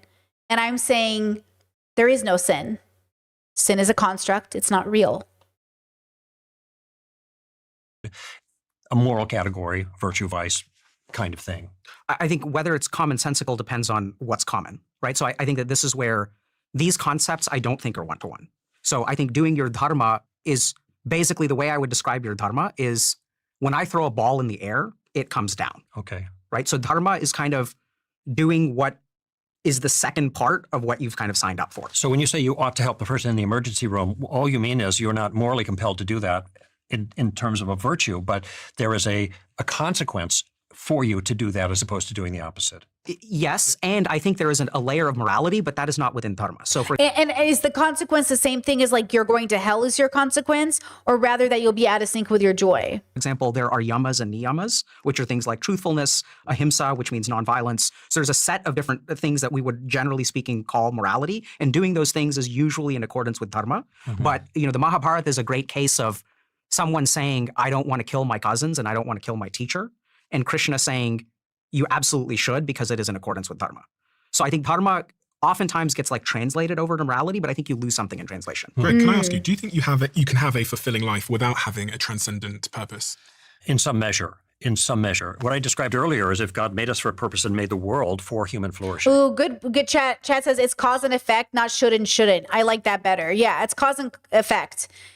Exactly. I don't think about like should or shouldn't. Same thing when I argue objective morality not existing. Like, it's more like, what's your desired outcome? If your desired outcome is this, then I wouldn't do this, but I would do this. And it's like, people are like, yeah, but what should I do? What's your desired outcome? And it's not relativism either, where we're saying all things are valuable and all things are the same and it doesn't matter what you do. It absolutely matters what you do, which is why nihilism doesn't make any sense to be like, nothing matters. No, plenty of things matter. Everything matters. Saying nothing matters is a clinging on to Western belief that there is a God outside of you. If you become a nihilist because you realize that you simply exist in the universe and there is no God, you need to deconstruct this attachment to God. Why did God have to exist for you to have meaning? What were you attached to that made you nihilistic in the first place, that dissolved your meaning? Now, a 4 experience with, quote, nihilism is different than a 2 experience with nihilism, right?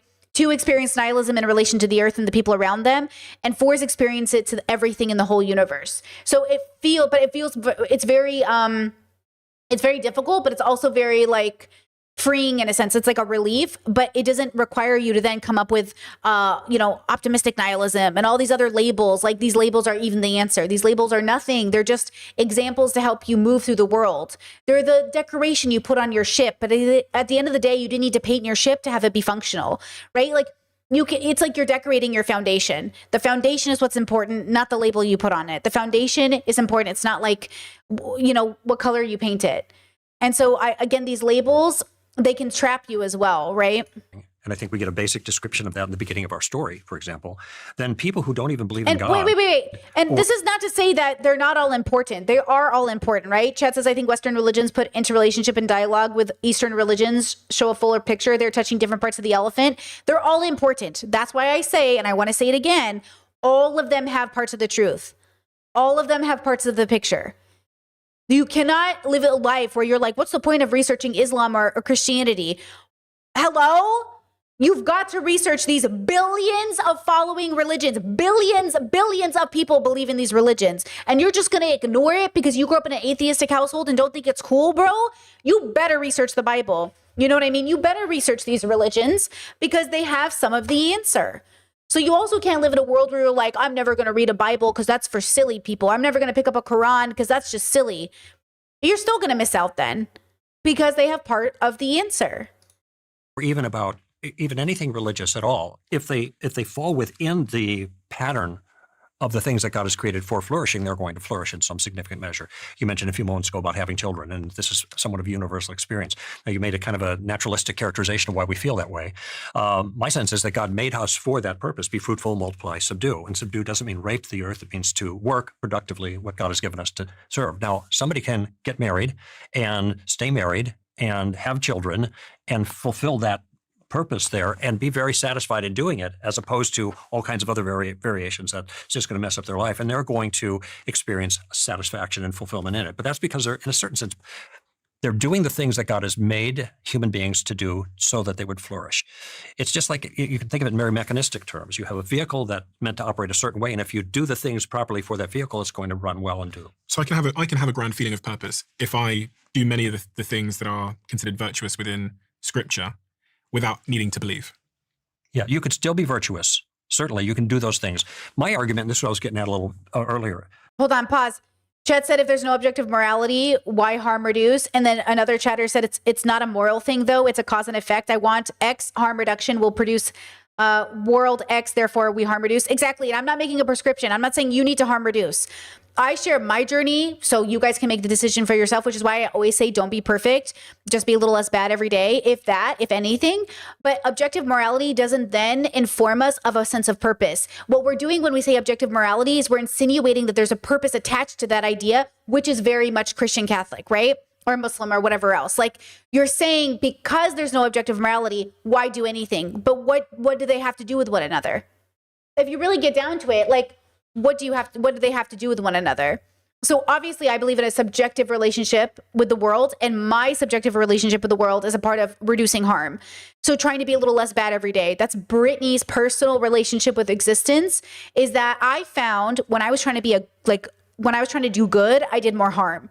And I think the road to hell is paved in good intentions. And so instead of trying to have very many good intentions, I tried to do less bad every day because it's something tangible that I can identify and do less of. But I also think, right, that people first have to be able to say that they've done something bad. And that's where people get stuck because people think they're good people. So there's nothing to change in their behavior. So they don't have to be less bad because they're always good.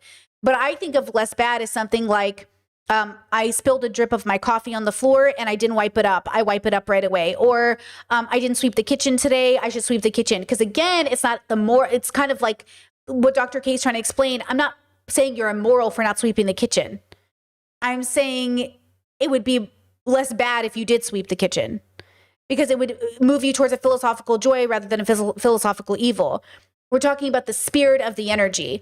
I know for myself when I make my bed every day, I feel better about my apartment. I feel better about my home. I feel better about my life. I wake up and the apartment looks automatically better because I took 2 seconds on my day to make my bed before I drank my coffee, right? Sometimes I even drink my coffee and come back and make my bed. But either way, it's like I notice a less bad, right? Okay. Chad says, I agree with harm reduction, but I also think we are all grasping at objective reality. I also want to make sure that I'm not saying I'm a harm reductionist. I'm not saying I believe in the philosophical outlook of harm reduction. I'm saying I'm reducing harm every day, which is different because harm reduction is a philosophical construct. I don't adhere to the construct as I don't adhere to anyone's constructs, except very few. And so I don't pay attention to it as a philosophical belief. It's not a philosophical belief. It's a tangible sweep your house. When I sweep my house, I'm reducing harm. Again, that harm is a subjective relationship to bad. My house is less of a home when I don't sweep it. So I sweep the house. Right? No, Chet says it's utilitarianism. No, it's not utilitarianism. Utilitarianism says to genocide the Palestinians because it makes sense for Israel. I am not a utilitarian. No, utilitarianism, that is not what's happening here. Absolutely not. Utilitarianism is deeply unethical. It always comes at the expense of everybody. No, bad, negative, negatory, no. Okay?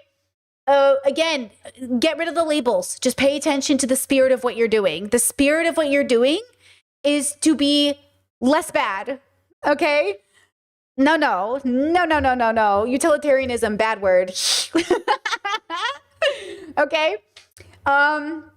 Chad says that's somewhat subjective too. It is subjective. Everything we're doing is subjective. I don't believe in objective morality, right? What constitutes harm reduction, but probably everyone believes in harm reduction is better? No. People do not believe harm reduction is better. They will justify harm at every second if they think it's going to get them what they want, right?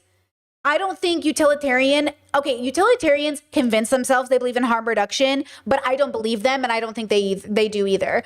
In the same way, Christians believe that they believe in fighting for what's good for you, but it's false compassion. I think utilitarians and Catholics have more in common than they believe because it's false compassion. They do not actually believe in harm reduction because if you look at the data of how they've impacted the world, it causes more harm. If you just look at the data, new data has been coming out about the psychological effects of raising your kid even religious in the first place. Religious abuse is so prevalent. It is so bad. Utilitarians, they will make excuse, but I think the data is going to show otherwise. I think the world has been trying to do that forever and it's not working. And I think it's male. I think it's male-centric. I think the patriarchy thinks utilitarianism makes sense. And obviously we know Catholicism is patriarchal, but like these are patriarchal ideas. They are. They center aggression, dominance. They center not feeling. They center data and numbers, but they're not even paying attention to the data and numbers. You cannot be paying attention to the data and the numbers and then come away with some of these solutions that people have created under the guise of utilitarianism. You know, obviously every person can't, every person doesn't get to decide that they represent Catholicism or utilitarianism, right? So I understand that, right? But again, this is a personal belief that I am incorporating in my life in the same way that Dr. K, I think, is trying to explain the Dharma thing. He's not trying to make a prescription you ought. He's trying to say for myself or for this thing or for you, like we all have our own thing. The question is, what is really going to be joyful for you? Okay. Right. Yeah. Chet says, I think the subtle difference is that utilitarianism has as at the end benefiting people, whereas harm reduction at the end of not harming people. Yeah, I think so too. I think utilitarianism tends to be very like perfectly in line with like capitalism and patriarchal like systems, is it tends to be about like greed. Utilitarians tend to be greedy. There's just a greediness to it. It's willing to cause an incredible amount of harm for the end goal, even if it says it's not. And I just disagree with that idea. Dr. K, is that if there is no God establishing a right and wrong, then there is no right and wrong because there is no law that we're. Hold on. No, Chat. Chat says the biggest problem with harm reduction is that everyone has a different opinion about the details. No, that's not the problem with it. The problem is the attachment to that sentence. No, the problem is the attachment. Who cares what you think harm reduction is? Because it will show itself if you are honest with yourself. If you are honest with yourself, is the action you're taking every day making your life better? Is the action you're taking every day actually benefiting you? Are you happy when you go to sleep and happy when you wake up? Are you joyful? I don't have to put a prescription on it, but you have to let go of the attachment to the idea that because I have a different way of defining harm, it's bad. You can define harm differently and it can still be harm reduction. It doesn't have to be defined the same way. The illusion is that it has to be defined the same way. It doesn't. Who cares if we all define harm differently? You only think, well, not you, Chatter, but like the idea comes up because we kind of believe that like, oh, if it's relative, it's relativism. It's not relativism. It's not saying what you think is right is right. It's not saying what you think is wrong is wrong. I'm saying it will show up tangibly in your life. Your life will be a reflection to it. I worked with this caller one time. I worked with this man for many years. He never got anywhere, okay? He just barely got better. Okay, so we were talking to this guy. He refused to go to therapy. It was very frustrating, okay? I was like, do this. He wouldn't. I was like, do this. He wouldn't. Everything I suggested, he wouldn't do. If I looked at his life and I said, do you think you're harm reducing? He'd say, yeah, definitely. How? How? If he really looked at his life, he would know. He could say out loud what he was doing wrong, but he could never take action on it, right? So again, he could not face himself. He could not actually acknowledge what he wanted was someone to vent to, someone to complain to without doing any of the work. That's what he wanted. He wanted to complain to somebody who wouldn't judge him. And he got that girl. But at the end of the day, he wasn't actually wanting to get better. He didn't actually want to see the harm in his life that he was causing to himself and others. He just wanted to complain. I don't need to, I wanted him.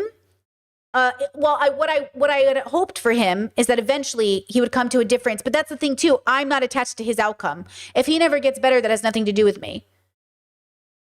Because it's not my job to get him to change. It's his job to utilize the tools and to decide if he wants to. But he never wanted to. And because he never wanted to change, he couldn't harm reduce. Harm reduction requires change. And growth requires change. And the hope is you will change and you will grow and you will harm reduce. But you can change and not grow, and you can create more harm. If you change without the growth, you'll just harm. Unwise suffering versus suffering. Okay, unwise suffering, harm. Wise suffering, harm reduction.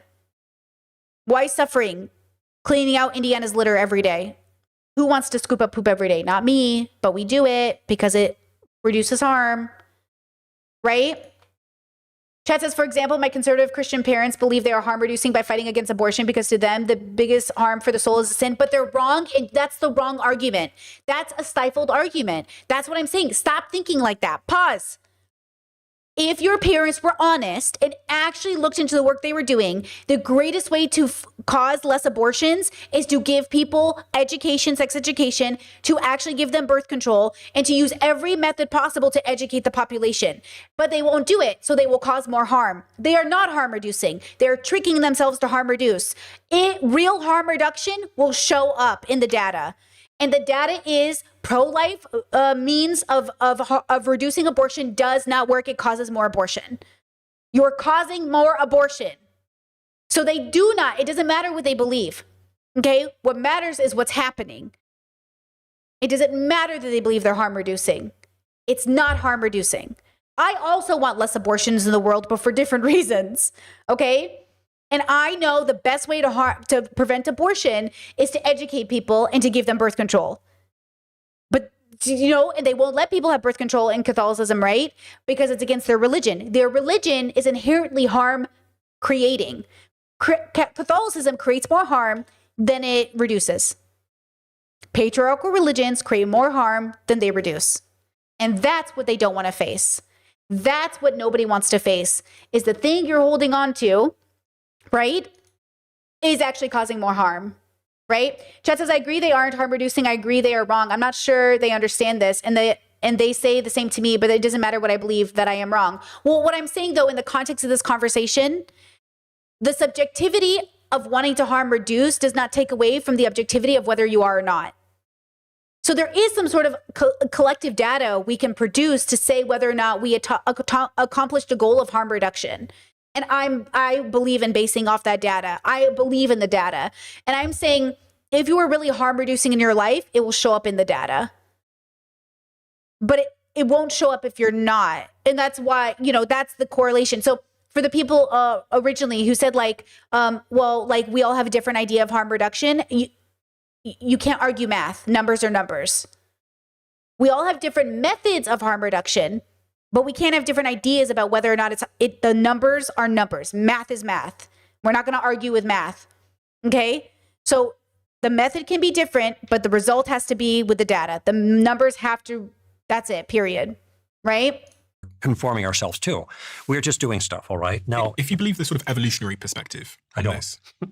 Taken as a whole, I don't. Not the way that Alex has taken. It's a grand explanation of pretty much everything. It's not an explanation of everything. It's an explanation of the... Oh, hold on. Alex is getting snippy, and I love that.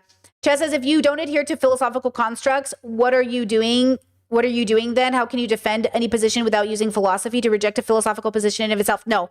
I don't adhere to any philosophical construct within my own life as the labels have been produced and given as options. So I, Brittany, as a consciousness, do not identify with any philosophical labels as a way to define what bubble of thought I believe in, or that I adhere to. Or make prescriptions out of. So I do not identify as a utilitarian. I do not identify as a nihilist. I do not identify as XYZ. I, Brittany, the consciousness, do not identify with those philosophical constructs. I do not identify. I'm not saying I don't engage with. I'm not saying I don't use them in language. I'm not saying I don't argue against them. I'm saying I, Brittany, the consciousness, do not identify. Okay, let's get into this for a few minutes. Perspective. I don't. Taken as a whole, I don't. Not the way that Alex has taken. It's a grand explanation of pretty much everything. It's not an explanation of everything. It's an explanation of the variance of life on Earth. Because evolution does... I was thinking about my dog. I was thinking about Pablo. And I was thinking, why does he have sex with other dogs? Why does he eat? Why does he protect his puppies? Yeah. Why does he do these things that... somewhat in Dr. K's example there, he takes care of things. He takes care of me. When I'm not in the house, if someone comes in and my girlfriend's there, he takes care of my girlfriend. He barks only when she's at home alone. So he seems to be expressing some form of morality. He seems to understand his own sort of idea of right and wrong. But I wouldn't characterize it that way, as if he's thinking, I ought to do this, and if I don't do that, then I'm doing something wrong. I think animals have instincts that they're imbued with that can be influenced by natural factors to some degree, I guess. But they are made for purposes, and this is the reason that many of the creatures act the way they do, is because of these very sophisticated instincts that allow them to get along in life and do well. Survive and reproduce. But I don't have any reason to think that there's, survive and reproduce. Sorry, hold on. Chad said, I know you guys are all having good conversations and I want to be on all of them and I'm sad I can't. You said, I think utilitarians do want to benefit the majority as the goal. I want to benefit everybody, not just the majority. Just so you understand my philosophical belief, liberation for all of us or none of us. All or none. At the expense of no one. Which is not a prescription. I'm not making a prescription. I'm not saying you ought to do anything. I'm saying that is my fundamental belief, and that's how I operate my life. Whether or not it happens doesn't matter. That's the only result I will be open to, is liberation for all. Okay? And that is the goal. Okay? Yeah, we aren't free until they're free too. Everybody has to be free. The problem with these limitations, right, is that they are willing to come at the expense of others. And I'm saying feed and clothe everybody, love everybody, build together, and also accept that we're animals on a planet. So it is what it is, right? Like, we are animals on a planet. We can only do what we're going to do. I'm not making a prescription. I'm not saying you ought to believe this. I'm not even saying it's true. I'm saying that's how I live my life. And these things are different. Okay? Right? Again, philosophical bubbles are very limited in the way that they think, because they want a right and wrong answer. They're not accepting that life is what it is. They are always trying to control life. And I'm saying you don't have control over it. You just exist as it is. You are nature, existing and experiencing itself, yourself, or itself. You don't have control over this. You don't have control over how many people are saved or how many people are fed. You have no control over anything. You just simply exist. And you have limited choice in the sense that you put one foot in front of the other. But it's not up to you. And people think it's really up to them. Okay? Of course. But So I don't that's have the- any reason to think that they're thinking I'm doing the moral thing. And if they didn't do the thing that we would be, it would be appropriate to accuse them of doing something immoral. violence or whatever. History's almost shown that even in times where we look back and go, that was not the moral thing, like, Nazis in World War II, Yeah. they acted in a way that was helped them survive in the context they were in. So the Nazi that would Right. go to the concentration camp and come home and be really nice to his family, he thought he was doing the right thing. This is why one of the reasons I think this is the evolutionary explanation is inadequate, okay? Because it seems that there are lots of things that people do that seem to be good for them or for their tribe that characteristically we'll look at and we'll assess it. And the assessment is that is wrong, it's evil, it's wicked.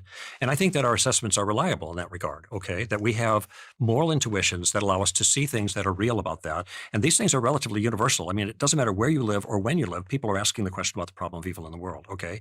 And I think it's the because they're- definition of what evil was seems to change over time. Because me, I mean, I wouldn't be sat at this table a couple hundred years ago because I'm black. And everybody at the time thought that was the right thing. They didn't think that was an evil thing at the time. Well, everybody at the time didn't think that. A lot But, of there people- are going to be a lot of social people. mores and that are going to change over time, and people do respond in different ways. But just because you have variations in the way people believe about morality doesn't mean that there isn't a morality that's a sound morality. And C.S. Lewis has done a study of this, looked at the kinds of things that seem to No, chat. Hold on. You said progress is almost always incremental. So by not progressing, you're saying you're okay with some deaths. Guys, the liberation call of all of us or none of us isn't actually accepting none of us. Yes? It's not actually accepting it as an option. Liberation for all of us. Not literally none of us. It's not actually accepting the none of us part. We already have that right now. You know this, yes? Right now, in current history, we allow the none of us. We are accepting the none of us. And I'm saying it's interesting that we accept it. Now, I'm not saying we can fix it. I'm saying it's a better philosophical perspective for Brittany to coincide with her joy, to exist in a world where I think every single person deserves to be fed and clothed and educated and helped. Okay? I think the world is a better place. The world right now is a place where people say, you don't deserve food. You don't deserve shelter. You don't deserve healthcare. You don't deserve liberty. And I'm saying that doesn't seem to be working, nor is it kind, nor is it good, nor is it anything. Okay? Chet says, how do we all become liberated? Okay.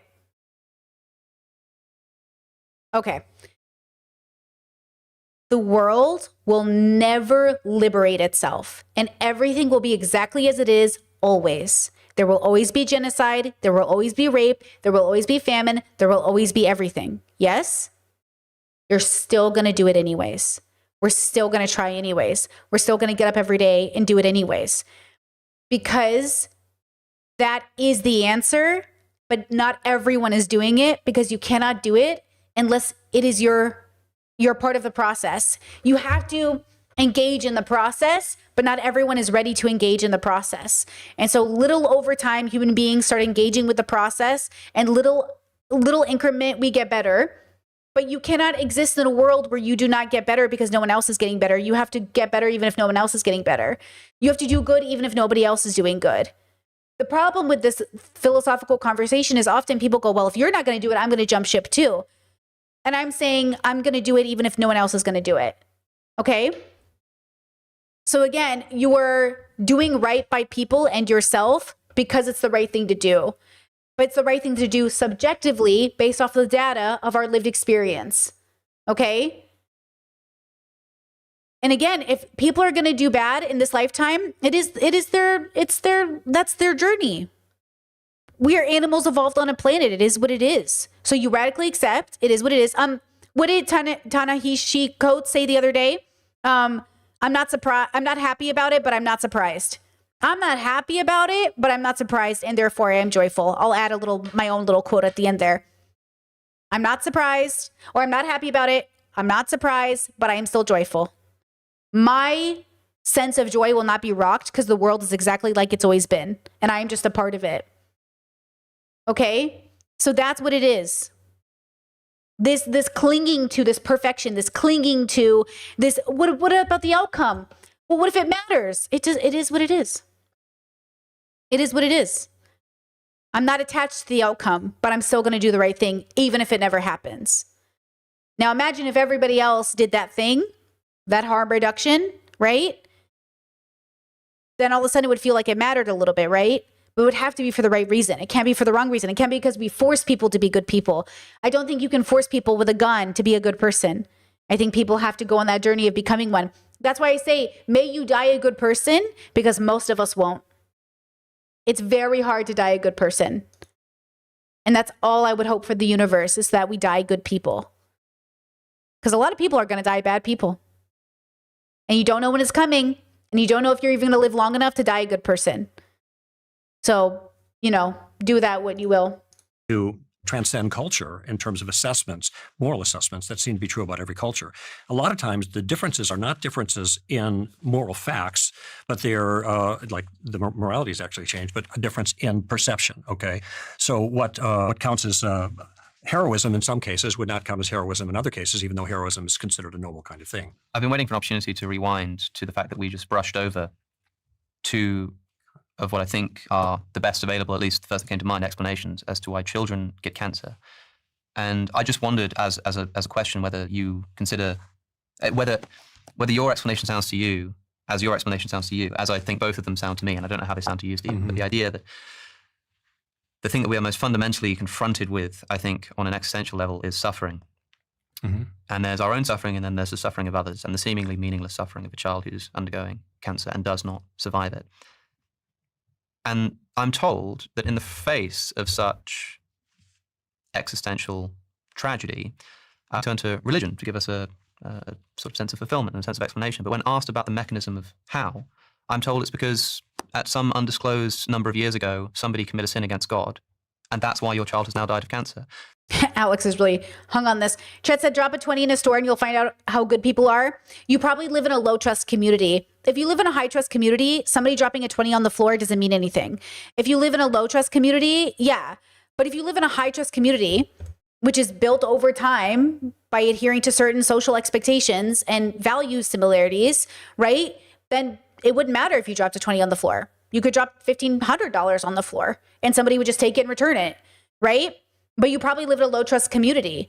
And if you're lucky enough, like I was, to grow up in a high trust community, you don't worry about those kinds of things because someone's going to return it to you. Someone's going to take it to the front desk and be like, hey, someone dropped this. Or if it's it depends on the situation, but if it's at a store, maybe somebody takes it and pockets it, but also somebody might return it. If it's a wallet, I found a wallet on the floor. Have you guys ever found a wallet on the floor? You just take it into a post office or a police station, But if you find a wallet on the floor, and again, finding money on the floor doesn't mean you have to return it because somebody might not come looking for it. I found a $20 at a park once. I just took it, obviously. So you have to make the decision in the context. But if I found like $500 on the floor in an envelope, I would return that to a cop. And I'd say like somebody dropped their money. Because that's like obviously someone's like, that could be someone's difference between paying rent and not paying rent. You know what I mean? But if somebody drops a 5 or a 1, I'm not like, that's not going to make or break them in that same way. You know what I mean? So like depending on the context, but yeah, I grew up in a pretty high trust community. Like people depended on you. Do you know what I mean? Like people depend on you. People depend on you to say, hey, your dog is down the street or your kid is, out and about, or, hey, I noticed your water sprinkler never turned off. It might be flooding your front yard. When you grow up in a high trust community, you rely on them in a big way, So again, like it depends on where we live, and not everyone is privileged enough to grow up in a high trust community. It's why I want to encourage people to harm reduce and be less bad every day, because I want us to be in those communities. I want us to be in the world where we can be kind to one another, Chat, I'm going to also mute you because you're not here in good faith. You said you grew up in a place full of rainbows and sunshine. And you said stop with your lies, like with peace and love, okay? When you grow up a little, you can come back to chat, okay? But you got to grow up a bit, okay? So again, I'm sorry you grew up in that part of the world. It exists. I mean, we definitely have bad situations in life in general, but it doesn't always have to be that way because it's a group activity. So there has to be a standard of expectation, and then it creates the level of safety. Now, one person could ruin that level of safety. One person can cause an incredible fear in a community, right? And that's the conversation we have to have with privilege and what it looks like and why everyone doesn't have it. We also have to understand that even in those high trust communities, it doesn't mean that people aren't experiencing bad things. Okay? You can experience bad things in a high trust community. You can experience bad things in a low trust community or good things in a low trust community. It doesn't always mean that, okay? There are millions of people who listen to this show. There will be people listening to this whose children have died of cancer. I wonder if that brings them any kind of consolation. Oh, I don't know. Similarly, the idea that, maybe it's some disgruntled angels who didn't want to come down to earth for too long. And so if anything, you're actually doing them a favor by killing them of cancer. Mm-hmm. I mean, some people will be reassured that their kids died from cancer, but they know they're going to heaven. But if you don't believe in heaven, you probably won't be reassured. But obviously, religious people are reassured when their kids die that at least they're going to heaven. That's why when I was a kid and I asked my mom, would you rather have a gay daughter or a dead daughter? She said a dead daughter because at least then you'd go to heaven.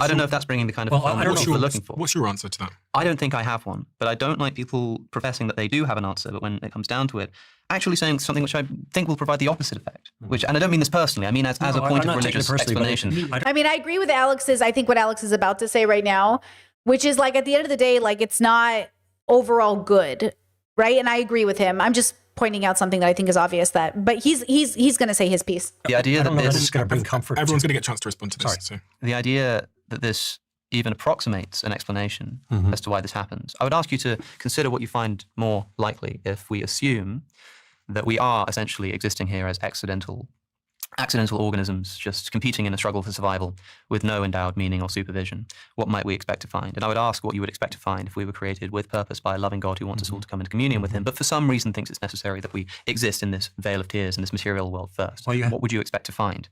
I don't think. And then look at what you do find.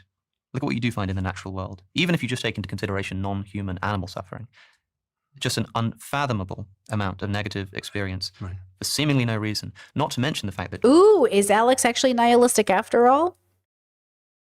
children are getting cancer, as you say, and as you've already alluded to, there are evils that humans commit, like the Holocaust, but there are Ooh, what if he's starting his nihilistic journey? evils which they don't, like earthquakes and tsunamis and the like. Well, I don't think we would expect to see any of this if we assume that hypothesis. But if we assume that we are just accidentally existing organisms in a struggle for survival, not only do we explain this, but we also come to expect it. So I think it provides a much better explanation. That is not to say justification. The idea, we were talking about evolution, you said that the problem that you have with the Darwinian worldview is that it seems to favor survival of the fittest, and yet there are things which evolution seems to point to that we would morally condemn. Well, of course, because evolution by natural selection is an explanation for how things got the way they were. It's in no way a justification for behaviors. It doesn't even function that way. No scientific theory of why things happen are any kind of justification, any more than Newton's laws of gravity are a justification, a moral justification for the motion of planets. That's, of course, it's not the case. It's just an explanation. But I just really want to drive home this point, that it has to do more. If you want religious traditions to do what you claim that they do, which is provide existential comfort for people who are suffering, you have to do more in the face of children dying of cancer than some reference to mythical human beings who existed or in a way So let me that is respond. completely unintelligible. There's a lot there, okay? I don't expect it's going to be comfort to anybody to say who's suffering from whatever to say that there was a fall, okay? The fall is just the explanation for what went wrong and why there is wrong in the world. Like I said earlier, it doesn't matter where you live or when you live, everybody knows something's wrong. And the way they express that concern about something wrong is in moral terms. The world is not the way it ought to be, should be different. And then when you give examples of it, sometimes there's natural evil, but generally it's examples of moral evil, what we would call moral evil, okay? Things that people shouldn't do, okay? That's why I particularly avoided those. No, right. You didn't include any examples, but the implication is, and this is where Richard Dawkins' famous statement that this is exactly the kind of world we'd expect if there was at the basis, no design, no Community note, evolutionary biologist Richard Dawkins, boo, misogynist, boo, transphobe, boo, argues that the world is full of suffering, randomness, and indifference, fits with naturalistic, godless universe, a naturalistic, godless universe. He suggests this is exactly the kind of world we'd expect, and there's no design, no purpose, no guiding morality behind it. Where there is no design. I hate Richard Dawkins. No justice, no evil. I hate his thoughts. Well, no good, nothing but blind pitiless indifference. Well, I actually think this isn't the world that we find, the one he just described. Yes, it's a world filled with suffering, and there's a way of explaining that, which you just did. There's also another way of explaining it that has a solution, okay? What is that explanation? Pardon me? That God is in the process of solving the problem of evil over time. I mean, the explanation for why the evil's there in the first place. You said the fall. I don't mean to interrupt, but you said it. You've referenced the fall twice now. And the last time I tried this, it seemed like you sort of said that you don't really know. But if the fall I wasn't giving particular details about the ancestry of human evolution. What is the fall? Like that. Historically, what is the fall? The fall is when our first parents, characteristically known as Adam and Eve in the story, in the account of reality, rebelled against God. And when they rebelled against God, they disobeyed him is what's important. He had given them a restriction. They disobeyed that. And when they disobeyed that, they broke their relationship with God through rebellion. They broke their relationship with each other. They broke their relationship with the environment. All of that had these kind of cosmic effects. There's a solution, though. That's just I love the idea of transforming the Adam and Eve story into sort of my belief, which is that if you don't act within your joy, you'll be thrown into chaos. But it doesn't look like rebelling against a God. It looks like rebelling against your nature. But your nature is not simply that you exist because we are living nature. It is that harmonious relationship with our nature that we're aiming for, which is to be in sync with nature, okay? And so I do like transforming that narrative, that concept, that story into something more tangible for my belief system. But I would also say that the rigidity of the religion, though comforting, and I think very comforting to an autistic brain like my own, can also be the trap of that black and white thinking that doesn't coincide with the reality of my lived experience. It's kind of like growing up autistic in the world, and everyone keeps telling you this is the rule, but then like people aren't following the rule, and then it's like a little confusing, and you're like when they say give 100% at work, but nobody else is giving 100%, then you look stupid for giving 100%. That's how it feels like dealing with Christians and religious people. Like, y'all are out here giving me black and white rules, but I'm the only one following them. You're not even following them. So why am I following them to the T? It's like this can't explain the world. It's like this isn't good. It's something kind of funny like that, Chat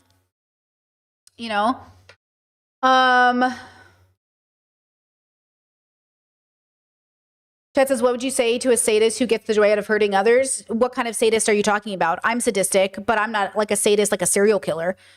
I don't enjoy hurting people for the thrill of hurting people, but I am quite sadistic. Ask my partner, who's not a pain person. Let me tell you, but you know what I mean. But I don't like hurting people just to hurt people. But sadism as a concept it's a construct. There are sadists who are sadistic with themselves. You know what I mean? So when we talk about sadism, what are we even talking about? That needs to be deconstructed. There's a lot, you can be sadistic when you go to the gym and you work out 7 days a week. I'm pretty sadistic towards myself. I'm masochistic. I'm sadomasochistic, really. You know what I mean? Girl, give me a workout, But sadism is, but I also like inflicting pain. I think it's interesting. That's why I'm good at slap fights. But also, what does that mean? We should deconstruct these things. What does it mean to engage in a kind of exchanging of blows? Why do you think I love fight animes? I'm sadistic, bro. I love a fight anime. You know what I mean? The more intense and violent the anime, the more I like it. I love the way it feels. You know what I mean? I like the way that it makes me feel like an emotion is being turned into an artful expression. It expresses a lot of what I'm, that feeling. A good fight anime, you know what I mean? You got to be a little sadistic to like, fight scenes. I think people are negatively sadistic when they take the consent element into it, right? Like, I don't get the thrill off of violating someone's consent. That is gross to me. I lose all joy when I think of someone not consenting. The danger of a sadist and a sadism in the hands of somebody who doesn't value consent, that's scary, right? That's scary. That's not what we want. That is not harm reduction. Okay. We want to put informed consent at the forefront of everything we engage with. Okay. So we have to think about that. Okay. And we have to think about those ideas. Now, chat says, I like that stuff as a kid, but now I've become more calm and get disturbed or unsettled when I see a few minutes of violence. It's just too much now. I think I am definitely that way when it comes to like horror movies. I used to like horror movies a lot when I was younger, but I've grown out of them. Now I like more like violence that expresses the real relationship with like life. Like horror movies and serial killers are not interesting to me. I just think they're really gross. They make me feel icky about life. But movies that happen to have violence that's a real part of the relationship with existence, that makes me feel really like seen in a sense, because life is just so scary and violent sometimes. It's nice to see some resolution. And also anime gives you the fantasy that you can fight your way out of it.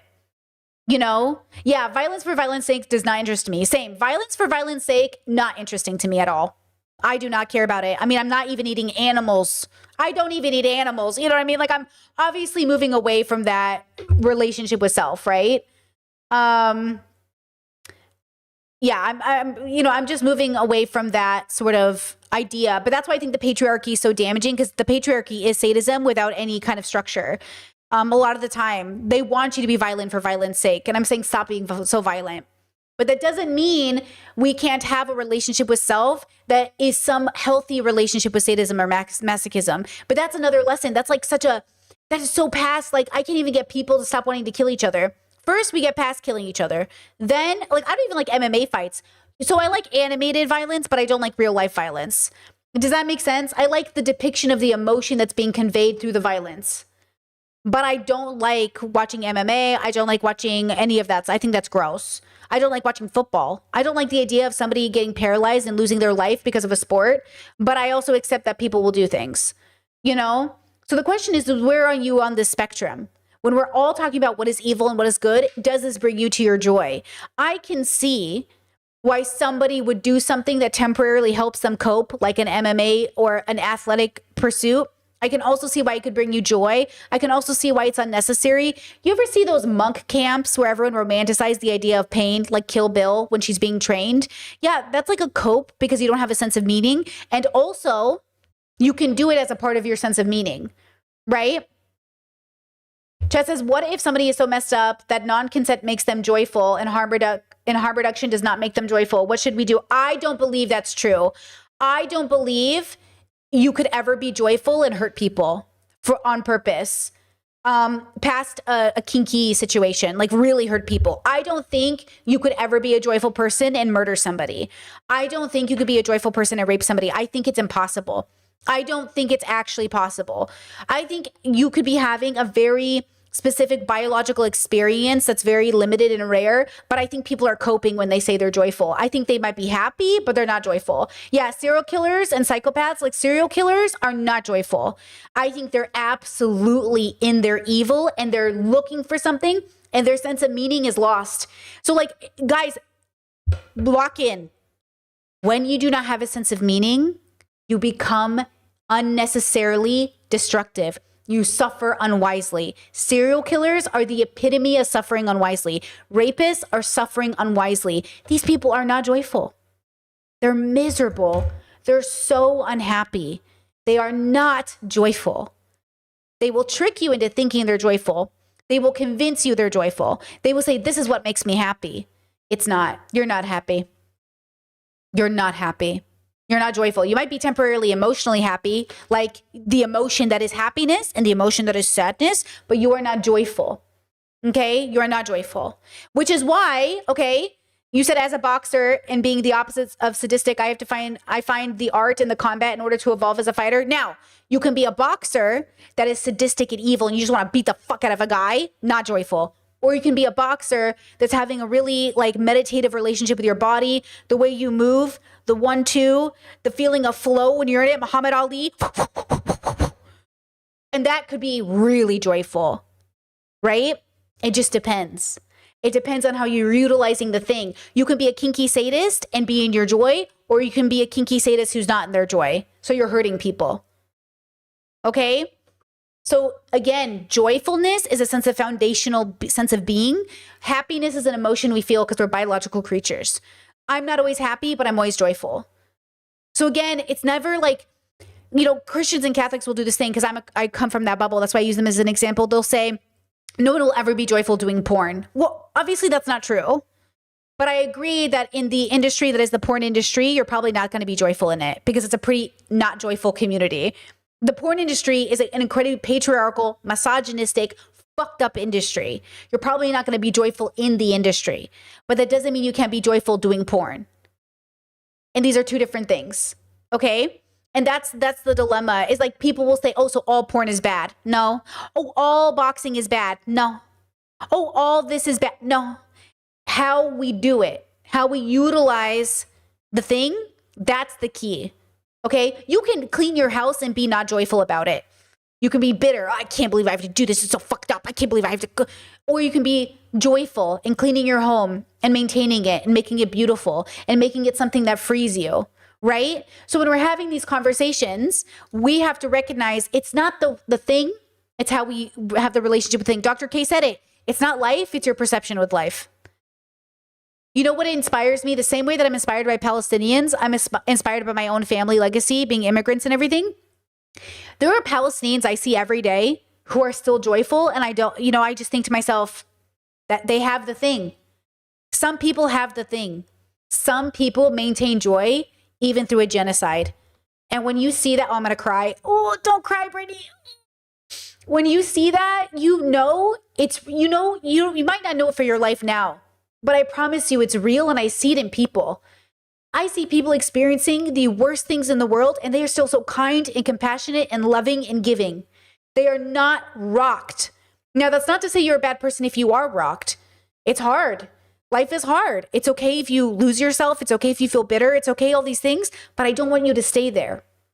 I don't want you to stay in that evil because it's not good for you or anyone else. But you're not a bad person because you're having an experience that's so real, right? But I want you to know there are other options eventually when you get there. And this is a part of the journey, you know? So that's what it is. That's what we're looking for. We're not looking for, and this goes back to Tao Te Ching, right? This goes back to this idea, my favorite passage in Tao Te Ching. This goes back to it, the avoid war sentiment, okay?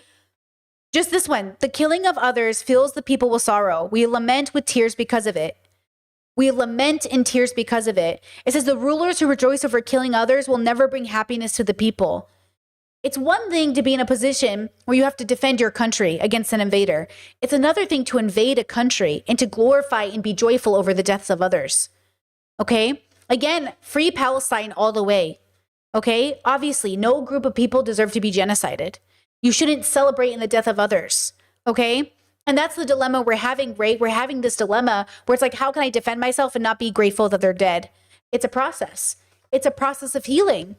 It's a process of healing, right? So like what Netanyahu is doing right now is so in his evil. He's so deeply in his evil. There's no justification for this. This is not an act of self-defense. He is not protecting his people. This is absolutely like at the expense of so many innocent lives and for no reason. This could have been avoidable, okay?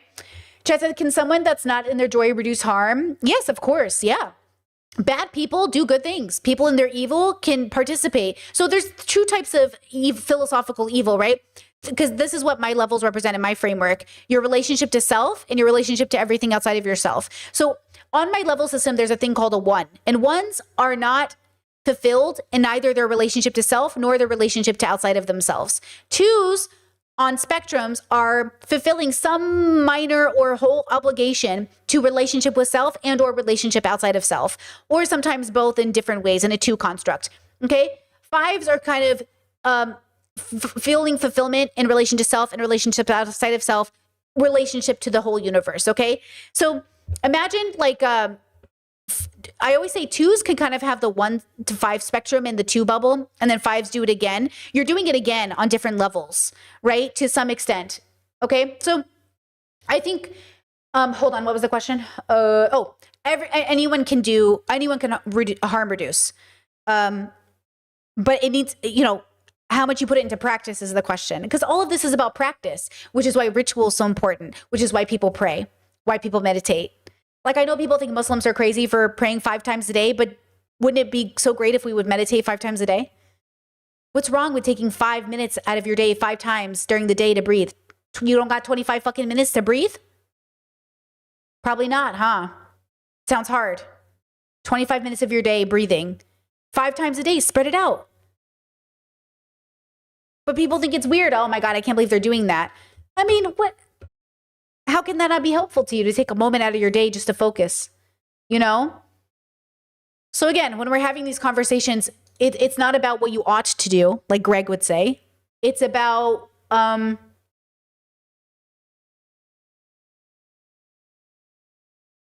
getting into your flow in like a deeper, bigger way, not just like when you're in the ring, but like throughout your life. Like, you guys ever experience flow individually in a moment? Now imagine being in flow every minute of every day, or in big chunks of your day, not just in the moment where you're like boxing or you're playing guitar or you're doing art, but in your own life, in relationship with your life, right? Yeah. Chat says, in your framework, what is the difference between living in your peace and living in your joy? They're kind of, I would say they're the same thing in a big way. If peace is a sense of centeredness with self and your place in the universe, then you can find that in relationship to the construct of the earth or in construct to the universe. But I would say that it's, that's what you're looking for. You're looking to have a sense of peace, a sense of joy, no matter how the world goes, no matter how much the chaos,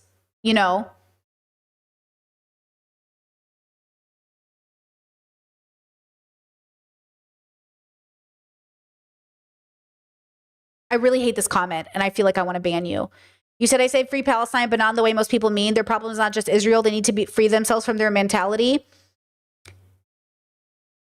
You are the kind of person, it sounds like, that like a woman is raped, and you're like, free her from her rapist, but also, what was she wearing? What are you talking about? Can you please focus, please? They're being genocided. We don't have time to talk about anything else until that.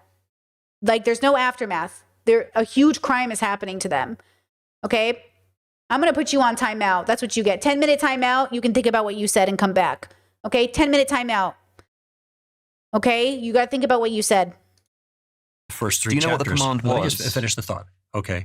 The principal issue is rebellion or disobedience. Okay. There are different ways it's characterized, but that's the point, in my view, the disobedience. Okay. Of what, though? Pardon me? Disobedience of what? Like, what was it that God was told disobeyed? them not to do one thing. What was the Don't thing? eat from the tree of the knowledge of good and evil, and they disobeyed. Do you interpret that literally? Pardon? Like an actual tree and an actual Yes, fruit? I do take that as a straightforward account, but that's not the important part. I don't want to So get children caught get up in- cancer because somebody Pardon me? ate. So children get cancer because a few million years No, ago someone well, ate a fruit. Let me just He's like, but is it literal? Is it literal? It's like when Dawkins was like, I don't want to play with your dragons. I'm a scientist. And please just play with my dragons. Chet says, does peace ever feel boring? No. Like, where's the thrill? I used to chase adrenaline too. I used to chase the thrill too. But what I was really chasing was peace. I just didn't know it. I didn't know it, but I used to do that too, right? I've jumped out of planes. I've done BDSM. I've been naked in the streets. I've protested. I've done a lot in my life chasing. But the truth was I was looking for peace. And when you have peace and when you have joy, there's so many other things to do. Like, there's so many other things to do after that. You do the same things, but with a different mindset. You do the same things, but it looks different. It manifests different now, right? My life is definitely like lovely and exciting and wonderful, and I'm never bored.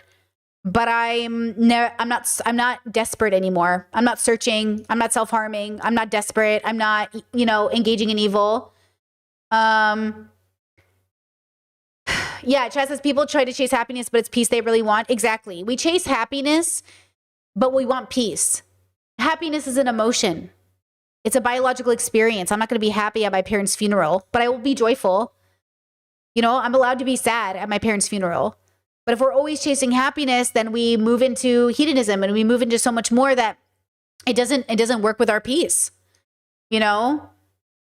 Like happiness is great. I'm happy every day, maybe not all day every day, but I'm happy. But it's peace that really makes the difference. Like I know when you're desperate for money, you think money's all you need to be happy. And that's true. Money can help you be happy, but people with money are quite miserable. For some people, it's enough. For other people, it's never going to be enough. It depends on where you end up on your deconstruction journey as well, guys. Some of us will die being just happy and never joyful, and it will be fine.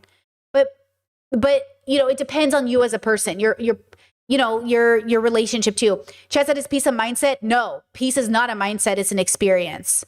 It's an embodied experience. It is not a mindset. It's not something you can think. It's something you experience. It's something you become. It's something you earn through like a relationship through the process. It's not something you think. Yeah, peace is a state of being. Yeah, peace is a state of being, but it's also a process. So you can't think into peace. Like Alex O'Connor, you can't intellectualize peace, right? It's a relationship too. It's a part of accepting too. You have an embodied relationship too, People can find it in different ways too. People can have a sense of peace as it relates to a construct in their 2 bubble or in their 5 bubble. It depends on what you're aiming for or what you have or what you experienced or what your process brought you to, Okay, back to the video. Back up and give you the entire account. This would be, I think, more helpful. I'm not trying to be difficult, by the way. I don't want to just brush over these points when we reference it. I mean, people listening might be like, I've never heard of this fool, I've never heard of Adam and Eve, and they'll need to know what the point I'm making about. is that there was a disobedience by human beings that had an impact on their relationship with God, which they were created for, and had an impact on the rest of the world. And since then, that problem of evil, broadly read, since then, the world's been broken, and God has a plan for bringing that back together, not only for making the world whole again, but also for bringing human beings back in proper relationship with Him when they're in rebellion with Him. And this is where Jesus comes in. Now, I've written a piece called The Story of Reality, a book that's meant to characterize that in fairly clear terms. In more general terms, it isn't meant to answer all of these questions, because some of them, frankly, are imponderables. But the larger picture can be understood and is in the story. It's in the account of reality in the scriptures, in the Hebrew scriptures and in the Christian scriptures. They form a unit, okay? And these are the things that Jesus spoke to. And Jesus took these things seriously based on what He had to say about these particular things, okay? So broadly speaking now, because we live in a broken world, there is an answer that we have to that. We have a possible answer. It was Bertrand Russell who famously said, how are you going to talk about God when you're kneeling at the bed of a dying child? Which I think is very emotionally compelling. But I listened to philosopher William Lane Craig, who you also know, I think, who said, what is Bertrand Russell, the atheist, going to say when he's kneeling at the bed of a dying child? He's Tough luck, too bad. That's just the way it goes. There is no answer that he has. Dr. K, can you come with your response as well? Sure. First of all, Alex, I want to thank you for bringing up and being a bit bulldogish. I mean that in a good way. You grabbed something, you were like, this is not okay. Well, we forget that people are listening to this, whose children have died of cancer. I totally get that. I think we just need to keep it in mind, 100%. So I'm really glad you said that, because I realized that I offered a terrible example. And I say this as someone, I can remember the day I was a third-year medical student on my first pediatric rotation. I was working in the ICU overnight, and there was a 9-year-old child who had, I think, lymphoma. And I watched and was with their parents as that child moved towards death. I have worked in offices where people will come into my office and they'll say, they'll ask me about karma. And they'll be like, I was 9 years old when I was sexually assaulted. Are you telling me that this is like part of purpose or whatever? I also remember when I was in India, one of my best friends, the first time I went to India, I spent about 7 years studying to become a monk. I discovered a lot of really cool stuff, like meditation, had some transcendental experiences, altered my worldview. And one of my best friends, who is also a very accomplished meditator, we kind of got to talking about religion. And I was like, what do you think about like Hinduism and some of these concepts? And he said, I can't accept any religion that says, if you were raped, it's your fault. Yes. So that stuck with me. And so for a long time, at the very beginning, Stephen asked me a question, am I Hindu? Am I religious? And I guess I would say yes. So that thought really stuck with me. I think for a long time, I was an atheist. I think I'm still an atheist. I think there are a couple of other things that are a little bit unusual. So like people think, like in the West, we think that atheism, polytheism, and monotheism are contradictions. We don't really think that in Hinduism. Like those things can coexist. So, and what I'm really grateful for you for is because I think I'm so glad you said that, because I think when I offered the example that I offered, it's so interesting because I was thinking about why I mentioned that we have a membership. And the reason I mentioned it is because this is one of those things that I've lectured about for 4 to 6 hours. And if you listen to that lecture, then you will understand the context that I'm coming from. But without that context, and if you sort of assume there's so many axioms about morality and deserving that example without the appropriate context sounds awful. It's like your kid died at the age of 1. Oh, there's some greater purpose. You just don't know what it is. Fuck you, right? That is not comforting at all. So here's where I am now. I really think I think karma is good in the sense that it helps people. I also think it's true, but here's kind of where I am now. So that was sort of my journey. I realized it was out of order. Transcendental experience, karma seems awful. There's this concept of deserving. Then many years later, through practice with people who have been sexually assaulted and watching children die in the pediatric ICU, grappling with these problems, not just like there are people out there, it's like you're in the room with these people when their child is dying. What do you say to them? And even more so now as a psychiatrist with end-of-life care and things like that. So I think the first thing to understand, first question that I have for you is when I say the word karma, what does that mean to you? I don't know. Okay. I don't know what you mean. What you mean by that. So I think the first thing to understand about karma is it's just the principle of cause and effect. Yeah. So when a child dies of cancer, what would you say is the cause of their death? Well, I don't know about the science of cancer very much, but I would suppose it's the cancer. Perfect, right? So that is in accordance with the law of karma. Now, what is the reason they got cancer? I don't know. Okay. So It there may could be be, certain, pick any reason you like. there could be a genetic mutation, random chance, things like that. So what I think that all karma is action and reaction. That's it. So if you understand the doctrine of karma, what it helps you do is see the way that causes and effects link to each other. It does not have anything to do with deserving more so than if I have a genetic mutation and I wind up with cancer. That is an action that has an effect. Okay, I'm just going to pause here. This healed me in many ways. I didn't learn it in this way.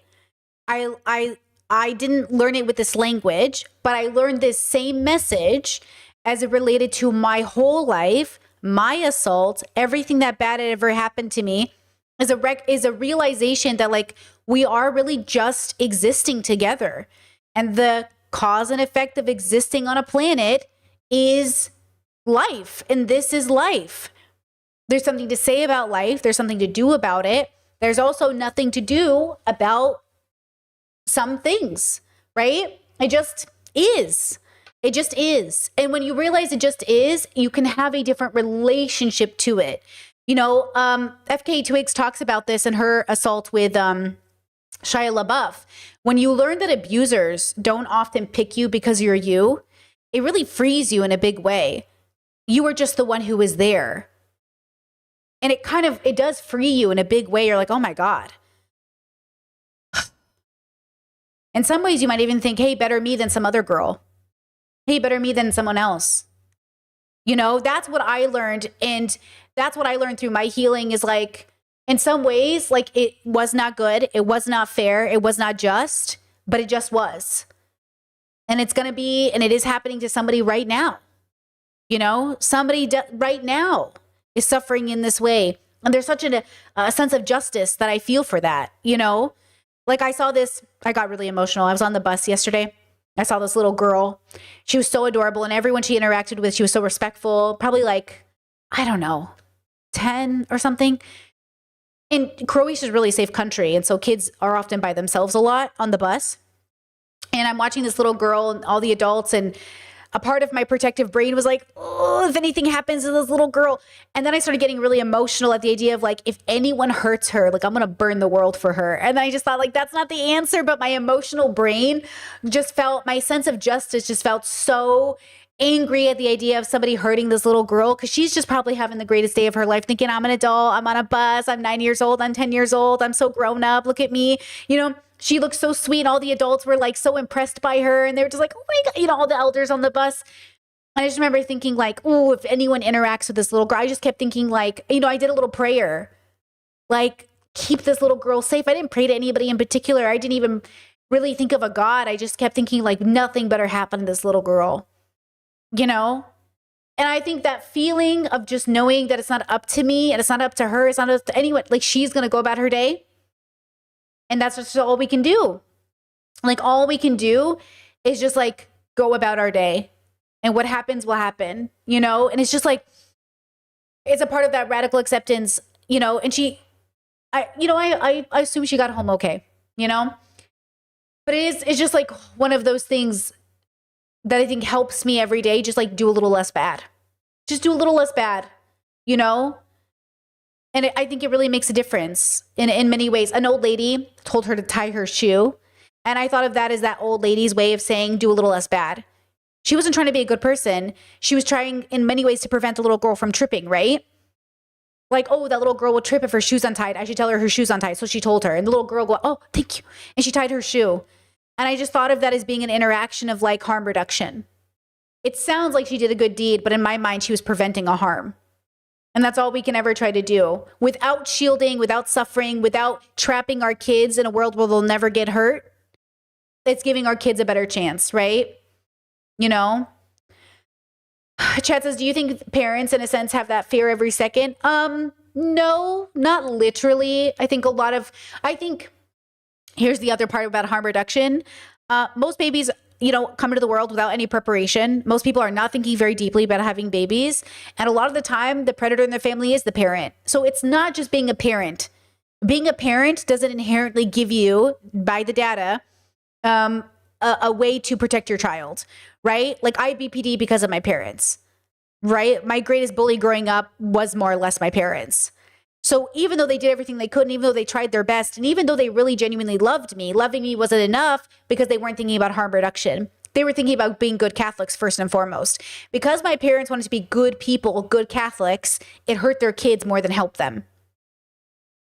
And to this day, that's what they prioritize, their religion. So I think parents can feel that, but don't always feel that. I think my parents felt it a lot of the time, but then their sense of justice wasn't there after, which was really interesting. Seeing parents who actively talked about protecting kids, but then their sense of justice died when something happened. It was really interesting, you know?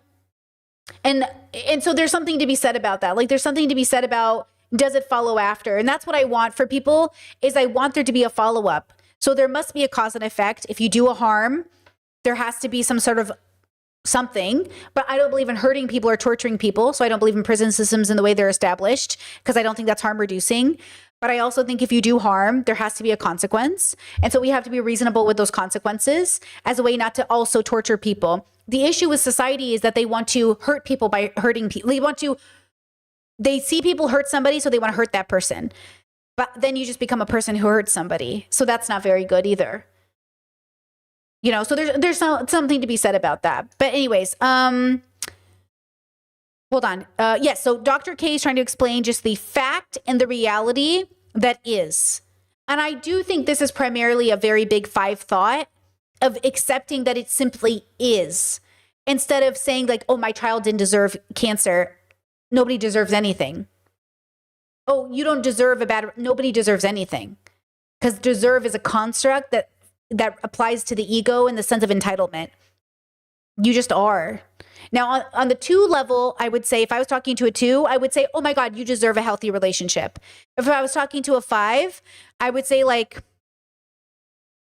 well, they already know, so there's not much to say, but like, you know, does this toxic relationship coincide with your joy?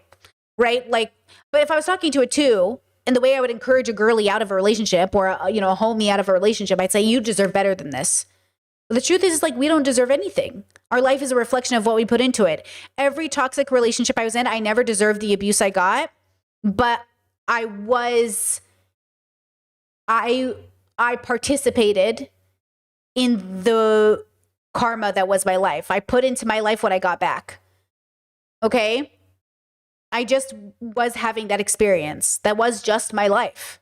And now my life is different because I started putting different things into my life. Different things came back. It's not one-to-one. That's not to say, oh, Brittany puts all this good into her life, she'll never be harmed again. No, I'll be harmed, right? Again, maybe. Because I might meet another force that meets my force, and maybe I'll die in a car accident. Maybe somebody will mug me. Maybe I'll get stabbed, you know? So again, it's not about being attached to the idea that, oh, I put all this good into my life. I'll never get good. I'll get nothing but good back. It's just that my life will be a reflection of it as a whole. So the whole of my life, I hope, is a reflection of what I've put into it. Even if there's 1 or 2 or 10 bad things that happen throughout it. I don't want that to be the whole of my life. And when I was more in my toxic days, the whole of my life was negative. The whole of my life was unjoyful. I was not peaceful, right? And that's the difference. You know, I always said if I got fibromyalgia and I was diagnosed autistic, well, maybe if I got fibro in my 20s, it would have wrecked me. I think it would have been it. I would have been done. But I think the universe also gives you what you can handle. I was lucky that I got diagnosed with a chronic health issue after I had found my sense of joy. I think it really helped me. But, ooh, girl, it could have been the straw that broke the camel's back, let me tell you. You know? Okay, let's go ahead and go back. This is why I was reluctant to engage with moralities, because I think there are certain assumptions that I think come from this kind of Abrahamic or Judeo-Christian worldview that get injected into these concepts like karma and dharma, which is why I hate translating them. Because anytime I translate something, it's going to be filled in. So you really have to understand karma. But I would say all karma is denude it of all morality, remove it of all deserve, beyond simple Newtonian mechanics, and that actions have consequences. Now, the reason that this is helpful, okay, now I realize I'm making a functional claim here, not a claim about philosophical truth, because I don't know what else to call it. I do think it's philosophically true, but that's not what I'm talking about right here. Is that when you're sitting with a human being, because your primary concern is when a child with cancer dies or is dying, how do you deal? There are people who are suffering. If we're not careful, we're going to hurt them, right? That's what you're saying?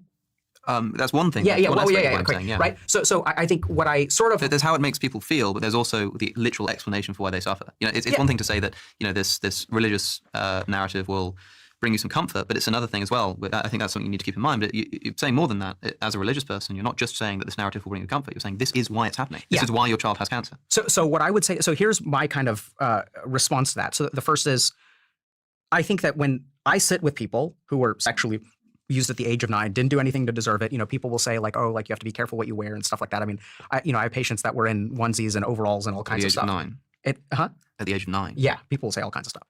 So, and what I find with working with them, and there's plenty of data to back this up, is that there's a certain amount of meaning making that is necessary to comfort those people, to heal from that thing.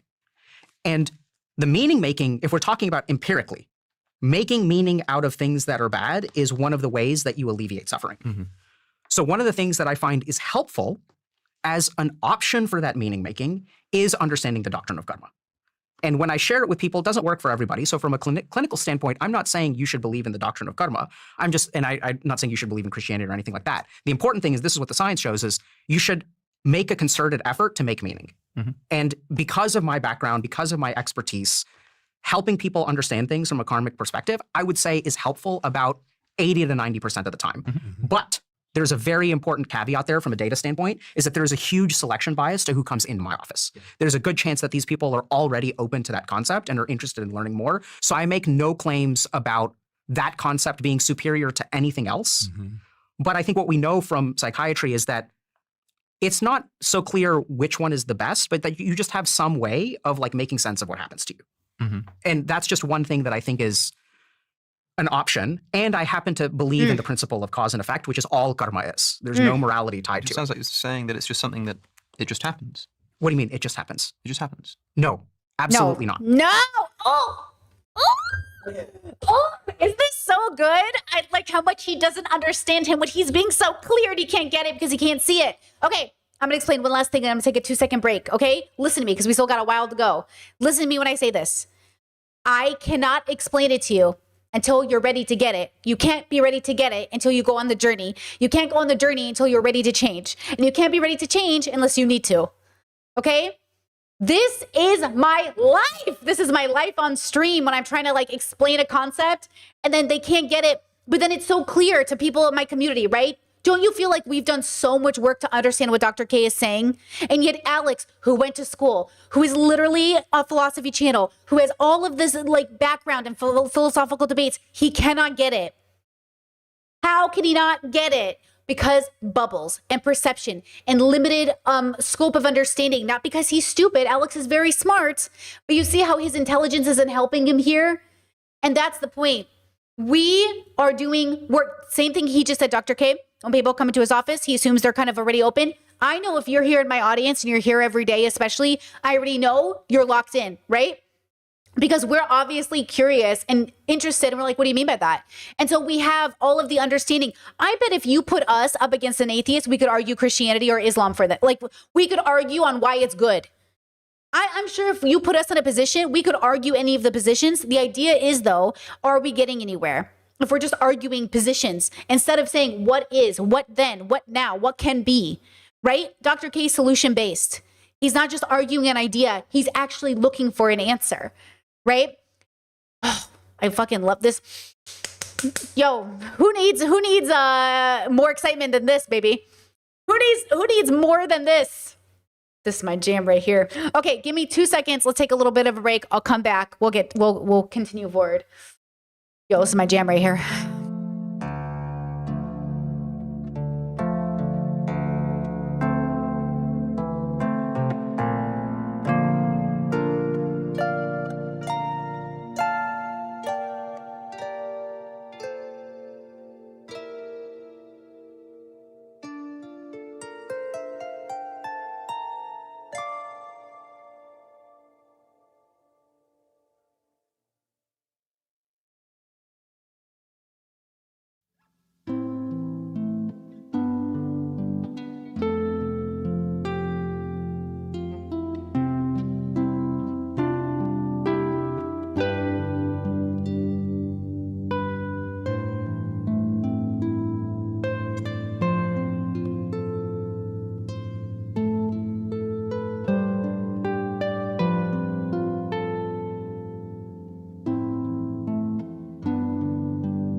Hello, hello, hello.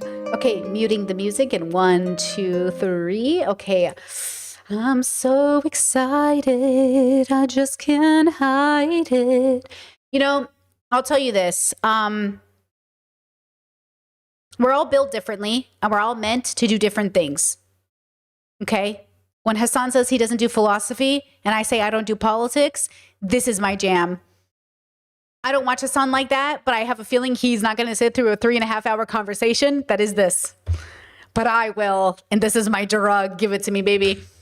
Give it to me, baby. Whew, who needs cocaine? Give me this conversation. You know what I mean? I just love it. I just love it so much. And I think we're all meant to do different things because I could never do what Hassan does. And like somebody has to play that role. Somebody has to be that person. You know what I mean? And that's what's so beautiful about life is like, if it's your joy, it will make sense for your life. Like, obviously, I think Hassan has found his purpose. Though I think it might be temporary. I don't know where he's headed. I don't know enough about him, but when I see him and I think about him in contrast to this, I just think like,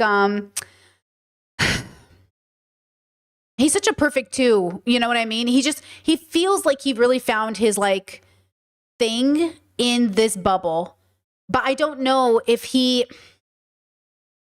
he's meant to go. I don't know if he's joyful at all, but he seems to have found his sense of purpose in a way, which is interesting.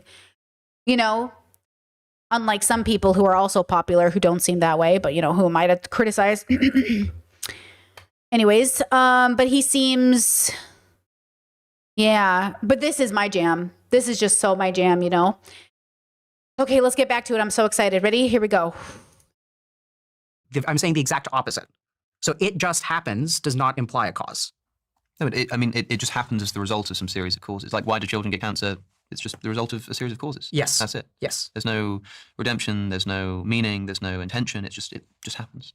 And that's fine because I believe that's the case. I think that's true. No, I think that we have overwhelming evidence, that if you have a BRCA negative mutation on both sides, that you have a 98 to 99% chance of getting breast cancer. Yeah. That having this mutation here warrants a prophylactic double mastectomy, which means removing both breasts. Sure. That's what Angelina Jolie did. Before the cancer even shows up. But I think the reason why, maybe I'm wrong about this, but I think the reason you brought this up, Stephen, was not because you were interested. When you said, like, I don't think you worded. Wait, didn't I ban this guy? Is he back with a different username? Didn't I literally ban this guy?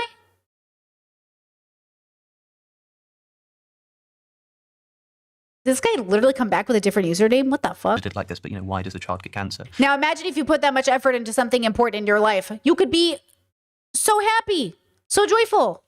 Why would young Stephen have gotten cancer? I don't think you mean in a scientific sense. I don't think you mean literally explain to me the process by which cancer develops in my brain and gives me leukemia. I think you mean, why does this happen if being supervised? I mean, you asked it to Greg in the context of religious supervision of the universe. And I think the irony is that we're in a context of a discussion where usually the boot's on the other foot, and I'm sort of being told that as a non-religious person, as an atheist, agnostic, I don't have a satisfying explanation. You know, what am I going to say at the footstool of somebody who's dying of cancer? But it sounds to me, at least today, like we don't have a very plausible alternative in Christianity. For example, I did have a few questions, which maybe I'll be permitted the time to ask. And I don't want to bang on about this, but it's important because this is ultimately, you're here to represent your view and a worldview more broadly. And this is, to me, the question of suffering. And you've explained your views about the fool, and I wanted to let you put them in full before I asked a few questions. But the first question that jumps out at me is the question of pre-human suffering. We're not the first species to inhabit this planet, and before we existed, billions of years, I don't know if you believe that the Earth is 4.5 billion years old, but billions of years, hundreds of millions of years at least, of animal suffering. Yeah. Like, and that is experienced. They like, if, and you could say that it somehow is less like relevant or doesn't matter as much, but if you saw me right now step on a dog's tail and watch it squeal, you tell me to stop because you know that absent just the effect that has on our human situation, that's bad for the dog. That kind of stuff was going on for hundreds of million years before humans were around. That means before the fall. That's true. The second question I have. Let's do one at a time. Yeah, and I don't entirely know how to answer that. Part of the problem comes when you create a world in a certain way that has certain cause and effect kind of things. So pain is there for a reason. Pain is there so that you can avoid something that's harmful to the body. When you start feeling pain, you withdraw from it, okay, in a very simplistic sense. It also has a downside. And the downside is that pain is painful, and sometimes dying is very painful too. So there's a trade-off there. Now, I haven't worked all those details out, okay? But what I look at is a larger picture because I can't refine all of those things for my own thinking. The larger picture is we all live in the same world that is filled with pain and suffering. So then the question is, who has the best explanation writ large about how that works? No explanation, or maybe some are going to go very granular and get here's why your baby is suffering in this moment for this thing. We're not going to be able to do that. But we can understand why the world is broken. Now, if you don't hold that the world was made for something better, then the world we see right now is not broken. It's just the way it is. There's no moral assessment whatsoever that we can make that would make any sense. Yeah. But we constantly make moral assessments, which is why I would argue that the world is exactly the way that it's supposed to be, but it's also suffering so unwisely that we know it could be better because we know individuals have that relationship with self and therefore whole communities could do it. The idea is that if you can do it as a person, that means people can do it as a people. And if people can do things as a people, then we should strive to think about how to make that into a organic, integrated experience rather than a forced one. Because again, I don't want to force anyone to be a good person. I want to say, hey, I had this really amazing experience and the world seems to be suffering. If my experience of alleviating my suffering will help you, I want to share. And then if you take what I've done to alleviate my suffering and incorporated it into your life and in some way alleviated your suffering, then obviously we would take it to somebody else and be like, hey, this really helped me. In the same way, when your friend takes a medicine that really helps them, they tell their other friend, hey, this medicine really helped me. You should try it. Not to say that it will guarantee work, but to say that it seemed to alleviate my suffering. Maybe it will help you. Well, okay. And that's all we know. We know that there are ways to alleviate suffering. We also know that once we alleviate suffering and somebody's privileged, has a house, bills are paid, they're rich and they're famous, or whatever else you want to say, maybe they're not even rich and famous, maybe they're just rich. They also might still be suffering, but it's a different kind of suffering. How do we alleviate that suffering? And then how do we get to the point where our suffering that is experienced is joyful? And it makes sense. Like working out or going to the gym, something like that. It's like, okay, let's talk about it. Or you're being sick. Like I have fibromyalgia. I constantly feel like my body is broken. I literally constantly feel like my bones are broken or that I've been hit or I can't even move my body in a certain way anymore without it feeling extremely painful. Like I can't even lay on the bed and bend my knee without my hip feeling like the tendons are like there's something fucking, trying to tear up my leg. And then I just sit there and I have a good relationship with it. I'm okay with it. Like I'm functioning, you know what I mean? But it is such a real relationship that I again, if I had had it at a different time, it would have been life shattering. If I had had this in my 20s, it would have been a very different experience when I was not healed, when I was not wisely suffering. But now I can wisely suffer with it. You gain tools, you get better at suffering, not because you should suffer, but because you do suffer, right?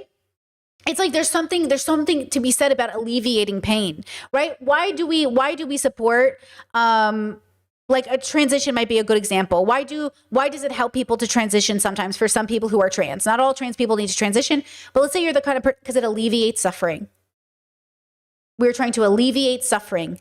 Some people, Greg, might not enjoy the way that we alleviate suffering. And so we have criticism. Military veterans who advocated for the use of marijuana to alleviate suffering from injuries they incurred while being soldiers for the military had to fight dishonorable discharges, had to fight a stigma, right? We are so opposed to alleviating suffering because we're afraid of that thing that I think actually religious people in the West do know is real, which is unwise suffering through the alleviation of suffering. Example, just because marijuana alleviates some suffering doesn't mean we're all going to turn to heroin. Not that I'm against people using heroin on a moral, I'm not saying you shouldn't use heroin. I'm just saying, will heroin alleviate suffering or will it bring on more suffering? The question isn't, is heroin bad? The question is, can heroin be used to create the outcome we want? Is religion bad? Well, does religion create the outcome we want?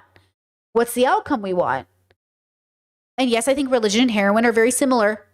And I think they're both similarly dangerous and or maybe helpful, but probably more dangerous. Okay? Like, if you have two parents and they have a baby and they want to be high all the time to alleviate their suffering, well, if they cause the suffering onto their child, that means that now the suffering didn't get alleviated. Because your personal suffering is causing the suffering of a young person. Well, now the suffering is greater than if you had not just taken the drugs. You would have alleviated more suffering by dealing with your pain than bringing a child into the world where you were too high to take care of them. Right? So again, we need to talk about suffering and how it isn't just suffering just happens. All suffering doesn't just happen. It's experienced. It's inflicted. It's created. It didn't just happen. I mean, some of it just happened, but it didn't just happen. There's always a why. The mountain that, a part of the rock that falls from the mountain and crushes the hikers down below, it didn't just happen. There was a bunch of steps that happened beforehand to cause that, So again, we have to have a reasonable, this is why I work on the individual though. It's easier for me to help one person, like Dr. K said, than people. I've never been good at helping people, but I'm pretty good at helping person. If I have a person in front of me, I can probably help them. But people move slow, girls. The mob, people in groups, difficult. You're bringing this issue up No, it's about not. suffering. I've been very careful to avoid moral language for precisely this reason. Let me explain it seems to me that you are kind of smuggling in moral categories with the suffering issue. Because if I said, I don't care about the suffering of millions of years of organisms that had experienced pain, that kind of casts me in a kind of a negative moral light. You don't have to say that. It does seem to me that you're smuggling in the notion that suffering is bad morally. I know that people often do that. I'm specifically avoiding that because I've had this conversation 100,000 times, and that's the accusation that gets brought up. And some people do that, but I'm specifically, you can rewind the tape. I make great pains. I don't say the problem of evil, for example. I say the problem of suffering. Okay. If you said that you didn't care about suffering, I would say that you're probably just being inconsistent with your Christian worldview, for example. I wouldn't say that you're doing anything immoral in the context of this So conversation. I'll accept the qualification. So what I'm saying is that if Christianity were true, we would not expect the kind of suffering that is present in the natural world. I'm not saying that on my worldview, that suffering is wrong and must be fixed and there's some moral element. I'm not saying that at all. All I'm saying is that it is unexpected, if Christianity were true, that suffering would be as it is. Well, the way in particular, the non-human animals. No, I understand that. Okay. And the way I'm looking at it. Do you understand that I'm not smuggling in those moral... Sorry? Because you said that I'm smuggling in moral No, okay, terminology. and I buy that. It's okay. All right, I'm I not- understand I'm your not doing point. that. Did you have a Okay. second question? I did, which is that if the fall is the explanation for, shall we say, the moral evils that people commit, like the Holocaust, the reason why people have a proclivity to commit the Holocaust is because of the betrayal of God's trust a few million years ago, whenever it was you think it was. If Adam and Eve's transgression is the explanation for why humans have a sinful nature and act upon sin, then why did Eve act upon the sin before the fall had happened? Eve must have had a proclivity to sin in order to betray God in the first place. And so I don't think it suffices to say that the explanation for why we have human beings with proclivity to sin, like Adolf Hitler, is because of the fall, if the fall is a result of a proclivity to sin from Eve. The nature of freedom, in my understanding, my view, is that it can initiate things, okay? You don't have to have, in a certain sense, deterministic element in your soul that forces you to act a certain way. Why did Adam and Eve in this case, act the way she did? Because she was capable of initiating a free action. Do you think she and acted this sort of morally? free action in terms of rebellion, okay? That's the nature of freedom, okay? I can't get into her mind. And I think sometimes asking questions like this, why did she, under those circumstances, do what she did? I can't answer that. Do you think obviously. she did something immoral? Yeah, she disobeyed God. And what did she eat from the tree of the... I'm not sure. She ate from the tree of the knowledge of good and evil. Right. So she ate from the tree of the knowledge of good and evil, implying that before she ate of it, she didn't have a knowledge of good and evil. Well, how could she have done something immoral before she Alex, ate it? can I ask you a question? Hold on. No, this goes to a understand what I'm contradiction to my saying? view, so I just need to clarify this. You It's understand like, okay, Alex does this thing where he's obsessed to prove that God isn't real or religion isn't real. So he's missing the philosophical opportunity for a real conversation, even with a theist, which is to talk about ethics and morals and the meaning crisis. Like, I don't care if his God is real or not. For the sake of this conversation, it doesn't matter. Like, for the sake of this conversation, it actually does not matter. But Alex only knows how to argue if God is real or not, because that's kind of what he does, right? He's in that bubble where he bothers to argue about it being real or not. And like, that's not the conversation that we could be having here, So I think that's where he keeps getting trapped. Saying, right? Like, yeah, I understand entirely, sure. If she hasn't eaten from the tree of the certainly knowledge of good must and have- evil, she must doesn't have know known good that- and evil. okay, So how well- does she know that it's okay, evil? I'll If answer. she hadn't It eaten- actually would have been pretty cool for Greg and Dr. K. It would have been cool for Dr. K and Alex to talk, and for Greg and Dr. K to talk. I think Dr. K has a way of facilitating really good conversations with all kinds of people. You know what I mean? Like, he actually is curious. Tell me about that. Like when he talked to Sneeko, and he's like, "Tell me about that." He really knows how to let people feel like they're allowed to share their worldview and still find a way to like 1-2 them before they've even noticed. And so, yeah, it's kind of interesting. Like, I would have loved to have known, how does Greg argue the sense of this like crisis meaning? Like, how would he solve it through his worldview? What is his solution? What is his thought to it? But now we're too busy deciding if his God is real or not. Girl, eaten from the knowledge of good and evil. Because the knowledge of good, the word knowledge oftentimes in the Hebrew is talking about experience, okay? It is not talking about a mental awareness. Okay, she wouldn't have not been able to even understand the command not to do something if she didn't have those moral categories. I think that's part of the image of God in man. Consequently, she knew she ought not do it, but she still chose, for whatever reason, to do that. And that act of disobedience created a big mess. What that means is that the fall does not explain the proclivity to sin because Eve already had it. It does not explain the existence of evil because knowledge of that already existed before she committed the fall. It also doesn't explain the origin of suffering because, of course, Eve's punishment for eating from the tree of the knowledge Well, of you're good talking and evil. about suffering prior to human beings in animals. Okay? I'm talking about Granted. suffering in human beings before the fall. It does explain the fall of man because human beings made a choice that they could have made differently, but they didn't. And in their rebellion against God, it had a consequence. But I don't think it could be called And this is immoral why the decision. rest of the world has unfolded the way it has. Why there is suffering, evil in the world. A naturalistic explanation can explain suffering before, suffering after, but you've been very careful to make it clear that there's no moral ramifications to this at all. It seems most people are pretty aware that there are moral ramifications. So if your worldview does not have a way of making sense or moral intuitions about suffering, even animal suffering, it's not an adequate worldview. Just give me a minute of your time and I'll tell you about a device that my team's been using that they won't seem to shut up about. It's called the Note Pro and it's by our sponsor, Plord. This tiny card clips onto the back of your phone and captures everything. But why it's so clever is that it picks up multiple voices at the same time. And when someone says something important, you just push this tiny little button here and that moment gets highlighted in your notes and captured. It records the conversations that it hears, takes those conversations, creates a transcript, and it uses AI to synthesize all of that information into whatever template suits you. You get a I just know I'm going to press that when I'm getting busy, girl. You're just going to hear, you know what I mean? I go to my notes app and it's like, I just know I'm actually going to press that when I don't mean to. summary, action points, highlights, and even a mind map sent straight to the Plord app. So I highly recommend you check out Plord's products using the link in the description below. Don't tell anybody this, but if you use code DOAC22, you'll get 22% off on some of Plord's products. In my second book, The Diary of a CEO, 33 Laws of Business and Life, one of the laws I talk about is always prioritizing your first foundation. Laws, rules, black and whites. See how men love to subscribe or prescribe to like structured laws, you know, the 52 laws of blah, blah, blah, blah, blah. And by that, I mean your health. After speaking to hundreds of scientists and doctors and thinkers, I'm convinced we can all change the trajectory of our long-term health through the daily actions that we take. So for me, partnering Hey, with that's true. Just like getting healthy or eating healthy or being healthy is a process, so is introspection, extrospection. Philosophy is the same thing. It's a process. You can't just like do push-ups one day and be like abs. You know, it's a process to getting there. And it doesn't happen overnight, girl. It takes a really long time and a lot of discipline, you know? sponsor, Function Health, made complete sense. Their membership includes over 100 advanced lab tests covering The hormone. issue is like in these boy bubbles, they think like the best way to seek out peace or enlightenment or whatever their construct is like 10 push-ups, $50 billion, pussy. You know what I mean? It's just like, okay, bro, please relax, you know? It's like they come up with all these arbitrary, not, you know, coming from their own real lived experience ways. And then they make a prescription that tell you that's how you do it. And Hormones, toxins, inflammation, heart health, stress, and more. And when you sign up, you schedule your tests, complete them, then you're sent a personalized summary with insights backed by doctors and thousands of hours of research. And if anything critical shows up, you'll get a call from a doctor. These are the insights most people never get, but you can get them now. So if you want to learn more, head to functionhealth.com/DOAC, where you can sign up right now. And for the first 1,000 of my listeners, you can get $100 credit towards your membership when you use the code DOAC100, but do not tell anybody. That's DOAC100.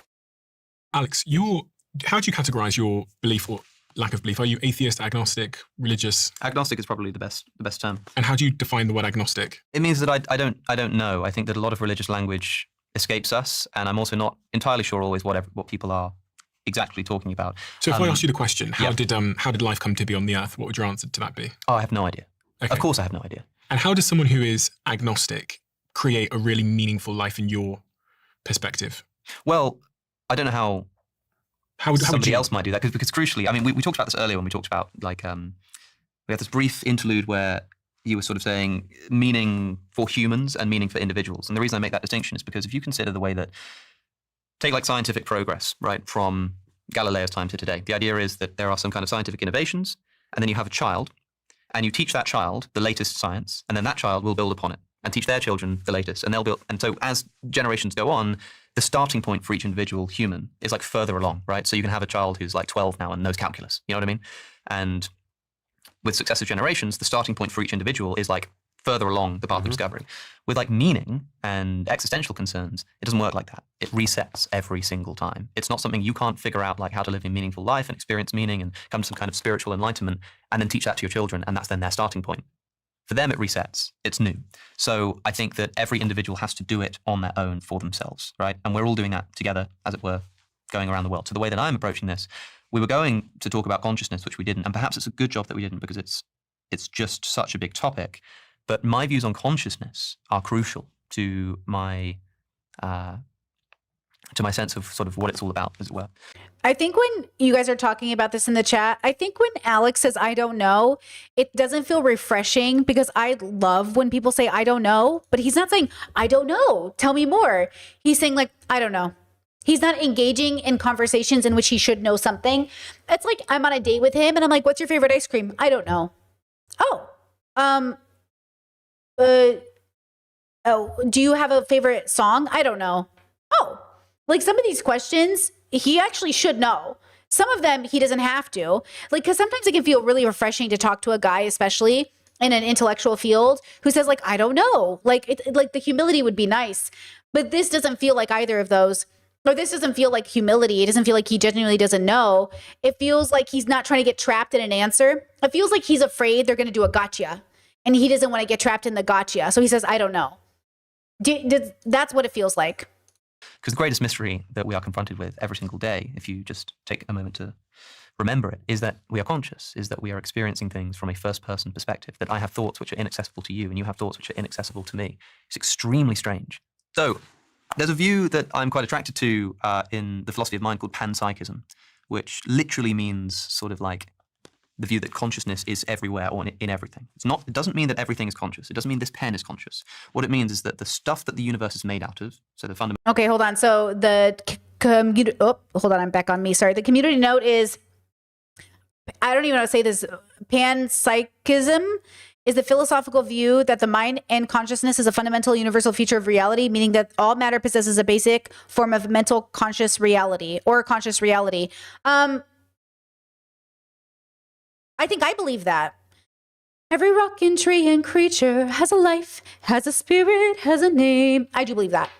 I think everything is nature, and nature has life force, and everything in front of us was created from that life force. So I think I do believe that as well. I don't subscribe to the label necessarily, but I believe it. I think if that's the definition, then I adhere to that. Mental matter of the universe has at least mental properties, or might be mental properties. Because when you say, for example, we're in a world of like molecules in motion, right? I understand that sentiment. But if you ask a scientist, what is stuff actually made out of? Ultimately speaking, they will not be able to tell you. For you personally, what makes your life full of purpose and meaning? I can just jump there, but it won't make much sense, because what I would say is something like a recognition of the illusion of divisible selves, which doesn't make a ton of sense. I can explain unless you lay the groundwork. Which Dr. K's like, I got this. Can be explained in many different ways, and in fact, is something which most like the Vedic tradition. It's one of the reasons I'm so attracted to it, and particularly the Upanishads, is because they seem to embody this idea. They're constantly banging. Check. Great point. Chat says he also seems like the type of guy who doesn't want to say he believes something if he can't assert universal truth. Probably because of the way we're raised. Because people believe if you believe something, then it has to be other people's thing. Or if you know something, that's why I say like I know and then I believe. What I believe has nothing to do with you. But I think Alex probably comes from a bubble where if he believes something, he must then make an ought to people because that's how we're raised. I mean, my parents to this day don't think people who don't believe in God can have values. Like they don't think you have a moral compass. Like they don't think you can assign value to things because they're like, well, where'd you get your values from? They don't think about it that way. So I guess Alex is probably worried that he's going to say, I believe this to be true. But, probably because of his veganism trauma. I'm just going to say it. He, for a partial part of his career, debated people on veganism and argued it was correct. And then he went back on it. He's probably concerned. He's probably a little concerned, a little traumatized that he probably thought of himself as like a really great thinker. And then went back on something he fundamentally said he believed and argued for and put his reputation on. He staked his reputation in it.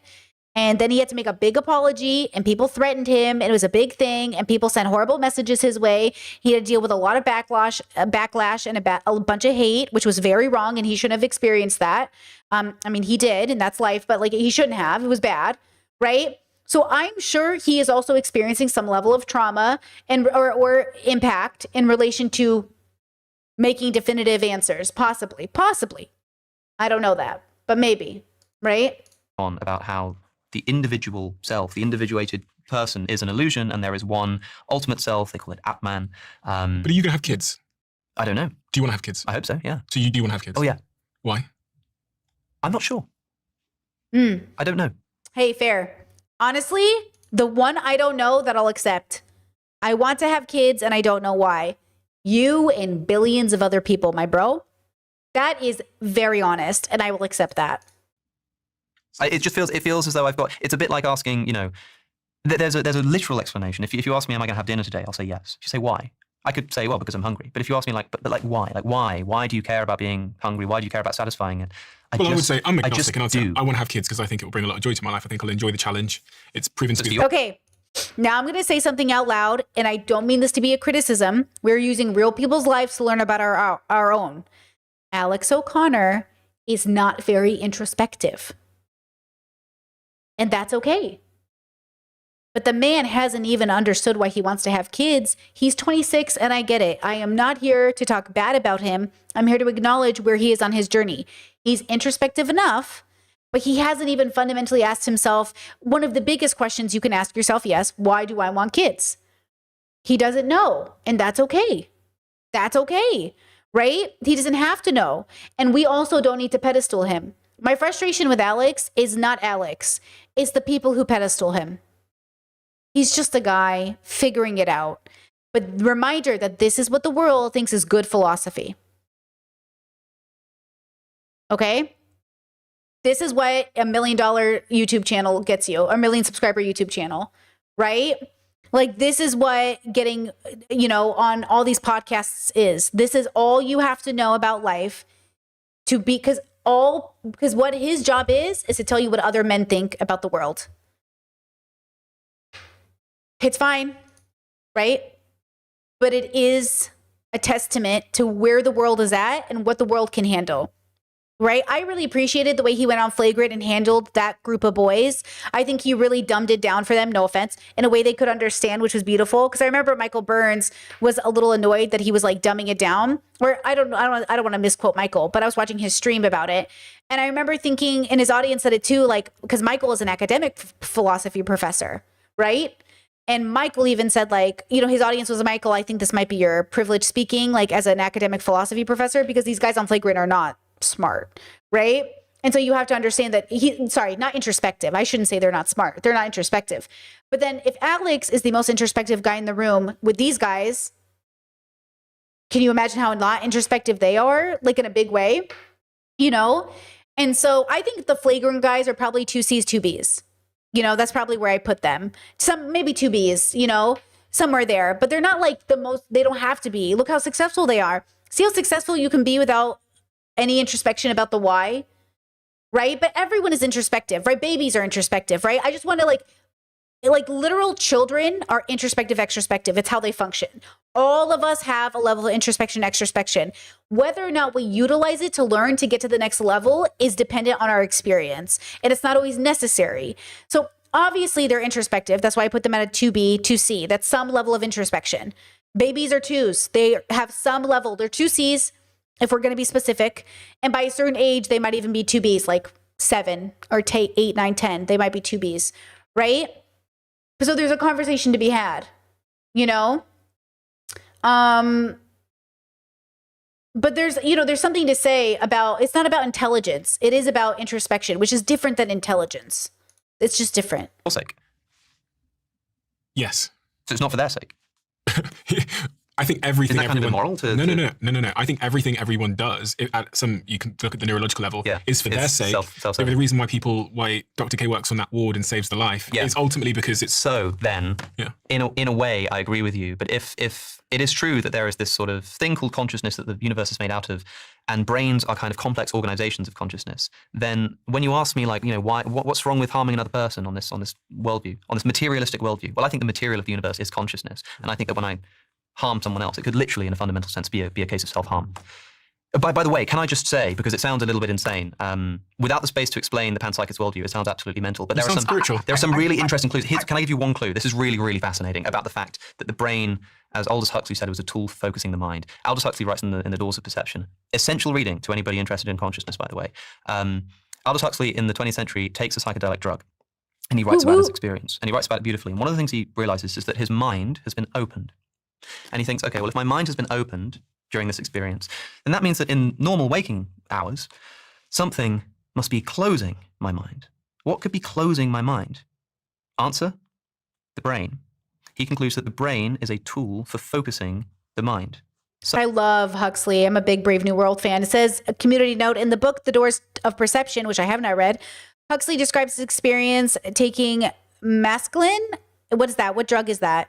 I don't know this drug. And suggests our brain normally filters reality. We see a diminished view. He posts that psychedelics can open doors of perception, allowing access to the broader mind at large beyond normal consciousness. I mean, I've done enough psychedelics in my life to agree with that. What's the word? I don't know this word. Yeah, chat, that word. What is that? Oh, Native American shrooms. Ooh, interesting. Oh, from a cactus? Is that what it is? Peyote? A peyote? Oh, interesting. Oh, I've never done that. Mescaline. Mescaline? I've never had that. Interesting. Chat says, can someone overcompensate introspection, or is it inherently good? Introspection, always good. Overthinking, not good. If you overthink, you'll trap yourself outside of introspection. Introspection should get you somewhere. Overthinking won't. Also, you need the wisdom to know when to stop, when to just be. So it's a balance. It's a balance between active introspection and just being. Active introspection and being. Active introspection and being. Living, like when you're having sex, there's a difference between being in the moment and being introspective during the moment, which is fine, and talking during the moment. I've had all kinds of intimacy with people. I've had intimacy where we're talking about our day tomorrow. We've had intimacy where we're cracking jokes. We've had intimacy, me and my whole life, like not just one partner, but the many partners I've had. I've had intimacy where there's like a threesome going on and we're talking to one person and joking around and having, okay. I've had intimacy where we're so in the moment, everything in the world shuts off and no one exists. I don't even exist. We're just like bodies and just, you know what I mean? And so again, the conversation is, or the not the conversation, but the point is to have different relationships with different forms of perception. That's what it's about. Okay. And then somebody said something about wisdom. Who said it? Damn it. Let me see. Oh shoot, I don't know who said something about wisdom. Like, is it earned or something? It's experience. I don't think I'm a wise person. Okay. I don't think I'm a wise person. I think I'm a person who sometimes is wise. I think I have moments of wisdom, but I do not consider myself a wise person.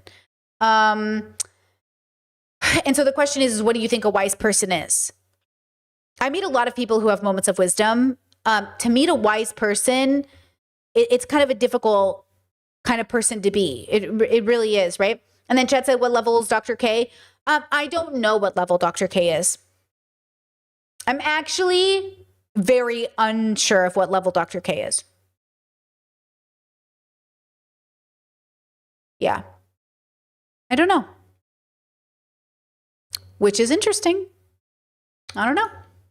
So, the psychedelic experience, this is before we've done any scientific experiments on this.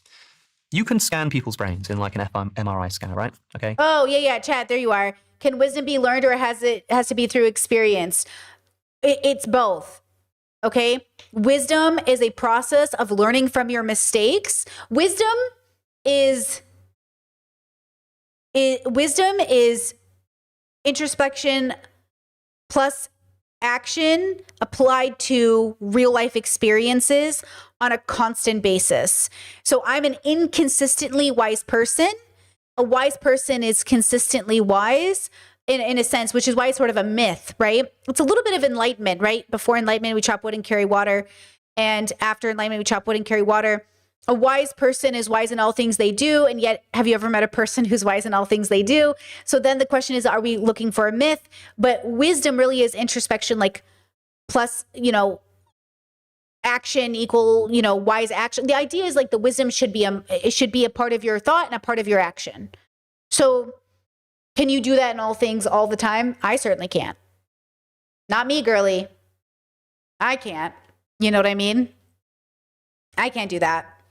So I don't consider myself a wise person. I am not wise in all things that I do. So when you take a psychedelic drug, your experience just blows up, right? You start seeing colors you didn't know existed. You start experiencing things as if they were new. It's like the experience is unimaginable. So we've taken people and we've measured their brain activity, and their brain activity is at a certain level. And then you give them a psychedelic drug. Sorry, I'll rewind this section, but I really want to answer this question. Are you guys defining learning as different from experience? Absolutely. Learning and experience are two different things. Everybody experiences, not everybody learns. Right? Very different things. Absolutely. Okay? Let me rewind it. Can be existed. You start experiencing things. Psychedelic drug. Okay. Your experience just blows up, right? You start seeing colors you didn't know existed. You start experiencing things as if they were new. It's like the experience is unimaginable. So we've taken people and we've measured their brain activity, and their brain activity is at a certain level. And then you give them a psychedelic drug and you put them in the MRI scanner, and their brain activity goes down.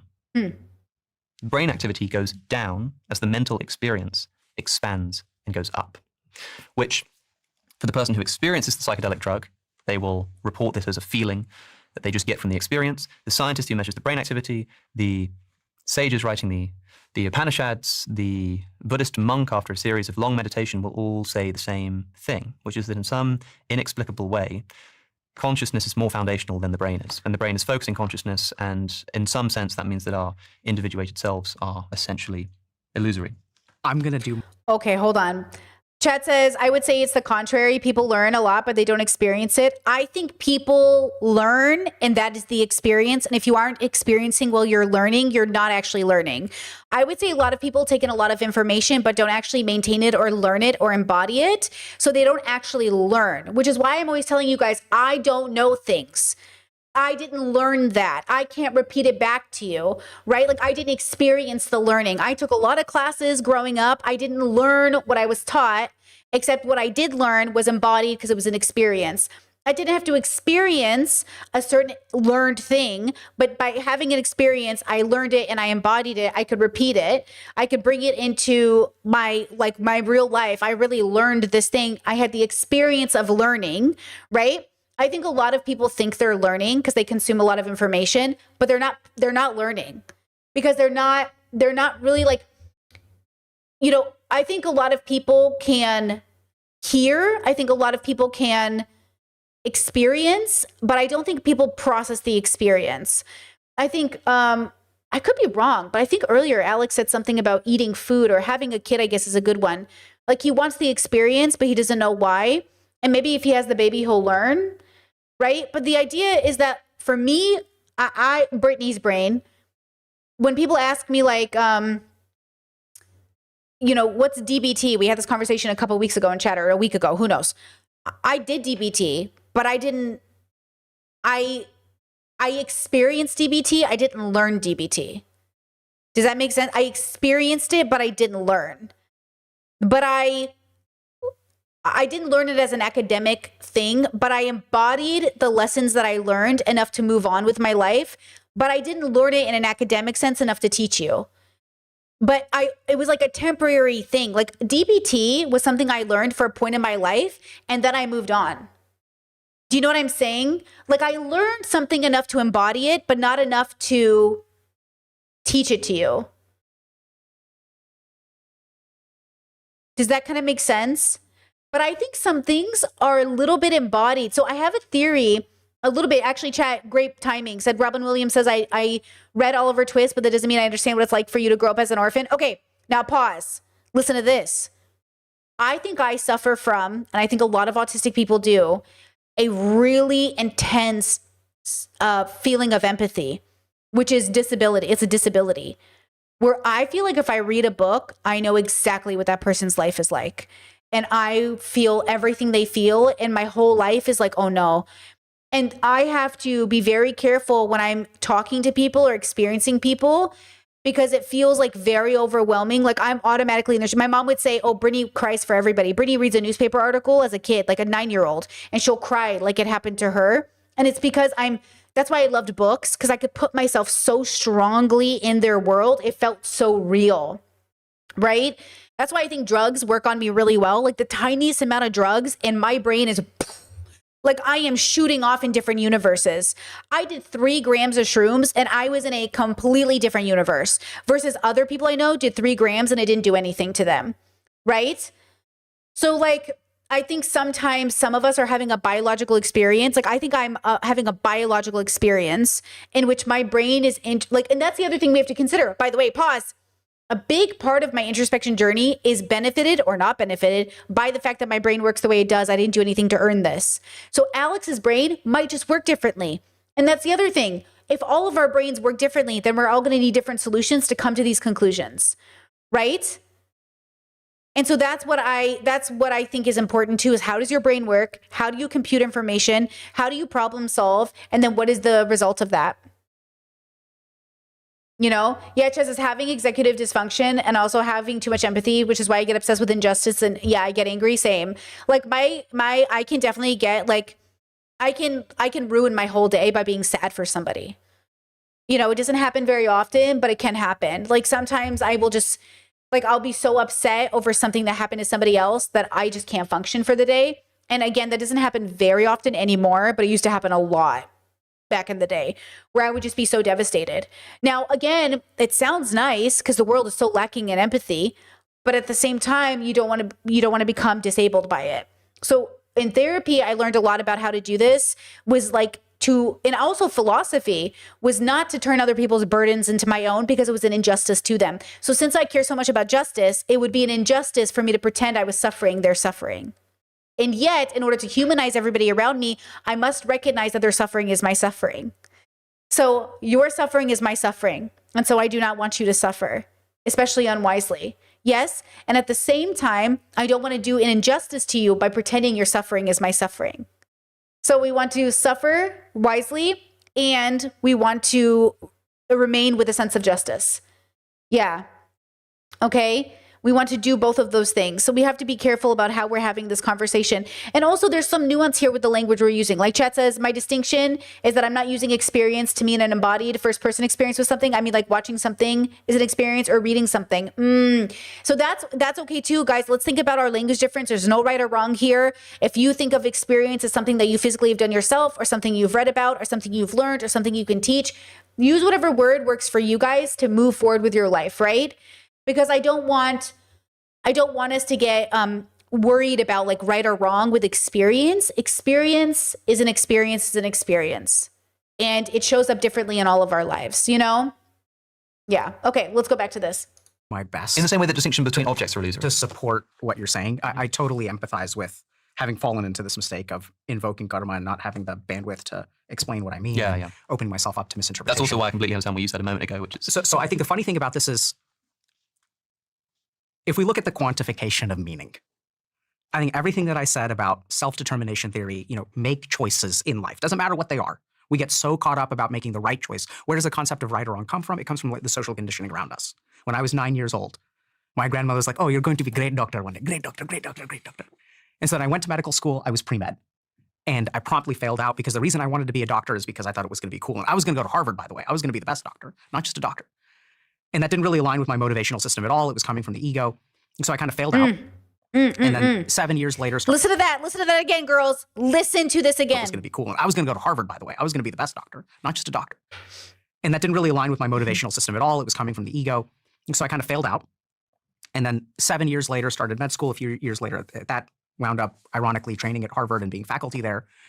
And so going back to karma for a second, I share this example because a lot of times when we look at things that we think are bad, and I'm not saying that cancer applies here clearly, but This is what the meaning making, the practical functional work of when someone comes into my office who was the result, who was sexually abused or something like that. How do we help that person? We make meaning. So for me, I used to think that there's no scenario in which a 2.5 GPA is better than a 4.0 GPA. That in school, getting Fs is in no way better than getting As.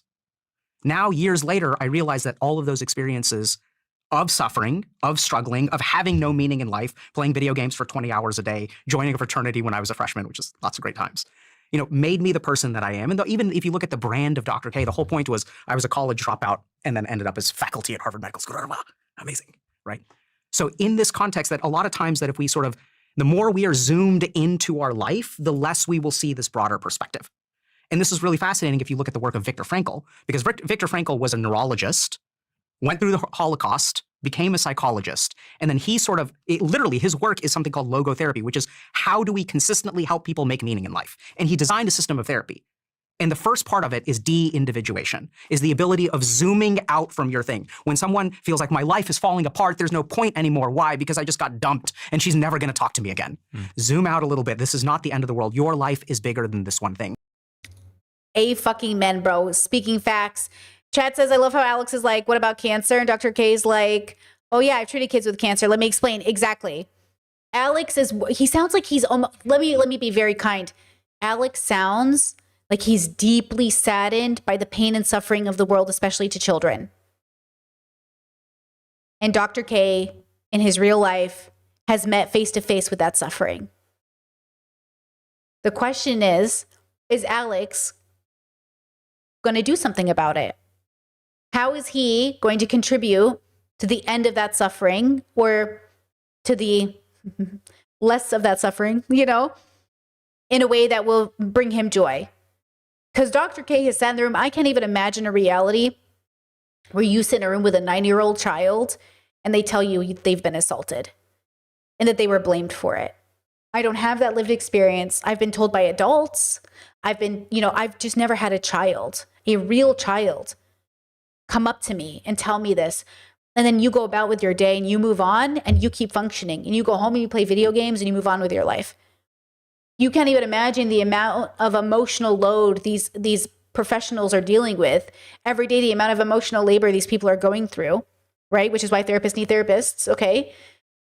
And to be kind and compassionate and to look at them and to love them and to show so much, joy and like compassion towards them, it takes a really special kind of person, right? It really does. And I would encourage Alex or people in Alex's category to give yourself an opportunity. And this goes back to the beginning of this conversation. Show up for the kids, bro. Show up in a child's life. Show up in your neighbor's life. I don't know what volunteer work Alex does, but maybe it's time. Not everyone needs to do it at all times. I volunteered in my past. I'm not volunteering right now, but I've done it before. Sometimes when our life is lacking in meaning, sometimes the best thing you can do is show up for somebody else. So I don't know. I don't know if Alex needs to do that or what he needs to do, but there could be something like that in his future and he doesn't even know it yet. I don't know if a lot of these debate bros think about volunteering outside of their ego. I know a lot of them who volunteer, but they volunteer for their social credit. If you're volunteering for the social credit, it's not going to bring you fulfillment. It's not the answer. But if you do it because of a sense of meaning and purpose, it will really do something. Maybe something with the animals, maybe something with the earth. It doesn't have to be with kids, but something, maybe, I don't know. It feels like Alex really wants to protect, or he's really upset at the injustice of these children suffering. Yeah. He's really upset with the injustice of the suffering. He was really upset with Greg over this idea that kids had cancer. Yeah, maybe he's still just struggling. Yeah, I guess obviously the whole conversation is him struggling with radical acceptance. Okay. So the more that we zoom out from a mechanistic perspective, the more meaning we find in life. And what is the ultimate zooming out? Relationship with God, because now we're way out here, right? This isn't about you. This isn't about someone dying of cancer. This is about something that goes way bigger than you. So what I would say is you can do all the scientific stuff. It'll get you to 8 out of 10, maybe 9 out of 10. But, and this is what's so crazy, the scientific stuff, I am incredibly confident I can defend. I can point to studies. We can talk about psychedelics, the default mode network, self-determination theory, logotherapy. There are tons of studies, radical acceptance, dialectical behavioral therapy, all of these things, acceptance and commitment therapy, all of these things have to do with making meaning in the world. But if you really want to find that meaning, you keep on asking this question. I mean, you selected that question because you're looking for it, right? And you won't let him get away with some philosophical explanation. You're like, no, you tell me when you wake up, where is it? Show me where it is. Show me how to get it. Because you don't understand his shit because you've never had a direct experience of mine. And so you're like, bro, you don't know God. How do you find it? The desperation of like, no slipping away, Alex. No random stories and ending up in a, not random, sorry. No stories that end up in a delightful way, right? So how do you find that last chunk, that last way, that last step of the way there is through the direct experience of Brahman. So when he says panpsychism, in the Hindu system, we believe that consciousness is the foundational element of the universe. Atman is Brahman. Atman is not Brahman, well, sort of, yes and no. Atman is individual soul, Brahman is the cosmic soul, the cosmic consciousness. That the fundamental thing that is out there is transcendent, and having a relationship with that thing is how we get meaning. This is how we get a 9 out of 10 or a 10 out of 10 meaning. Because this guy has done something where he had this experience where he's been talking to God, but one day someone answered the phone. And when you have that transcendent experience, when you have this direct experience of the Brahman, and this is why I've been avoiding saying it, because it's completely undefensible. It is what I believe is philosophically true. It is what I believe is absolutely true. And it is not transmissible. It can only be witnessed. Exactly. That's the most important point. Is that, and it's why I say that this is something that everybody has to start afresh. Because if there is an answer to this question, it is something that you cannot syllogize. By the way, this isn't just some Hindu thing. Like Christians say the same thing about their religious experiences. The ineffable quality. William James famously tried to identify the characteristic aspects of religious experience, and one of the most important was the ineffability, the inability to explain. That's what that means. Ooh, is Alex obsessed with quoting other people and being obsessed with other people's works because he does think it will give him meaning, but he's getting bogged down by the ego of the people he's quoting and thus pedestaling them as somebody important and has the answers, but none of these men died having the answer. And so he thinks that maybe he'll find the answer in the words of dead man who didn't have the answer. Is that Alex? Is he, because I don't think Alex is being malicious. I don't think he's, narcissistic. I think he might just be barking up that tree we all bark up. I mean, isn't that the whole point of us reading all those books? I mean, I did it too. I read everybody, right? I jumped out of high school and I just kept reading, right? And I had thinking any of these dead men would have the answer, right? The way I loved Hemingway. And then of course I realized he was a raging misogynist who died a misogynist. But I really thought oh, this is a great writer, because The Man in the Sea is one of the greatest books ever written by a person. Hemingway really killed with that book, let me tell you. Yeah, or Huxley. I thought I used to read Brave New World. I used to get all the new updates of Brave New World, and Christopher Hitchens would write the foreword for the Brave New World, and I would be like, oh my God, I loved Christopher Hitchens. But then you just realize Socrates and Plato and all these people, I just ate that shit up, And then they died. Or even Marcus Aurelius, if you read his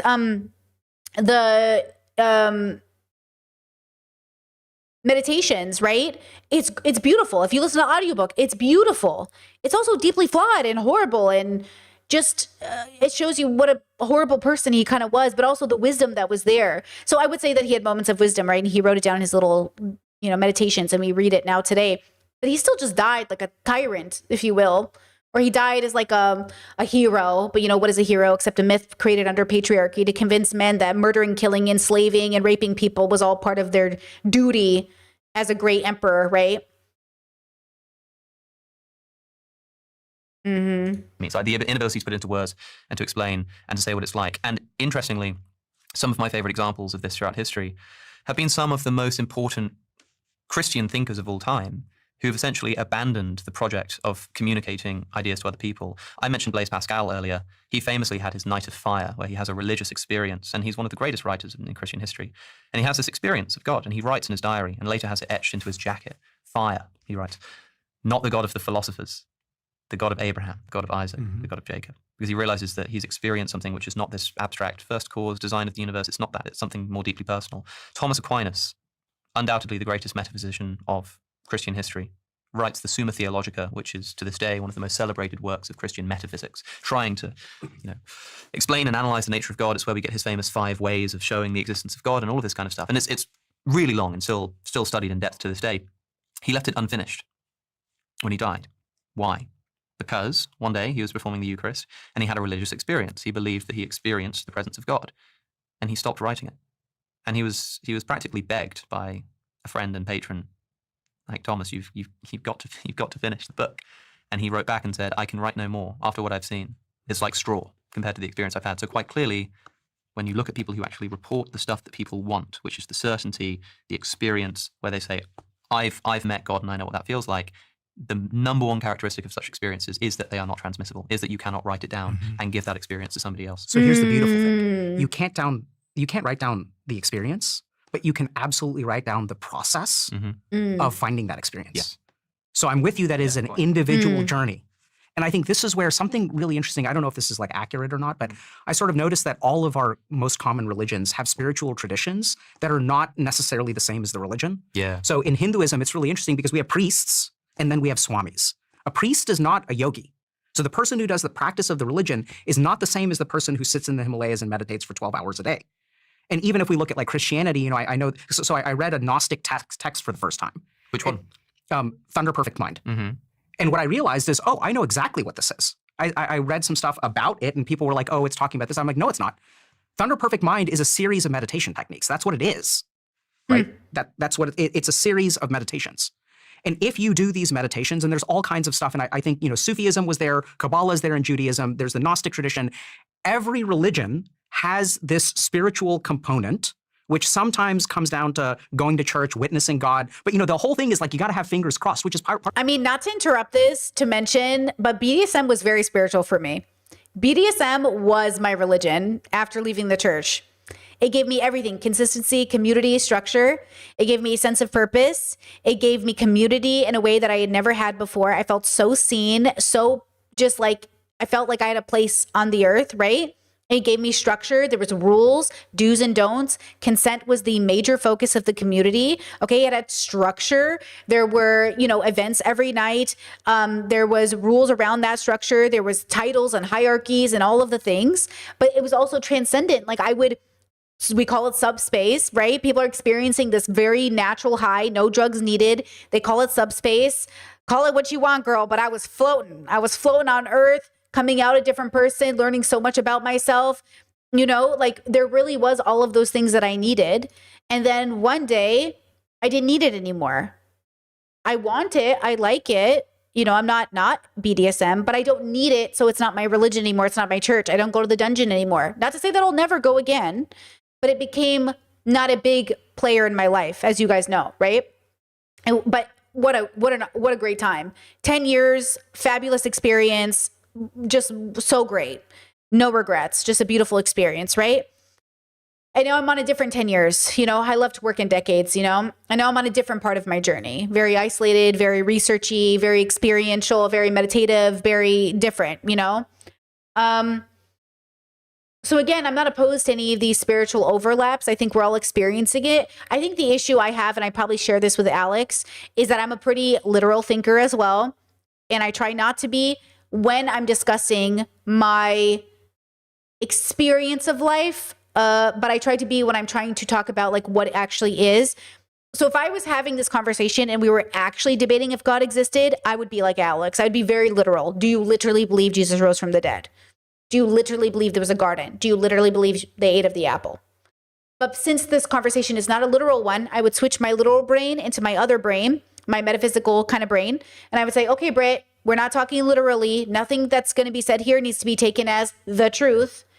Everything is about the other kind of truth, the experiential truth, right?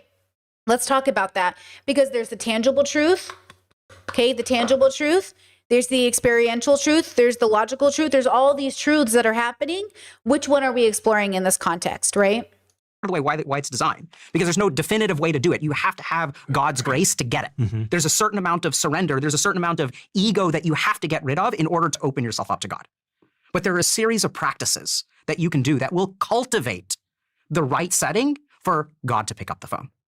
These are things that we will sort of use psychedelics. It's very good evidence to use psychedelics, I was about to say. Yeah, so psychedelics will do this kind of thing where it takes you to that state to a certain degree, but there's way, way, way further to go than what psychedelics can do. I would say psychedelics take you to a helicopter to about 6,000 feet. You can go to 20,000 feet, 30,000 feet, have experiences of Brahman. And this is where all of these like weird esoteric practices from the science of yoga, kind of like now that we have so much like mindfulness everywhere where everyone's got apps and stuff like that, we've lost a lot of the most important stuff. That if you want to have a transcendent experience, There are things you have to do with your diet. There are things that you have to do with your respiratory rate. You have to set up your body's capacity to handle metabolic acidosis. Because, And you've done this yourself. I will not answer that question. Oh. You can answer the question whether you've done it or not. I can. I will not. Why? Oh. The cost to my Shakti is too high.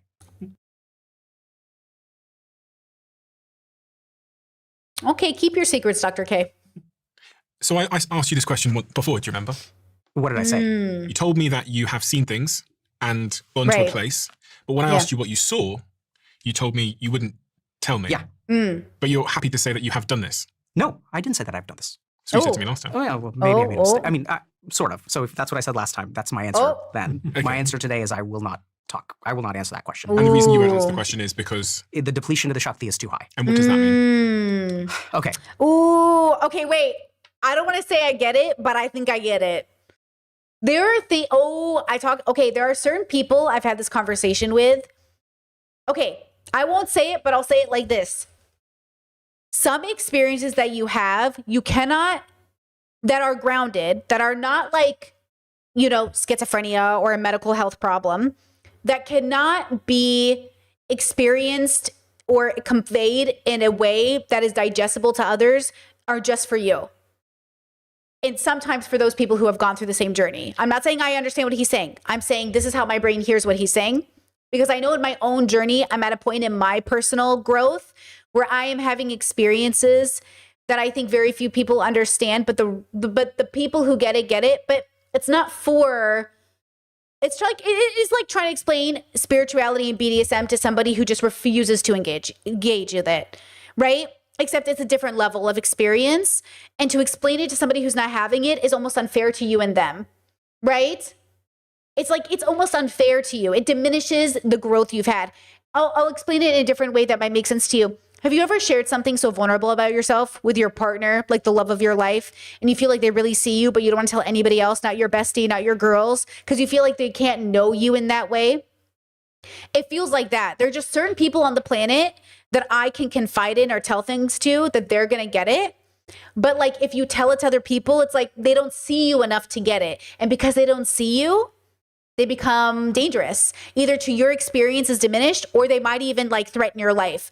Actually, I have a theory that misogyny killed a lot of women and girls who they claimed were witches. But I also think a lot of women might have had an experience similar to this and were killed for it because people don't understand them. And when you're not understood, people kill you, which is actually the story of Jesus in a way. They didn't understand him, so they killed him. But why did they kill him? Because they didn't understand him, right? And like, that's sort of the irony of people. It's like people are really dangerous when they don't understand you, which is why I say bigotry is rooted in ignorance and hate because you don't know and understand that person. And because you don't understand that person, look at trans people. Just because you don't understand trans people does not mean they're a threat to you. Okay? But I think that's the problem. Now, here's the one thing I will say about this, because Chet said this is why secret societies exist. Here's one thing I will say to you. I will never join one of those societies because the moment a group of people get together, it's ruined. I do not trust people with your limited time on earth in groups like that. You know what I'm saying? And that's why I think it's so funny. That's why I say it's like you going through a journey and you sharing it with one or two people is one thing. You creating a whole community with it, girl, it just brings out all the weirdos, let me tell you, you know? So yeah, I think that's what he's trying to say, but I don't know. And it's interesting because the bubble he's in right now is going to look at him like he's so weird, which is why we're having this moment. Because now it feels weird, right? Imagine a Dr. Mike talking to Dr. K, which I never saw that conversation, by the way. But apparently Dr. K and Dr. Mike went at it. And I never watched it because I don't like Dr. Mike. I should watch it though. But same thing. It's like, you're going to ruin the mood, dude. You're not going to get it. You know what I mean? I'm sorry. Also, fuck Dr. Mike. Wasn't he literally partying during COVID? I don't want to hear him say anything. So, okay, so It sounds like I'm Panpsychism. locked out the house. Like I can't. there are many reasons, but okay, so panpsychism. There's is this that? idea that there's this weird collective consciousness. That's the basic unit. I think we can easily call it God, a relationship with that thing. So I'm down here, it's up there. So the key thing is if we look at psychedelic usage If we look at dark night of the soul, if we look at these moments of rapture where you go into church and one of two things is happening, either your psychological defense mechanisms are creating the ultimate cope and you're saying, now I'm healed, even though you're not, or you actually have a direct experience of God and you are transformed. What is the nature of that transformation? It is the loss of ego. That is the most conserved thing. We surrender before God. Before God, we are nothing, right? Doesn't matter which religion you talk to. This is where I think that there's like evidence of truth with a capital T, because human beings from all over the planet have done these explorations using the technology of our mind and our consciousness, and we arrive at very similar conclusions. So the beautiful thing is that when our ego is active in the most powerful way, it becomes narcissism. Also becomes things like depression. Still actually a very ego. I'm terrible, I'm pathetic, I'm worthless, the world would be better off without me. The focus is on me, me, me, me, me. It's hyperactive default mode network. So in order to connect to the divine, you need to dissolve your ego as much as possible. So the reason you won't tell me is because If I say it, my ego will increase. You also will not, what'll happen is you'll get an idea of it, right? The more I talk about it, the more that your mind will create a map without experience. So I do not discuss my experiences in meditation. What I will absolutely say though, and this is what I love about it, Alex said, this is the one thing we cannot stand on the shoulders of giants. You have to walk this whole journey by yourself. No one else can walk it for you. So I won't tell you how far I've gone. Maybe I'm just, talking shit, who knows? But what I will tell you is that you don't need the answer from me. Why are you asking me? Because you want to know, then you walk it. If you see the Buddha kill him, that's the meaning of this, or the one interpretive meaning of this Buddhist koan, is stop looking for gurus and start looking inside yourself. do you think I could then sit here and say what your experience is not true? And I Absolutely. yeah. Of course.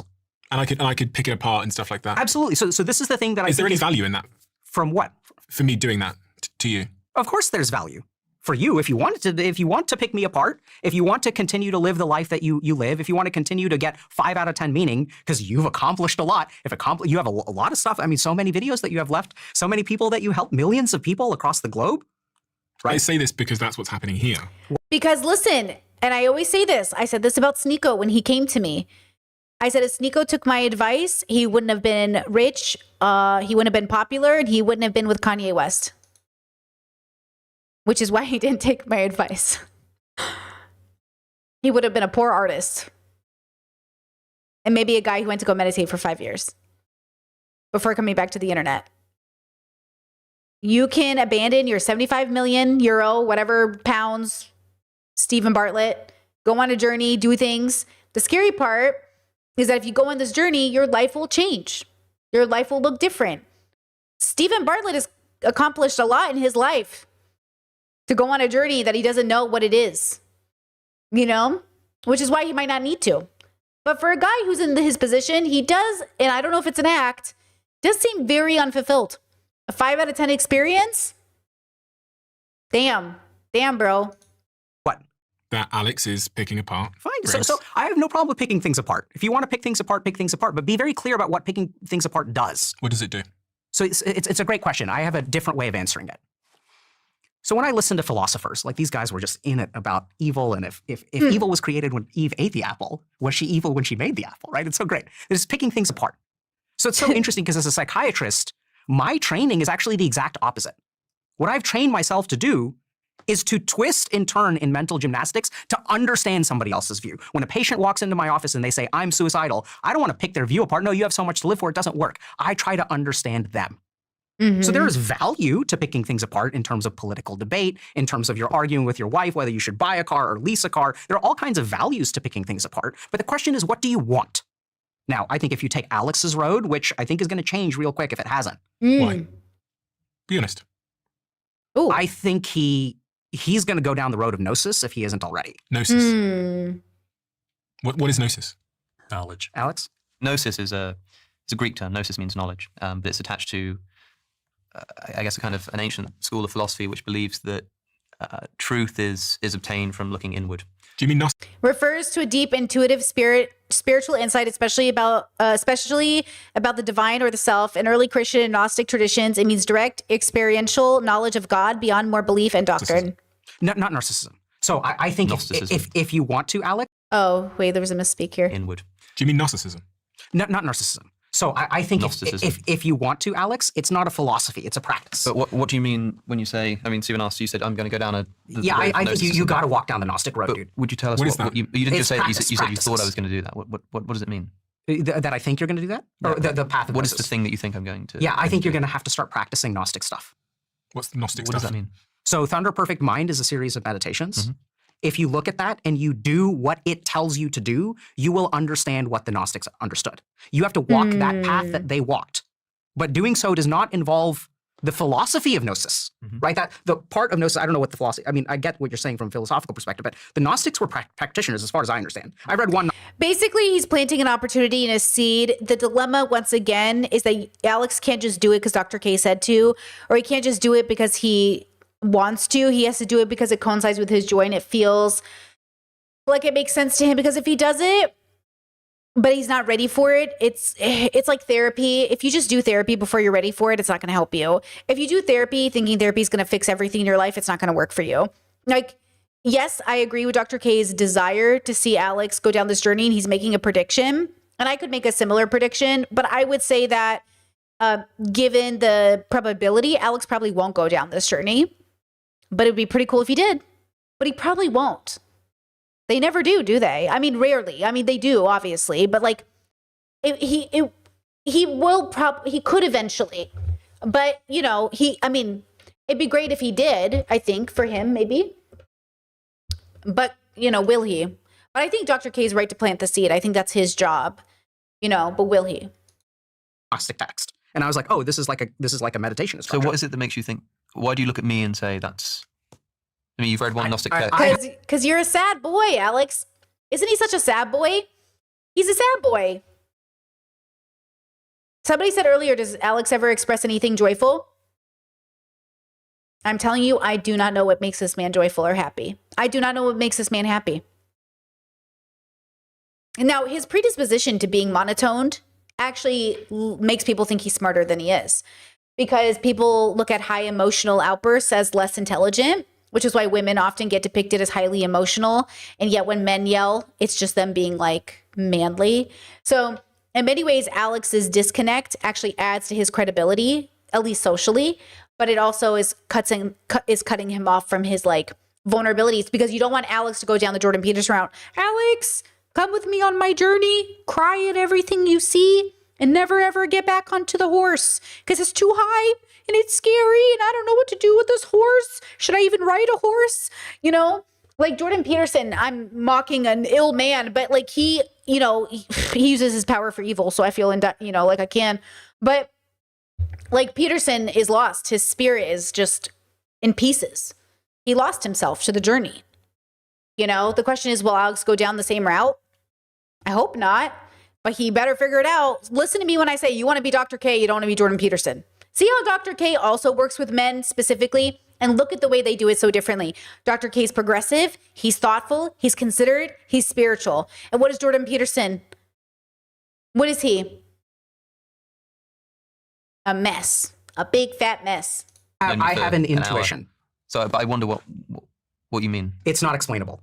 But you have an intuition based on yeah. pattern recognition Sure. that an individual like Alex. I don't know. No, not pattern recognition. This is indefensible. Okay. I get told a lot by a lot of different people that I'm quite clearly on a particular road. Christians very often say that it seems as though I'm on the verge of Christian conversion. And I think that's often brother. just a result of having nice conversations with them where I don't jump down their throat and say, actually, there's some truth in this. Or actually, there are some good arguments for the resurrection of Jesus or this kind of stuff. And suddenly I have people saying, he's so close. Is that Which I because find he's kind of annoying. clearly a man searching for meaning? Something about You the don't way... tell us what gnosis is. You said it's a series of practices, but so is vegetarianism. So I think gnosis, from what I'm reading one text, I'm not a Gnostic expert. Okay. So there's a set of practices that, if you do them, have a high probabilistic chance of having a direct experience of God. Like what? Okay, So I'll say this, but I don't mean it in this way. I think Dr. K is sharing an insight thought out loud. Not because it's his hope. It's not what he knows. And the hope he has and the excitement he is showing makes Alex O'Connor's hate it. I think Alex O'Connor is getting defensive because it's like a kid whose parent, like, I'm so excited for you. Oh my God, you're good. And I've done this to a lot of people. I've shown a lot of excitement over the fact that people could go down a journey, and I've noticed it turns them away. So I stopped doing it, but I don't mean to, I don't think he's wrong. I think it's either going to set Alex back 5 years, or it's going to encourage him, or it's not going to matter. Here's the thing. I'm not attached to the outcome. I don't care what happens because it's not up to me and I have no control over this. But I will say this. It will be what it is. It will be what it's going to be. You know? Chet says, how do you work on that? Not getting too excited for people and pushing them away from their journey. First, accepting that I don't have a choice. I don't have the free will to not get excited. I only have the wisdom to learn from the past experiences of being excited.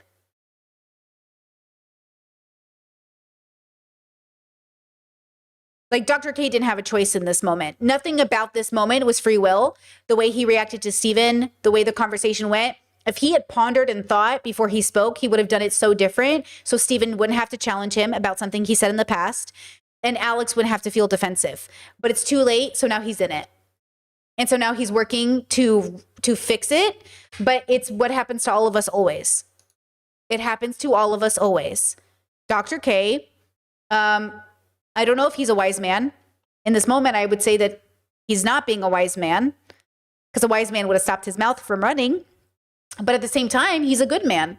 And he had great moments of wisdom in this podcast, but it doesn't take away from the humanity that is his experience. Like, he's just being very human right now. And he's allowed to be that way, right? Chess says, my autism gets me way too excited when I feel a connection. Yeah, and as an autistic person, I know it freaks people out. So I learned instead to accept that if it freaks people out, it is what it is, but to work on it, not as a way to mask or be ashamed at my excitement, but as a way to acknowledge that I'm allowed to be excited and you're not a bad person for being excited. But they're also allowed to be worried that this excitement might indicate something weird. Right? So like, I get it. I'm so excited about everything. You know? Chet says, I don't think this is a regret moment. Well, it's not a regret moment. I don't think it's about regret, right? I don't think it is a regret moment, right? I don't think he'd do it the same way again though. Which is not bad. Right? Like, I don't think it's bad for him to say like, oh, I'm going to learn from this and maybe make a different decision. Or for me to watch this and go, I would make a different decision. Let me say it like this. I am learning not to do this. It only helped us, if that makes sense. In a way, it's helping my community because I'm like, oh, look at this human moment that's happening. You know what this is? This is that moment on stream where they break character and everyone's a little too real. And you're like, what's happening? Uh-oh, wait, now I'm locked in. Now I want to know what's about to happen. So with that said, let me stop monologuing. Let's see what happens. Ohm chain probabilistic expert. Okay. So there's a set of practices that if you do them, have a high probabilistic chance of having a direct experience of God. Like what? So Om chanting is a simple example, Right. but there are things that you can do to increase the likelihood of having a transcendent experience of Om chanting. So for example, if you adopt Siddhasana, so Siddhasana is a particular yoga posture where your left heel is placed against the perineum of your body. Mm-hmm. So the perineum is the taint, the area between the anus and the scrotum. So if you also do certain pranayama practices, so these will do things that induce a very, very, very low respiratory rate. And one of the things that we know about transcendental experiences is that high levels of CO2 tend to actually, we don't know this, but this is kind of the best hypothesis that I've read that I happen to think is true, that if we alter the neurons of our brain chemistry, we can evoke transcendental experiences. So if you look at some of these esoteric traditions, what'll happen is you have all of these different. I'm telling you, BDSM was very spiritualistic. It was very spiritual. Tantric sex, very spiritual. Practices. And as you do these practices, I think you are very clearly refining your physiology and your neurology to induce certain states. And let's remember that psychedelics don't create anything. Yes. Psychedelics simply activate the circuitry that is already there. Or deactivate. Or deactivate, right? But yeah, that's a crucial point to make. I'd love to understand why you think he's going to go down that path. Let's call it intuition. But I need something a little bit more than that. So you're saying... Okay, so I'll give you more. So in the system of... So can I answer truthfully or defensively? Truthfully, please. Which ones do you guys want? Truthfully. Ooh, So nice. in the system of Kundalini Yoga, there are 7 chakras. So 21 years ago, almost 22, I went to a teacher who taught me the first of a Kundalini practice, which is based on the Agnya chakra. So the Agnya chakra is your third eye chakra and gives you, it is the chakra that governs understanding. So if you want to understand things, then Agni Chakra practices are the right thing to do. So many years ago, back in a former life when I was still an academic at Harvard, I was trying to develop an evidence-based meditation program for different diagnoses. And part of what I leaned into, and initial results were good, but never really, then I started doing this. But so as one example, there's this chakra called the Muladhara chakra, which is our root chakra. So the Muladhara chakra governs our primal impulses in life. So I looked at my patients with addictions and I was like, okay, these people have a problem with impulse control and they want something and they can't restrain themselves from getting it. So I wondered, can I teach them Muladhara chakra practices to sort of basically like reduce their flow of wanting the basic things? And I found that that was efficacious. Now, meditation works for addictions. But the question is, can we do a specific meditation for a specific mental illness? So there's one study, for example, that looks at Anahat or heart chakra meditation specifically for depression because it cultivates like compassion and self-love and stuff like that. And they found, it's a very small study, hopefully we'll do more research in this, but they found that the effect was superior to other forms of meditation. So hypothetically, theoretically, there are specific meditation practices which work in different ways. And I teach a lot of this stuff in Dr. K's guided meditation stuff. But so there are these specific practices. So I specifically did a practice based on Agni Chakra stuff, like intuition, right? So then like something weird happens, which is when I sit with people, I have intuitions about them. Now, is this real? Is this fake? Is it delusional? I don't know. You could argue that I'm just a really good psychiatrist with really good cold reading, right? But so if you want to know the real answer, like I'm not a great psychiatrist. People think I'm so brilliant as I'm not. I'm cheating. I'm using a layer of information that I don't think most people have. Just a reminder that both Dr. K and I infamously said Sneako's open-minded, and everyone was mad about it. I have an intuition about that boy. Will he ever become a man? Will he ever grow up? Will he ever do anything? Will he ever introspect? He's still so young. We don't know yet. But just a reminder that my intuition about Sneako doesn't mean that it will matter or that there's an attachment to outcome, because I also know he's done a bunch of bad things. He's done horrible things, right? And I think, who knows? That's the point, is that it's not about the attachment. It's just about, it is what it is. Like that's the thing, is I believe in redemption. I believe people can be better. The question is, will they? I don't know. Access to, which I know is a completely undefensible claim, except if you do Agni Chakra practices too, you will see what I'm talking about. Alex, if I were to ask you. Okay, but if you're new to my audience, just a reminder that everything Sneako is doing right now is absolutely in his evil. Right? Like that's why Sneako is so bad right now, is he's completely engaging in evil. Hedonism, even though through Islam, fake Islam, I don't think he's really practicing. Okay, he's done bad things in private, he's done all these things, but like he's absolutely in his evil. He's not joyful. Right? But that doesn't mean that I don't see potential there. I see potential in everybody. It's even if it's like just the tiniest bit, right? No, Chad said that's because that's the part of 4 though, because he's lost at his core. Well, I don't know that he's a 4. He might just be a 2A or a 2B. I don't know that he's a 4, right? Like I don't know that. There's a lot that he's done that doesn't seem very 4-like to me. I wouldn't know unless I got into his brain a little bit more. I don't know what he is. I thought he could have been a 4, but I don't know that that's true. I think he might have been, I don't know. I have a theory he might have been a 2 who thought 2A was 4. But I don't know. I don't know. That's the problem. Only he knows. And I don't know. But if someone's listening now and they feel lost in their life, is there any advice that you could give them, or a simple action that they could take that would help them to remove the feeling of feeling lost in life? It's always difficult because it's such an individual thing that it's difficult to give advice writ large. Hold on, let's listen to that again. Action that they could take that would help them to remove the feeling of feeling lost in life. That's a great question. That's a hard question. It's always difficult because it's such an individual thing that it's difficult to give advice writ large. Also because I'm no paradigm of meaning and purpose in life. I'm not some fountain of wisdom from which people can drink. So I would. Maybe I could. I'm trying to think of what I would say before I cheat and listen to them. maybe I could say like, I don't know, it's very hard because like if people are really feeling like lost and lonely, I think the message I send to everybody here is just like, it gets better because you get better, but also like be loving and kind to yourself. Like you're going through a really rough time. I think like just being acknowledged, like life is hard.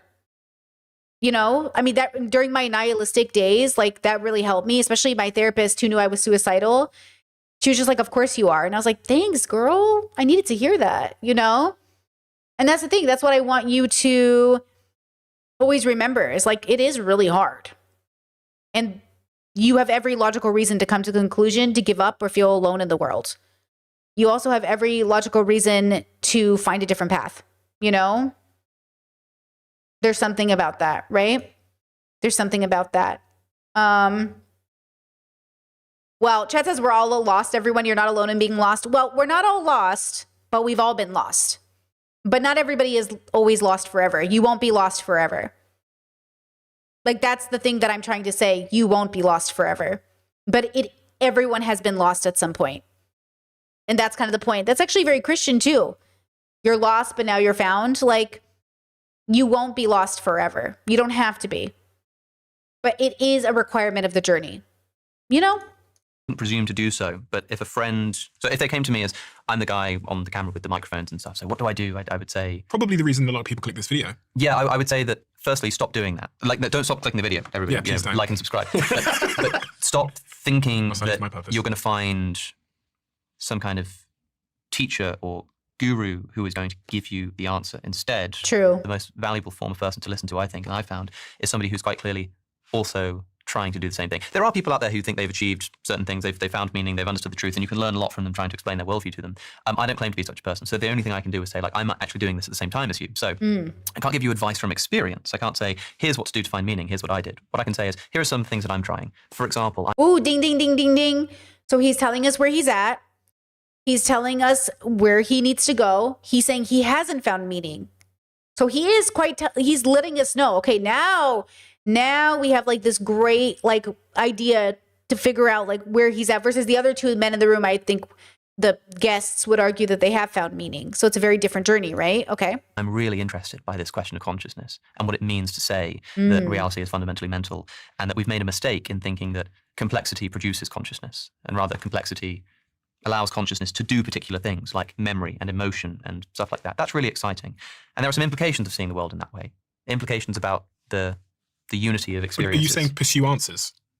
Yes, pursue answers, but also try to experience it as you get. Like I kind of depends who it is, and I don't like to say on camera exactly, but psychedelics can be really, really useful for a lot of people. They can, if you are not in the right mindset, as they say, if you're a bit disintegrated, if like it can. The reason I don't like to advise it is because it can bring about a very bad experience for a lot of people. But you're saying within the right set and setting. Something like that might be what I'd recommend. It depends who I'm talking to. But there are friends in my life, for example, who I would say, don't take psychedelics. You know, I did from my experience, I just don't think it seems like the right thing to do. But there are other friends who I would say, if you did in the right circumstance, I think this could blow open. Yeah, one size does not fit all, girl. I do not tell everybody in my life to take psychedelics. I also don't think it's a requirement. I think a lot of people think it is a requirement. I get that question a lot. Like, Britt, do I have to take psychedelics? You don't have to do anything. You could meditate. It's free and it's literally so fucking good. Okay? You don't have to take psychedelics. Lots of people take psychedelics and nothing happens. Lots of people meditate, nothing happens. But like, you do not have to take psychedelics. Would you So much for categorize you. yourself as being lost and directionless? To some degree, of course, yeah. To some degree, everybody is. Lost is quite a heavy word. Like when people say I'm lost, by volunteering that information, they tend to be implying that it's a strong enough feeling that they're troubled by it and want to make it Are you known. happy? That's why people say it. But when you ask, well, there are different questions here, right? Like, am Yeah, I'm moving on to the I next happy segment. right now? Sure. Like tomorrow, Are you maybe content not. in your But life? across life, If you had to rate your contentment in life out of 10, I'll do the same. it's not a very easy thing to quantify. Like, No, but do you think My 9.99 out of 10.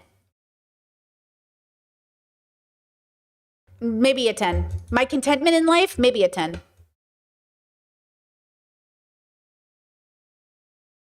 Yeah, probably a 10.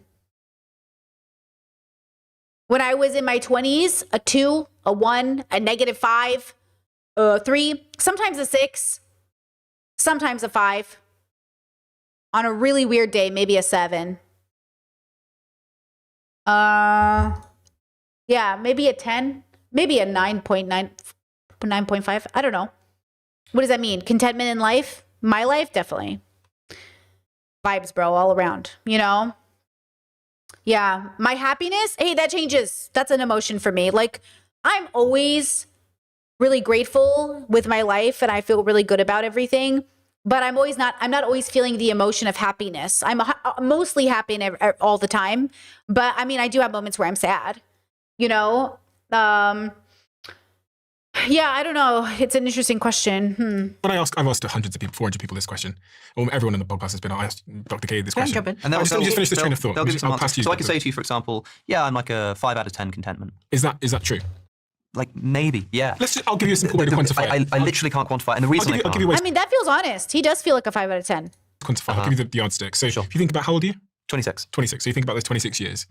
Has there been months of your life where consistently you've felt really fulfilled and positive for weeks, months in a row? Probably, yeah. I think so.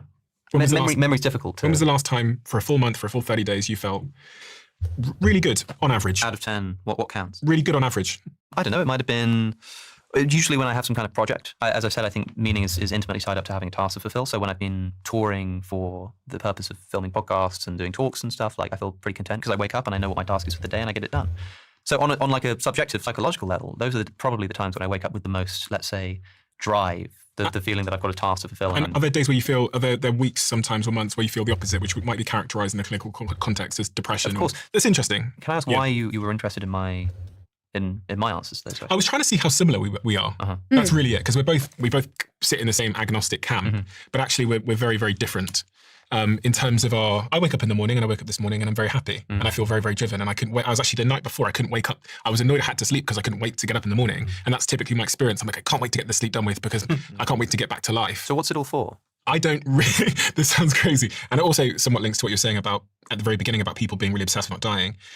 I don't really care. I'm just having a great time. And I love having these conversations because I get to learn more about different people's strategies to having a great time and to making their lives more meaningful and more exciting on a daily basis. But that sounds quite nihilistic in a way, because you sound like Kohelet in the book of Ecclesiastes, who's sort of eating and drinking and being merry, who one day might look at it and realize that although you feel in the moment this is all very good, it's all hevel, and realize that there needs to be something more. And I wonder if the same thing will happen if the North Star that you have for your life and your projects and your career is that you just sort of feel good while you're doing it. Hold up. 2 things. One is that ADHD. Steven is ADHD, if I'm correct. Right? Second,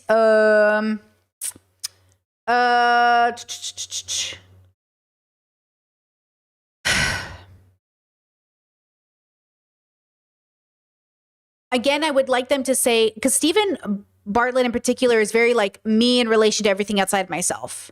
Okay, he's got a long-term partner, he's got a big career, he's, But I want to know his relationship in relation to himself. Alex feels like, again, he's very successful. A lot of people think he's really somebody. He's really doing something with his life. He's got all of the social credibility you could get. At 26, Alex is very accomplished.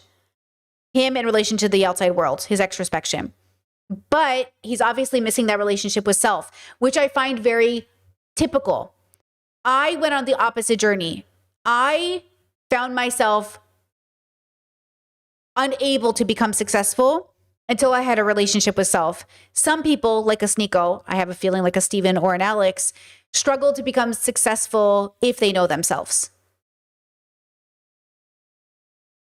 So here they are, successful, well off, established, sitting at a table, not content with their life. And that's why people look at them and go, but you have all these things, why aren't you content? And I go, oh yeah, that makes sense. And I did the opposite. If you're like me, I was never going to be successful in my job until I knew I had a relationship with myself. Because like, who the fuck cares about money and a job, bro? No way did Brittany give a fuck in her nihilistic era. Girl, I would have burned my whole life to the ground 100 times if it made me feel alive. Right? Until I stopped burning it to the ground. And then I was like, okay, let's get this together. Went to therapy, changed my life, did philosophical work, changed my life. And now I'm doing this full time. I've been doing YouTube since out of high school, but I never had a good relationship with myself. I was always feeling the weight of the world, right? Once I healed the trauma stuff, and I'm working on it, it's not like perfectly healed, but I'm working on it. Now I've been doing this 6 years. And like my whole life is different. Now I can maintain work. Now I can show up. Now I can wake up every day. Now I have this fibromyalgia and I still show up to work every day. You know what I mean? I still am able to be here. And so for me, it was the reverse.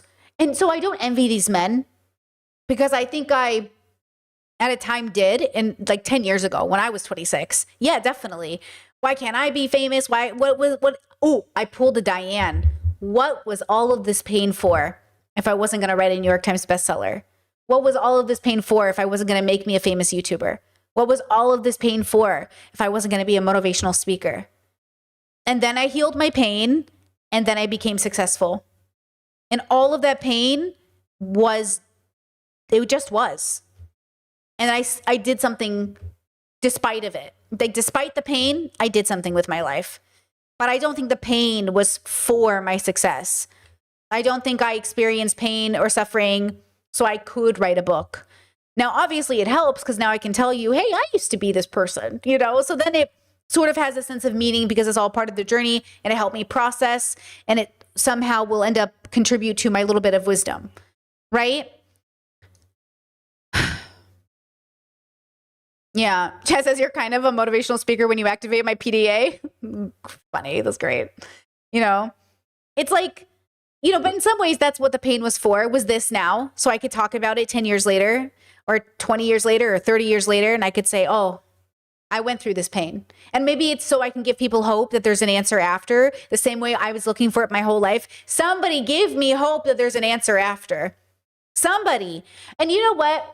People did in their small ways, even though they didn't know it. Or maybe I found it in literature. Or I found it around the world. I found it in small pockets of the world where I was like, there's something after this, right? Like, you know, people are looking for life after death. I think I was looking for life after suffering. There's life after suffering, right? Definitely. 100%. There's life after suffering. It's called wise suffering. And it's so significantly better. And it's great. And everything's better. Okay. And I think you can have it whether you're a 2 or a 5. So it means everybody has it. Everyone has the potential of it. There is life after suffering, you know? Discord said, when you started healing, did you realize, did you realize you got to the point where you could no longer self-destruct? Like, I've come too far to allow myself to give up and not get my shit together? Yes. Yeah, I think I got to the point, I got to this point in my life where I had hit my rock bottom enough and I'd really tested it out. I think that's what it was. I think I tested out my rock bottom so much that I got to the point where like, we're not going back there. And this manifests in different ways. A big part of it manifests in my sense of responsibility, the status of my apartment. You know, like I told my partner, like, I'm not going back to living in the apartments I used to live in unless absolutely like the economy has taken a destructive hit and we absolutely have no money. But a big motivator for me to show up to work and be a product of, you know, a participant in society is also allowing myself to live in a standard of like dignity that I think everyone should have. It's not that I think I should have things other people don't have. Rather, I used to believe I didn't deserve anything nice. I used to believe I didn't deserve a nice place. I didn't deserve a nice apartment. I didn't deserve a nice clothing. I didn't deserve, you know, other things. And so I would like self-harm into rock bottom. Like I would put all this money on credit cards because I figured I was going to kill myself anyways. Who cares if I racked up a bunch of money, right?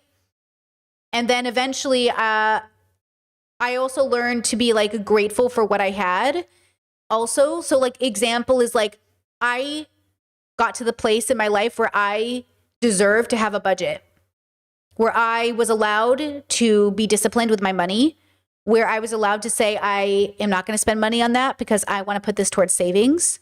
Versus before, I was like, fuck it, we're all going to die. I'm going to die. Spend your money. Slide that credit card. I didn't think my life was worth budgeting for. I didn't think my future was worth budgeting for. And so now on this healing journey, my life is worth budgeting for. And that shows up in different ways, right? I haven't bought new clothes in a bit, and it will be another bit until I do. I have a goal of saving up to spend money on like really nice pieces that will stay in my wardrobe for 30 years. And so I'm just like wearing what I have in my closet and, you know, getting nice little like hand-me-downs from my mother-in-law, which I appreciate, like this sweater. And maybe in the past it would have been, I don't deserve anything, so I'm going to buy fast fashion. And now it's, I'm grateful to have people in my life I can make trades with, that I can utilize their gifts and say thank you so much, because I'm not entitled to like, oh, that's not good enough for me. I won't buy fast fashion, but I also appreciate getting it as a gift, because like if they bought it already, I'll take it if you're going to throw it away. It's like being grateful, but also recognizing that like if I don't like it, I can give it to somebody else, and that's okay too. Every piece of clothing that's ever made is made by a person and ends up in a landfill. And if I'm going to be sort of like harm reducing, I should think about those details. It's about also saying that I don't need to live in a mold infested apartment. When I was young and in my 20s, I lived in so many mold infested apartments, and I just thought, well, at least I'm in the city center. At least I'm near my friends. At least I can walk to the bar. At least this. And now I told my partner, I'm not going back to that life. So I don't care how much we're paying. I'm going to work more. I'm going to do whatever it takes, because like, as long as it's within reason, of course, but I'm not going back to black mold in my apartment. And a big part of that is the discipline to not spend the money in other places, right? I deserve to budget for a nicer place. And I'm grateful at the same time for the roof over my head, regardless of what it looks like. It's two sames. I deserve better clothing. I'm also grateful to get clothing as a gift. I deserve better clothing. And also I'm allowed to say yes to a gift of something I wouldn't buy myself. Or yes, you know what I'm saying? It's like, it's about being grateful, but not being a snob. It's about being like having humility, but not thinking humility is self-abuse.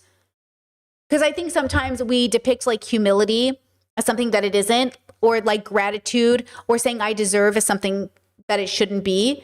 So you need to have like a great balance, because you don't want to be the girl who's like, I deserve this. I'm the best. I'm a catch. I deserve a nice apartment. Like that's not the right attitude. Okay. Like as an example, if this apartment wasn't available, I would have been grateful for wherever we ended up, even if it had mold. But the fact is I had a choice in mold or no mold, and I chose no mold, even though the moldy apartments were quite cheaper. And I say moldy, but let's just say rundown. Okay. Like we could have gotten one of those apartments. But I noticed for Brittany, my mental health is incredibly improved by living in sort of a quote nicer place. Okay. Doesn't have to be fancy. I'm not living in like the fanciest place, but for the standard of living I'm living in is pretty nice. Okay. So all of this to say is like, I would have been grateful if we lived in a tent as long as we were together. But the truth is I'm too privileged to not have to live in a tent. So I won't. So to be privileged and to choose to live in a tent, that's a decision. That's an interesting decision. You know what I mean? But to not be grateful that you at least have a roof over your head, well, okay, I think I've said it enough times in enough ways for it to convey, for it to, make sense. And why isn't that good enough reason? Let me rewind that. If the North Star that you have for your life and your projects and your career is that you just sort of feel good while you're doing it. And why isn't that good enough reason? Because in your presumption that you're saying, because someday I might get hit by this bus of realizing that it was worth nothing. But for the 70 years up until I die, yeah, I'm going to wake up in the morning, feel good. I'm going to love spending time with my girlfriend and my dog. Mm-hmm. And whatever neurochemicals in my brain are going to reinforce me to keep doing that. And does it bring meaning? Yeah. What does that mean to you? And the reason I ask that is because conceivably you can imagine someone who's happy but their life isn't meaningful, and you can imagine someone who's suffering but their life is meaningful, like a victim of the Holocaust or something, right? A lot of parents as well. And so you've got the happiness part, but you also think that you've got sort of meaning. What is that meaning, and where's that coming from? So meaning for me is something that I create by the decisions that I take. And this might go down to what you were saying about having certain tendencies. I have certain tendencies. I have nature and nurture acting against me to make certain things feel meaningful to me. Mm-hmm. And one of those things is this pursuit of more information. I do it when you go and I get some free time tonight. I'll be on YouTube learning about humanoid robots. Or I might stumble across a video, one of your videos, which I've watched many times, and I've watched your videos many times, and I've watched your videos many times. Not because I necessarily believe I'm ever going to get to the final answer, because it's the doing itself that I find so enjoyable. And actually I could kind of relate to the guy that knows the world's going to end but writes the book. Yeah, right. Because it's the writing of the book that I love. So here's what I think is beautiful. So I think if you guys go back and you watch this, every scientific principle is what Stephen is doing. So self-determination theory, right? So he's self-directed. He stretches his capacities. He relates to other people. And I think it's a really brilliant example of sort of like this problem of finding like meaning with a capital M, and relates to this kind of idea of, if you're feeling directionless in life, I don't know that you need to figure it out with a capital M. And if we listen to some of your questions, right, is it enough for you? And then Stephen's like, why wouldn't, like, why do you assume that you need? So there's sort of this very natural like reaction. And then he's kind of like, no, I'm actually pretty content. And I think that my favorite thing about your answer is that getting as far as you have, I think you've got your instinctual answer of 5 out of 10 is still correct. Because this is as far as you go. And I think you feel this hunger for like something else. And that thing is going to be big. Right. And I think that's what maybe Greg can help us out with. Right. Because I think. Okay, hold on. A few things. One, we are not doing a fan base name. That's not happening. 2, okay. Is Alex afraid to feel joy because he thinks it's a matter of time before it disappears? Maybe. You said always expecting the worst kind of thing. I'm confused by him so much. His arguments sound nihilistic. No, could be. We need Britt Hartley in the room to dissect Alex's nihilism. Maybe he's really experiencing it. Maybe he's actually doing it now. Maybe he saw that conversation between me and Britt and it just sunk him into nihilism. It happens like that, girl. Sometimes I'm terrified. Sometimes I am terrified when I see YouTubers in my chat that they are watching me and they are internalizing what I'm saying. And that's why I wish people I talked about didn't watch my videos because I love them so much and I really want the best for them. But I'm so critical that I don't want them to think I really hate them because I really don't. I mean, maybe some people I don't want to talk to for real, but most of the people I really like I wish the best for Alex, right? But like sometimes people show up my chat and I'm like, I'm so sorry. It really haunts me at night. Did I hurt so-and-so's feelings? I literally cannot sleep sometimes thinking I hurt a YouTuber's feelings. That's my anxiety. That's my attachment to like, I even tell my partner, what if I hurt their feelings? He's like, well, I mean, that's okay. They can handle it. And I was like, I don't know. Can they? I can't handle it. Like, I can't handle it, you know? Other thing, hold on. Chess Dr. K saying it's okay for Stephen to feel content in his bubble. Well, I don't think Stephen Bartlett is content. I think Dr. K is saying, and this is what I would say to Stephen, it's okay not to try and find your capital M meaning. And what he's trying to say to Alex is saying, sometimes you got to stop trying so hard, you know, because he's on these podcasts, he talks to all these experts and he still hasn't found it. And what Alex has been saying this whole time is, don't watch a podcast and think it's going to be the answer, right? I think what Dr. K is saying is what I said earlier. Sometimes the best thing to do is not worry about it. Yes, introspection has to be active, but sometimes the best way to be introspective is to learn to live in the present and let it be. Just enjoy the time with your girlfriend. Just enjoy your dog. Enjoy your life. Stop worrying about if you reached or if you're there and start just being in the present.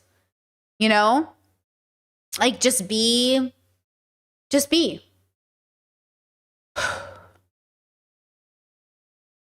Yeah, just be. Okay? Okay. It's a beautiful way of embodying, I think, how we find meaning in life. There's a bunch of psychological stuff that you can do, but it appears that doing some of this weird transcendental, like you got to like find it in sort of this big way. Mm-hmm. And I think you're a perfect embodiment of how far you can go. Yes, Chad. So sometimes living your life leads to it. Very much so. Yeah, very much so. Let me offer clarification based on the questions you're asking, Alex. Oh, Greg is still here. I'm just kidding. Hi, Greg. We love you. We wish you the best. I feel in many ways very sympathetic to Alex as he described his subjective states. Are you happy? Are you fulfilled? Do you have meaning in your life? And I think the tendency sometimes is to talk to somebody who is very confident of their understanding of. Okay, wait. One question says, is there a need to have a capital M meaning? Not necessarily, but maybe. But not necessarily, because then the requirement of need would have to be deconstructed. What is the requirement for something to be a need versus a want? Here's my theory. You must know the difference in order to be joyful. What is a need and what is a want? I have lots of wants. Okay, I have a lot of wants. Oh my God. But my needs are my focus. And my needs is something like Maslow's hierarchy of needs is very adjacent. Okay. And a need is very specific. So be very clear about what you as an individual need. And that should coincide with your joy. So my therapist told me this and she's a genius. She said, I'm decided that. She told me, maybe you should stop aiming for your goals and try to be joyful, which is where I've, taken this idea and like expanded upon it. Try to be joyful And whatever that looks like, that's the answer. And I said, what? Because I'm a very but I have to know where I'm going. And she said, well, just try for me a little while to stop thinking about where you're going and just try to do every day what makes you joyful and happy. And I said, oh. And so I started to do that and it led here. Not bad, girls. I mean, not fucking bad. Not too fucking bad, you know? The big picture, and think that everything's going wonderful for them. You know, you look at their life and say, well, everything's just great. Are you happy? I'm happy all the time. I have the truth kind of thing. But that's not exactly how it works. I'm fully convinced of the truth of the Christian worldview, God's existence, Jesus, all the things that relate to that, human beings made in the image of God. I think it's the best explanation, all things considered, for the way things are. Nevertheless, I'm still a fallen human being, learning to be virtuous with God's help. I am still living in a world that is fallen and broken, and I have to live with all the contingencies of a fallen world. So if you were to ask me the question that you asked Alex, I would have the same difficulty answering that Alex did, because it's so variegated, one's life. When I wake up in the morning, do you feel good? Sometimes, sometimes not. Am I confident that no matter what happens in my life, the good, the bad, whatever, that there's a foundation there that gives me stability? Yes, because I think that foundation, God, eternal mind, exists, and I'm in proper relationship with him. But part of the reality is this is a veil of tears. You know, how did Job put it? Something about the sparks flying upwards. You know, it's like life is difficult. Actually, I like the saying, life is hard, and then you die. You know, it gives me a perspective on things. Jesus himself said, in this world, you'll have tribulation. Are you happy? That's the experience, but the underlying is... Steven's like, are you happy? He keeps asking, and they don't stop talking. Are you happy, though? Cheer, Jesus said, because I have overcome the world. Are you happy? Well, we're back to that question again, how you characterize it. You said earlier on that you felt there was a certain path Alex was going to go down, but Greg Not didn't. gonna go down. Should? Okay. Or something? It's ready for him. Okay. Yeah, lock in, Steven. He already explained it. It's not a guarantee, but he could if he wanted to. And how exciting is that? But also, it's like, what's that mean? Wait, what's that mean? Where it's like, oh, no. What is that? Wait, I see it on TikTok all the time. What is that? What is that? That's what it feels like, where he's like, oh, no, I'm too excited. Oh, no. What is that? Okay, whatever that is, that's the feeling where it's like, you could do it, but if you don't do it, you know, it's like, oh, I don't know what that is. I have it. Every time I see it, though, I laugh. Is it Death Note? Is it Death Note? Wait. Is it Death Note? That's so funny. Wait, I can't laugh yet.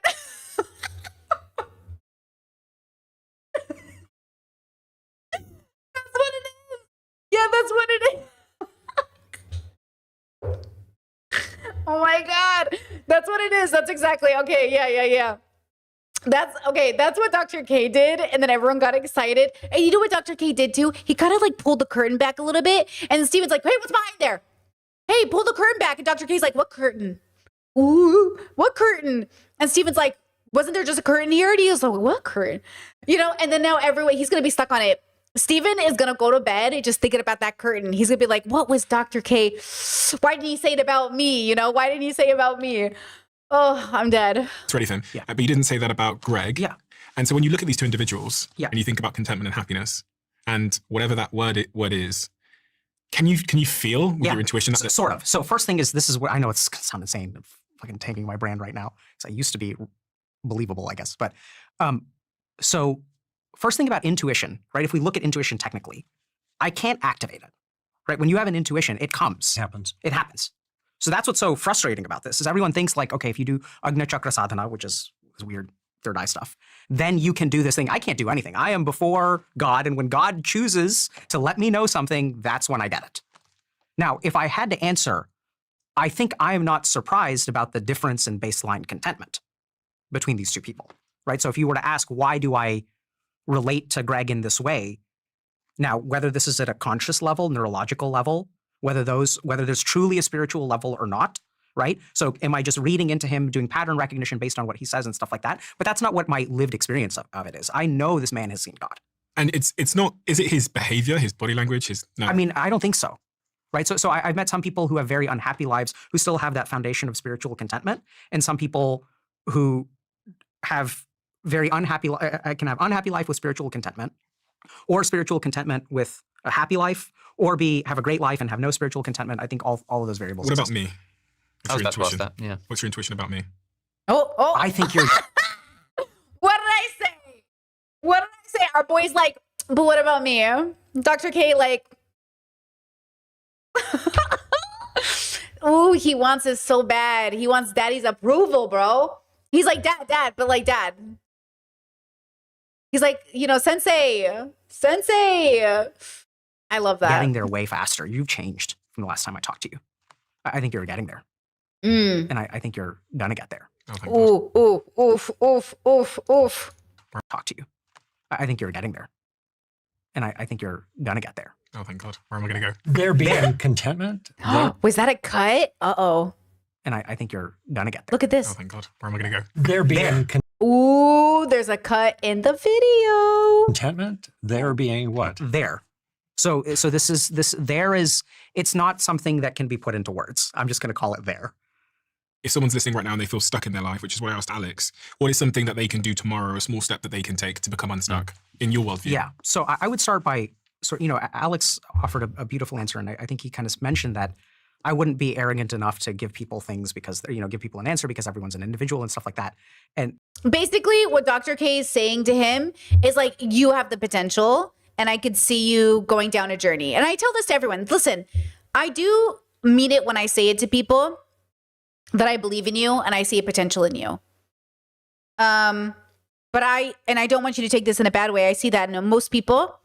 I think I do see in some people that they won't get there. I think Sneako has a really solid 30% chance of getting there. And there being his joy, right? There meaning his joy. I think he has a solid 30%. That's pretty good. But I'm not going to bet more than that, right? I wouldn't bet more than that. But that 30% is pretty significant, But I'll give him 30% to being joyful. Other people I see, like Boogie, I give Boogie 2 to 3% chance he'll be joyful. Chet says, how much would you say the average person has? Percentage to be joyful? That's a huge... The average person is billions of people, right?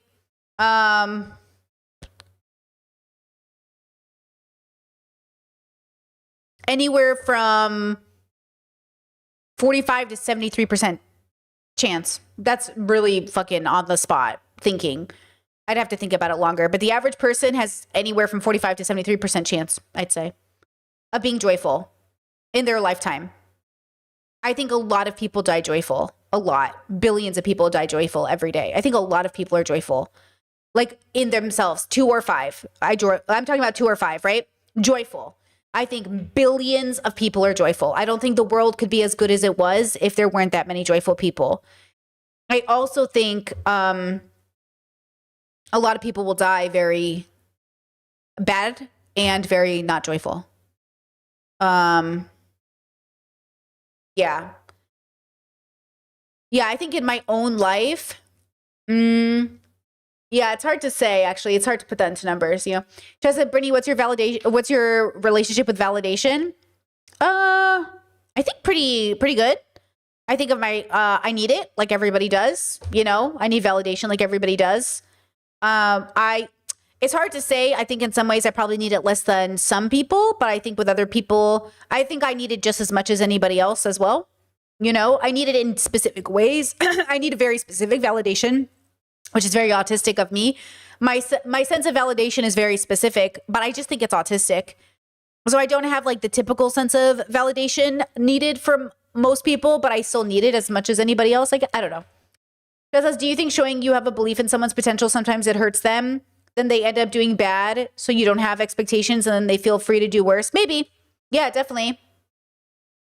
Yeah, I think that can be, I think that in some ways happens to boys like Sneako and like a Destiny, is that you get, I think I did that with Destiny, is I believed in a part of his potential. I had given Destiny like, I had made a bet in my mind of Destiny getting like I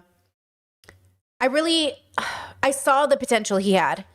And I think in my head, he had like a pretty solid chance of being joyful. I gave it about a 12%.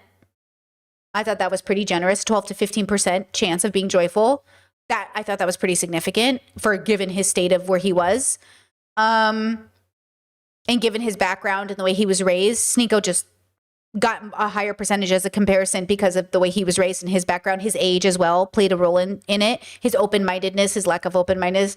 Now I would say Steven's probably at like a 6% potential for change, something around there. And Sneeko's probably the same. I don't think Sneeko's fluctuated very significantly in either direction, to be honest.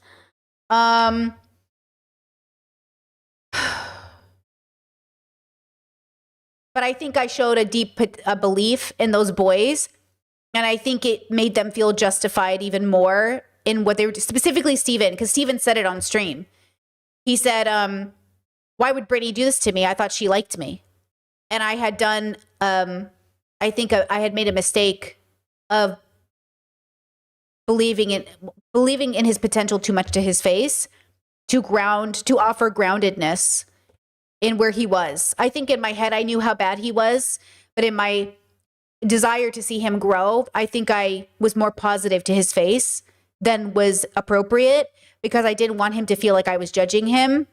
And I wanted to like encourage that growth. But I think it was a mistake. I think the lesson I've learned with my brothers, honestly, I've learned this with my brothers as well, is that if I give them too much positive reinforcement, they actually use it to be worse people.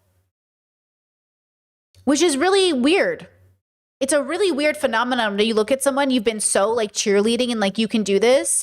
But I think even my own brothers have used it to be worse people. Because they called me for reassurance, like, but you think I'm good, right? And I was like, well, not if you keep doing what you're doing. They're like, well, something like that. There's been the conversations, I hope that answers your question. And so the funny thing is I have a super concrete answer. I think the difference in sort of the way that I perceive it is I don't think you have to be someone great to do that. And that's, I think, precisely what sort of science tells us, right? Like, is that you don't have to be some enlightened being, and I don't claim to be that. I'm not a guru or anything like that. So I think it starts with understanding, first and foremost, that purpose. How do you know whether you have purpose? Something within you tells you, right? You can have everyone in the rest of the world telling you, oh, you're doing great. You're going to get married in a month. There's a baby on the way. You have a career. You have all this stuff. You should feel fulfilled. So the first thing to understand is it is an internal feeling. And then the question becomes, how do we find that feeling? So this is where things that get in the way at the top of the list right now, which Alex alluded to, is technology. So unless you can feel what is going on inside you, you will never feel purpose. What are the things that get in the way of feeling? So when you feel bad, Actually, one of my favorite practices we do in yoga, we do professionally taught yoga on the Discord. And if you guys want, you can become free patrons. And then the patron, I put out the calendar and you guys can see if it's interesting to you. But one of the things we do often in yoga is she'll say, like, start at the top of your head and do a body scan. We'll do body scans. And it's one of my favorite meditative practices is just to do a body scan. How does my body feel? And really think about it, like really like scan your body. How does behind your eyes feel? How does your nostrils feel? How do your lips feel? How does your body feel all the way down to the tips of your toes and back up again?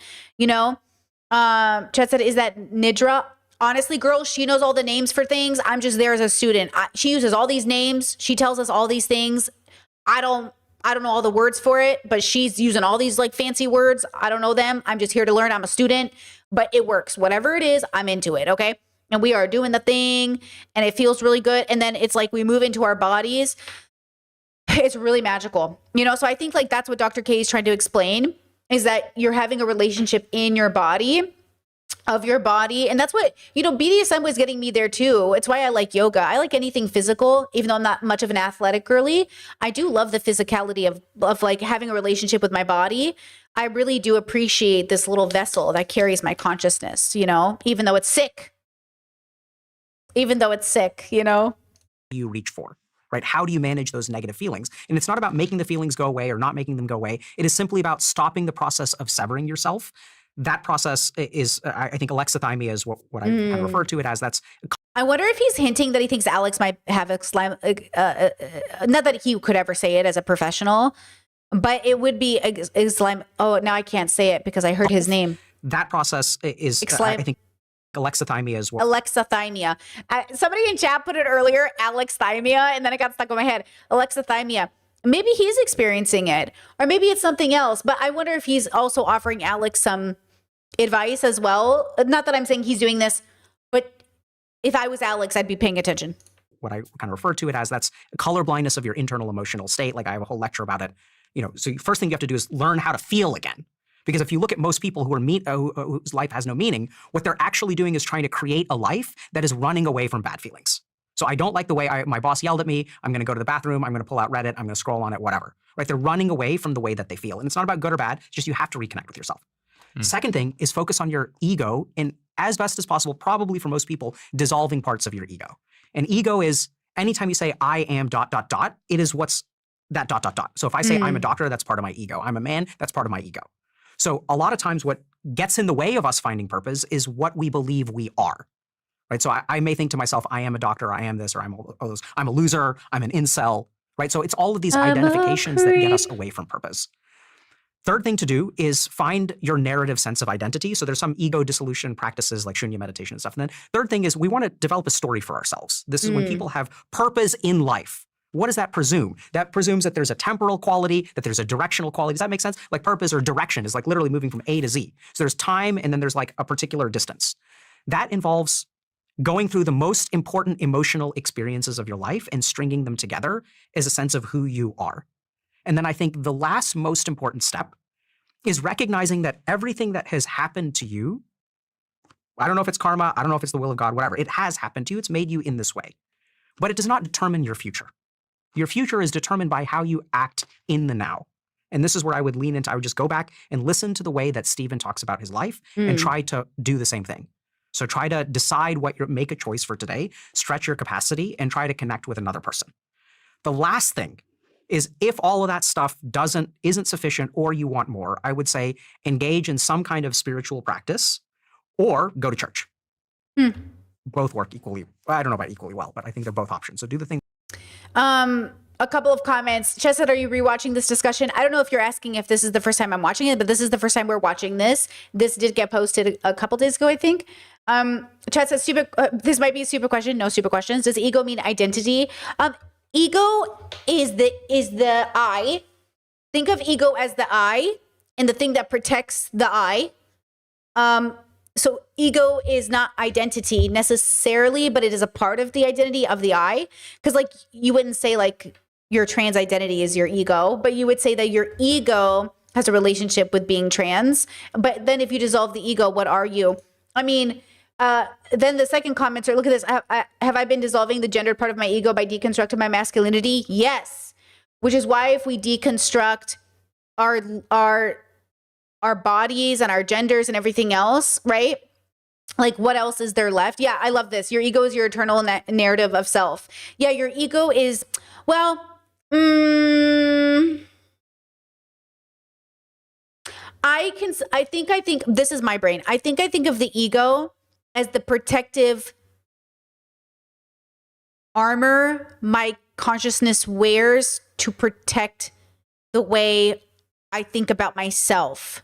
But it is like a condom, not always comfortable or useful as it seems, you know? Like Dr. K says, whatever comes after I am. Yeah, there's a ego is yeah, I agree with that as well. Like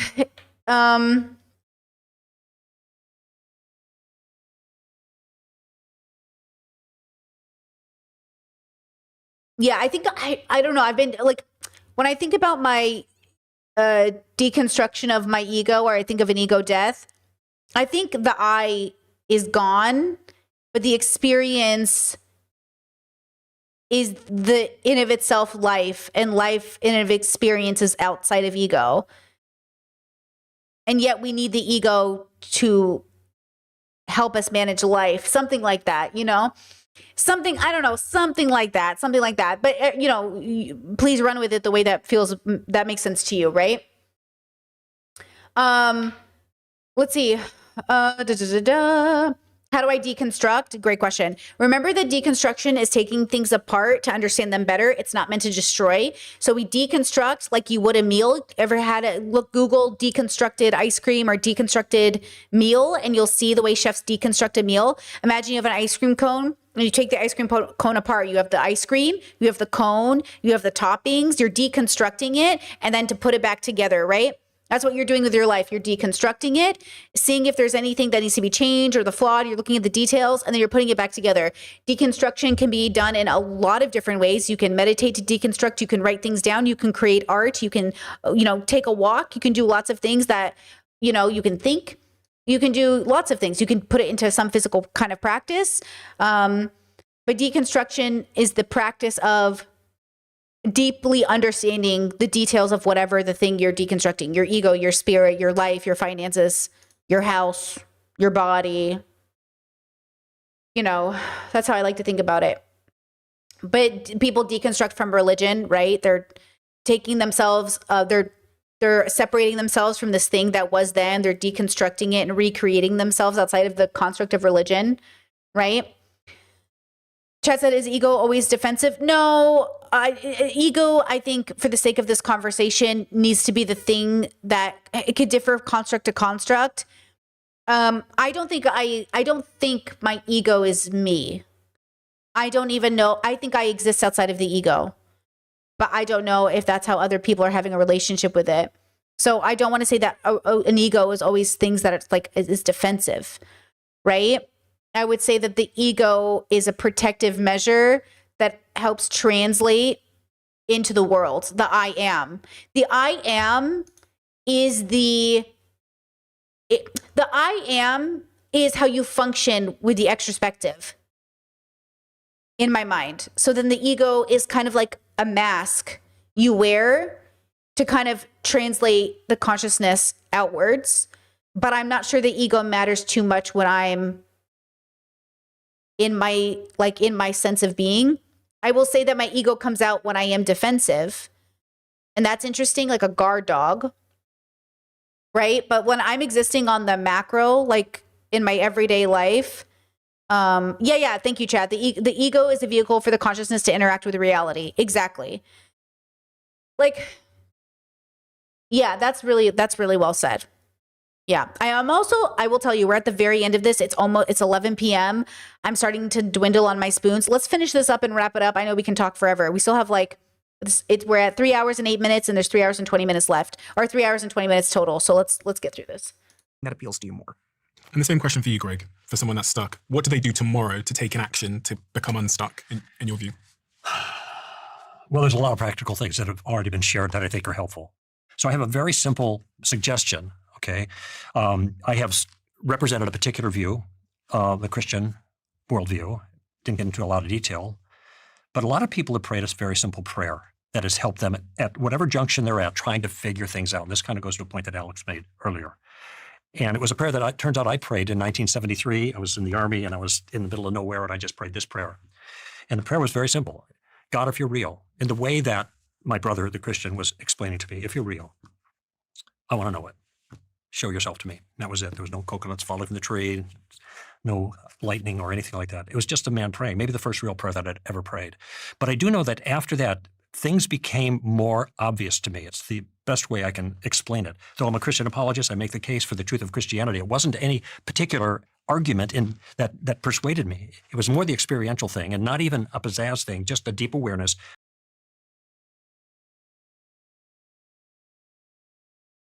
I'm muted. I'm sorry. Sorry, I keep typing in my Discord and the typing keeps getting too loud and the mic is picking it up, or at least my OBS says it is, so I muted myself. I know, I'm sorry. Oh my God. So, okay. People always ask me, like, have you had like a religious experience or a spiritual experience or a feeling of God? Yes, but no, because I could recreate it outside of God. That same feeling of God, show me that you're real. The only feeling of reassurance I ever had as a Catholic that was happening, I recreated outside of the church. So I would say I'm either not having the experience other people had, and maybe I never believed, or maybe I believed because I thought that experience was enough. But then if I could recreate it outside of the church, then that experience no longer became enough for me to stay Catholic. So was it enough? That's the question. that this was true, and this has set my course since then. There are a lot of people who prayed that simple prayer. It's a genuine prayer that people can pray, and I've heard many people tell me that this is what happened to them, even apart from my suggestion to it. So if people are looking for ultimate purpose in their life, if they're looking to do meaningful things, lots of suggestions on the table. If they're looking to integrate meaningful things into the ultimate purpose, I think that's the prayer they need to pray. I'm gonna God, give you show an me if you're opportunity, real. That was his answer. God, show me if you're real. Alex, to deliver your Chad said he sounds like an ad. He is an ad for Christianity. This man is a true walking billboard for Christ. Let me tell you. sort of closing thoughts and reflections and arguments.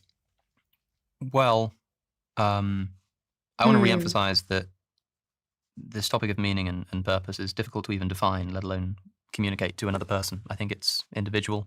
Even if there is an objective meaning, even if God exists and Christianity is true, it's not going to be enough to just tell somebody about Christianity. They're going to have to live it, right? So it's not going to be enough to just sit around reading. I also understand the sort of allergic reaction some people have to philosophy, and you hinted at it earlier, this idea that philosophy is just Mind games. literally philosophical, like mass debating, if you like. You know, we just literally sat like I think maybe Alex is getting tired of the debate bubble. I hope he leaves it. I hope he watches Britt Hartley.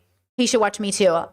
But like, no, I think he'll respect Britt better because she's an intellectual. She's gone to college. She has like a degree. She's very smart. So he'll respect that. You know what I mean? But maybe that's what it is. I've never seen Alex like this. I've watched a lot of Alex, even recently, especially recently, and he has not been like this. This is very interesting. When was this recorded? Who is this Alex? What is going on this week for him? I've never seen him be this way. Not really. Not like, maybe he's just tired today. Maybe he didn't sleep enough last night. Or maybe he's getting burnt out on the debate bro bubble. As he should. It's exhausting, you know? throwing Mind games. literally philosophical, like mass Listen to what Greg called it, mind games. idea that philosophy is just Mind games. literally philosophical, like mass debating, if you like. You know, we just literally sat like throwing concepts at each other. But on meaning and purpose, you're unlikely to find the best advice from someone who's never gotten out of that armchair. And even the person True. who has and claims to have experienced it for themselves and knows what the truth is, I think anybody who says to you with a straight face, I know what the meaning in life is either lying or will instantly tell you that they're not going to be able to convey that information, at least not very easily. So it's going to be difficult. Yeah, well, yeah.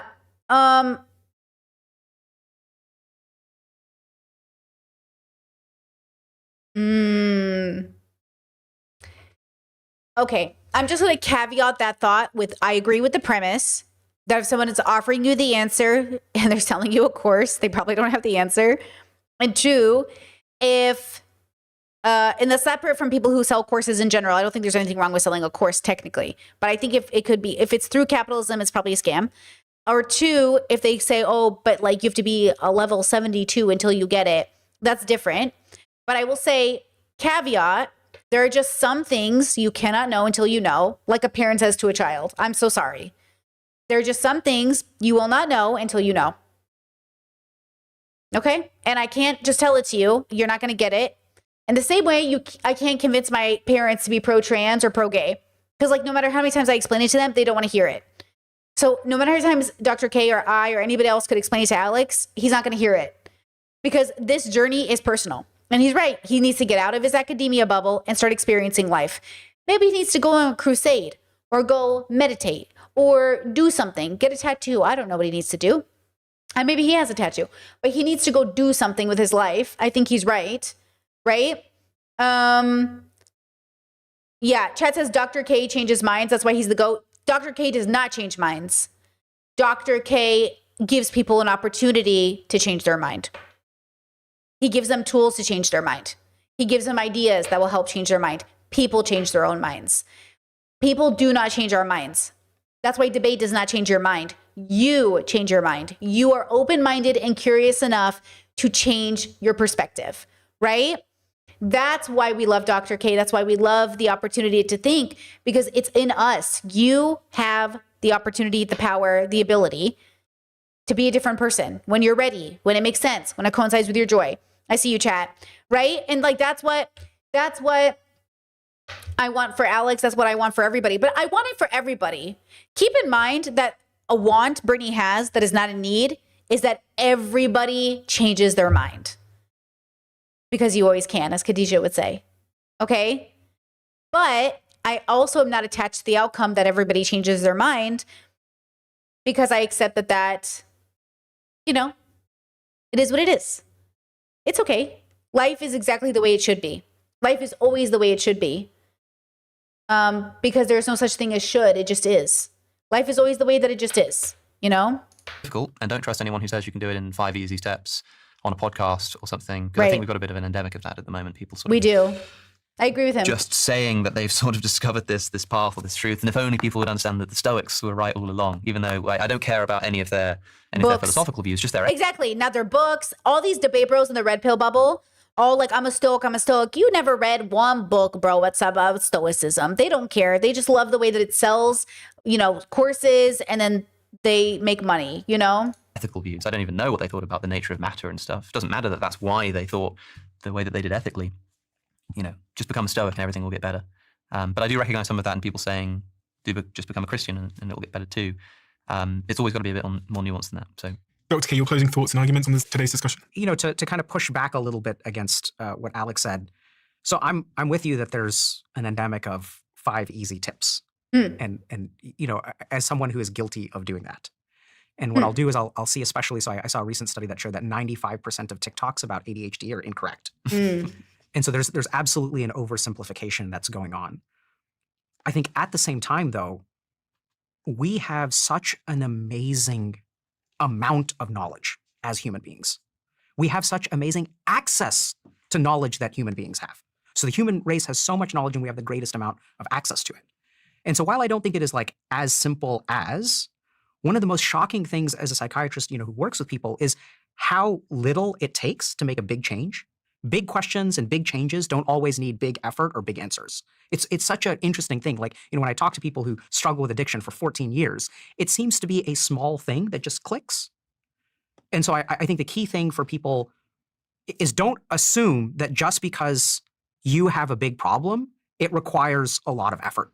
And you know, I remember my daughter was trying to close a box, right? So there's like a box and she's trying to slam the lid, but the lid is not like oriented correctly. Does that make sense? So it kind of gets tilted. And then no matter how hard she pushes, it doesn't close. And so in her mind, this is a problem that requires pounds and pounds. I need to be a full-grown adult. No, you're just not doing it in the right way, right? If you understand a little bit how it works, if you sort of orient yourself properly. And I do think that I've seen time and time again, you know, that in terms of an individual perspective, if you feel purposelessness, there's a reason for that, right? We know that there's systemic factors. People are going to church less. People are using technology more. All of the way that the world has been changed affects you once it crosses the barrier. The world is out there, and then it crosses the barrier into us and then affects us. And that if you understand that process and if you change a couple of things, and sometimes it's amazing how small they are, right? Like just waking up and making a decision for yourself, pushing yourself a little bit more. Relatedness is the hard one because that requires another human being. But like, it's amazing how much you can do with very little. Thank you. And I Greg, love that. To close off, your closing thoughts and perspectives. I thought I'd just given them a few moments ago, but I guess the distinction that I guess I want to emphasize is when it comes to purpose and meaning, I think actually meaning precedes purpose. You have to know who you are and why you're here, if you're here for any reason, before the purpose matches. Now, if it turns out. Ooh, okay, Greg. Let's see. I did find it to be true in my own life for Brittany that I needed to figure out my values, which were the foundation to create my morals, which were personal, and to also impact how I thought about my obligation to my ethical standing, which is societal, to then move me forward. Yeah, I think I did need to accept. I created my values first. And then I went searching for meaning. Then I found meaning.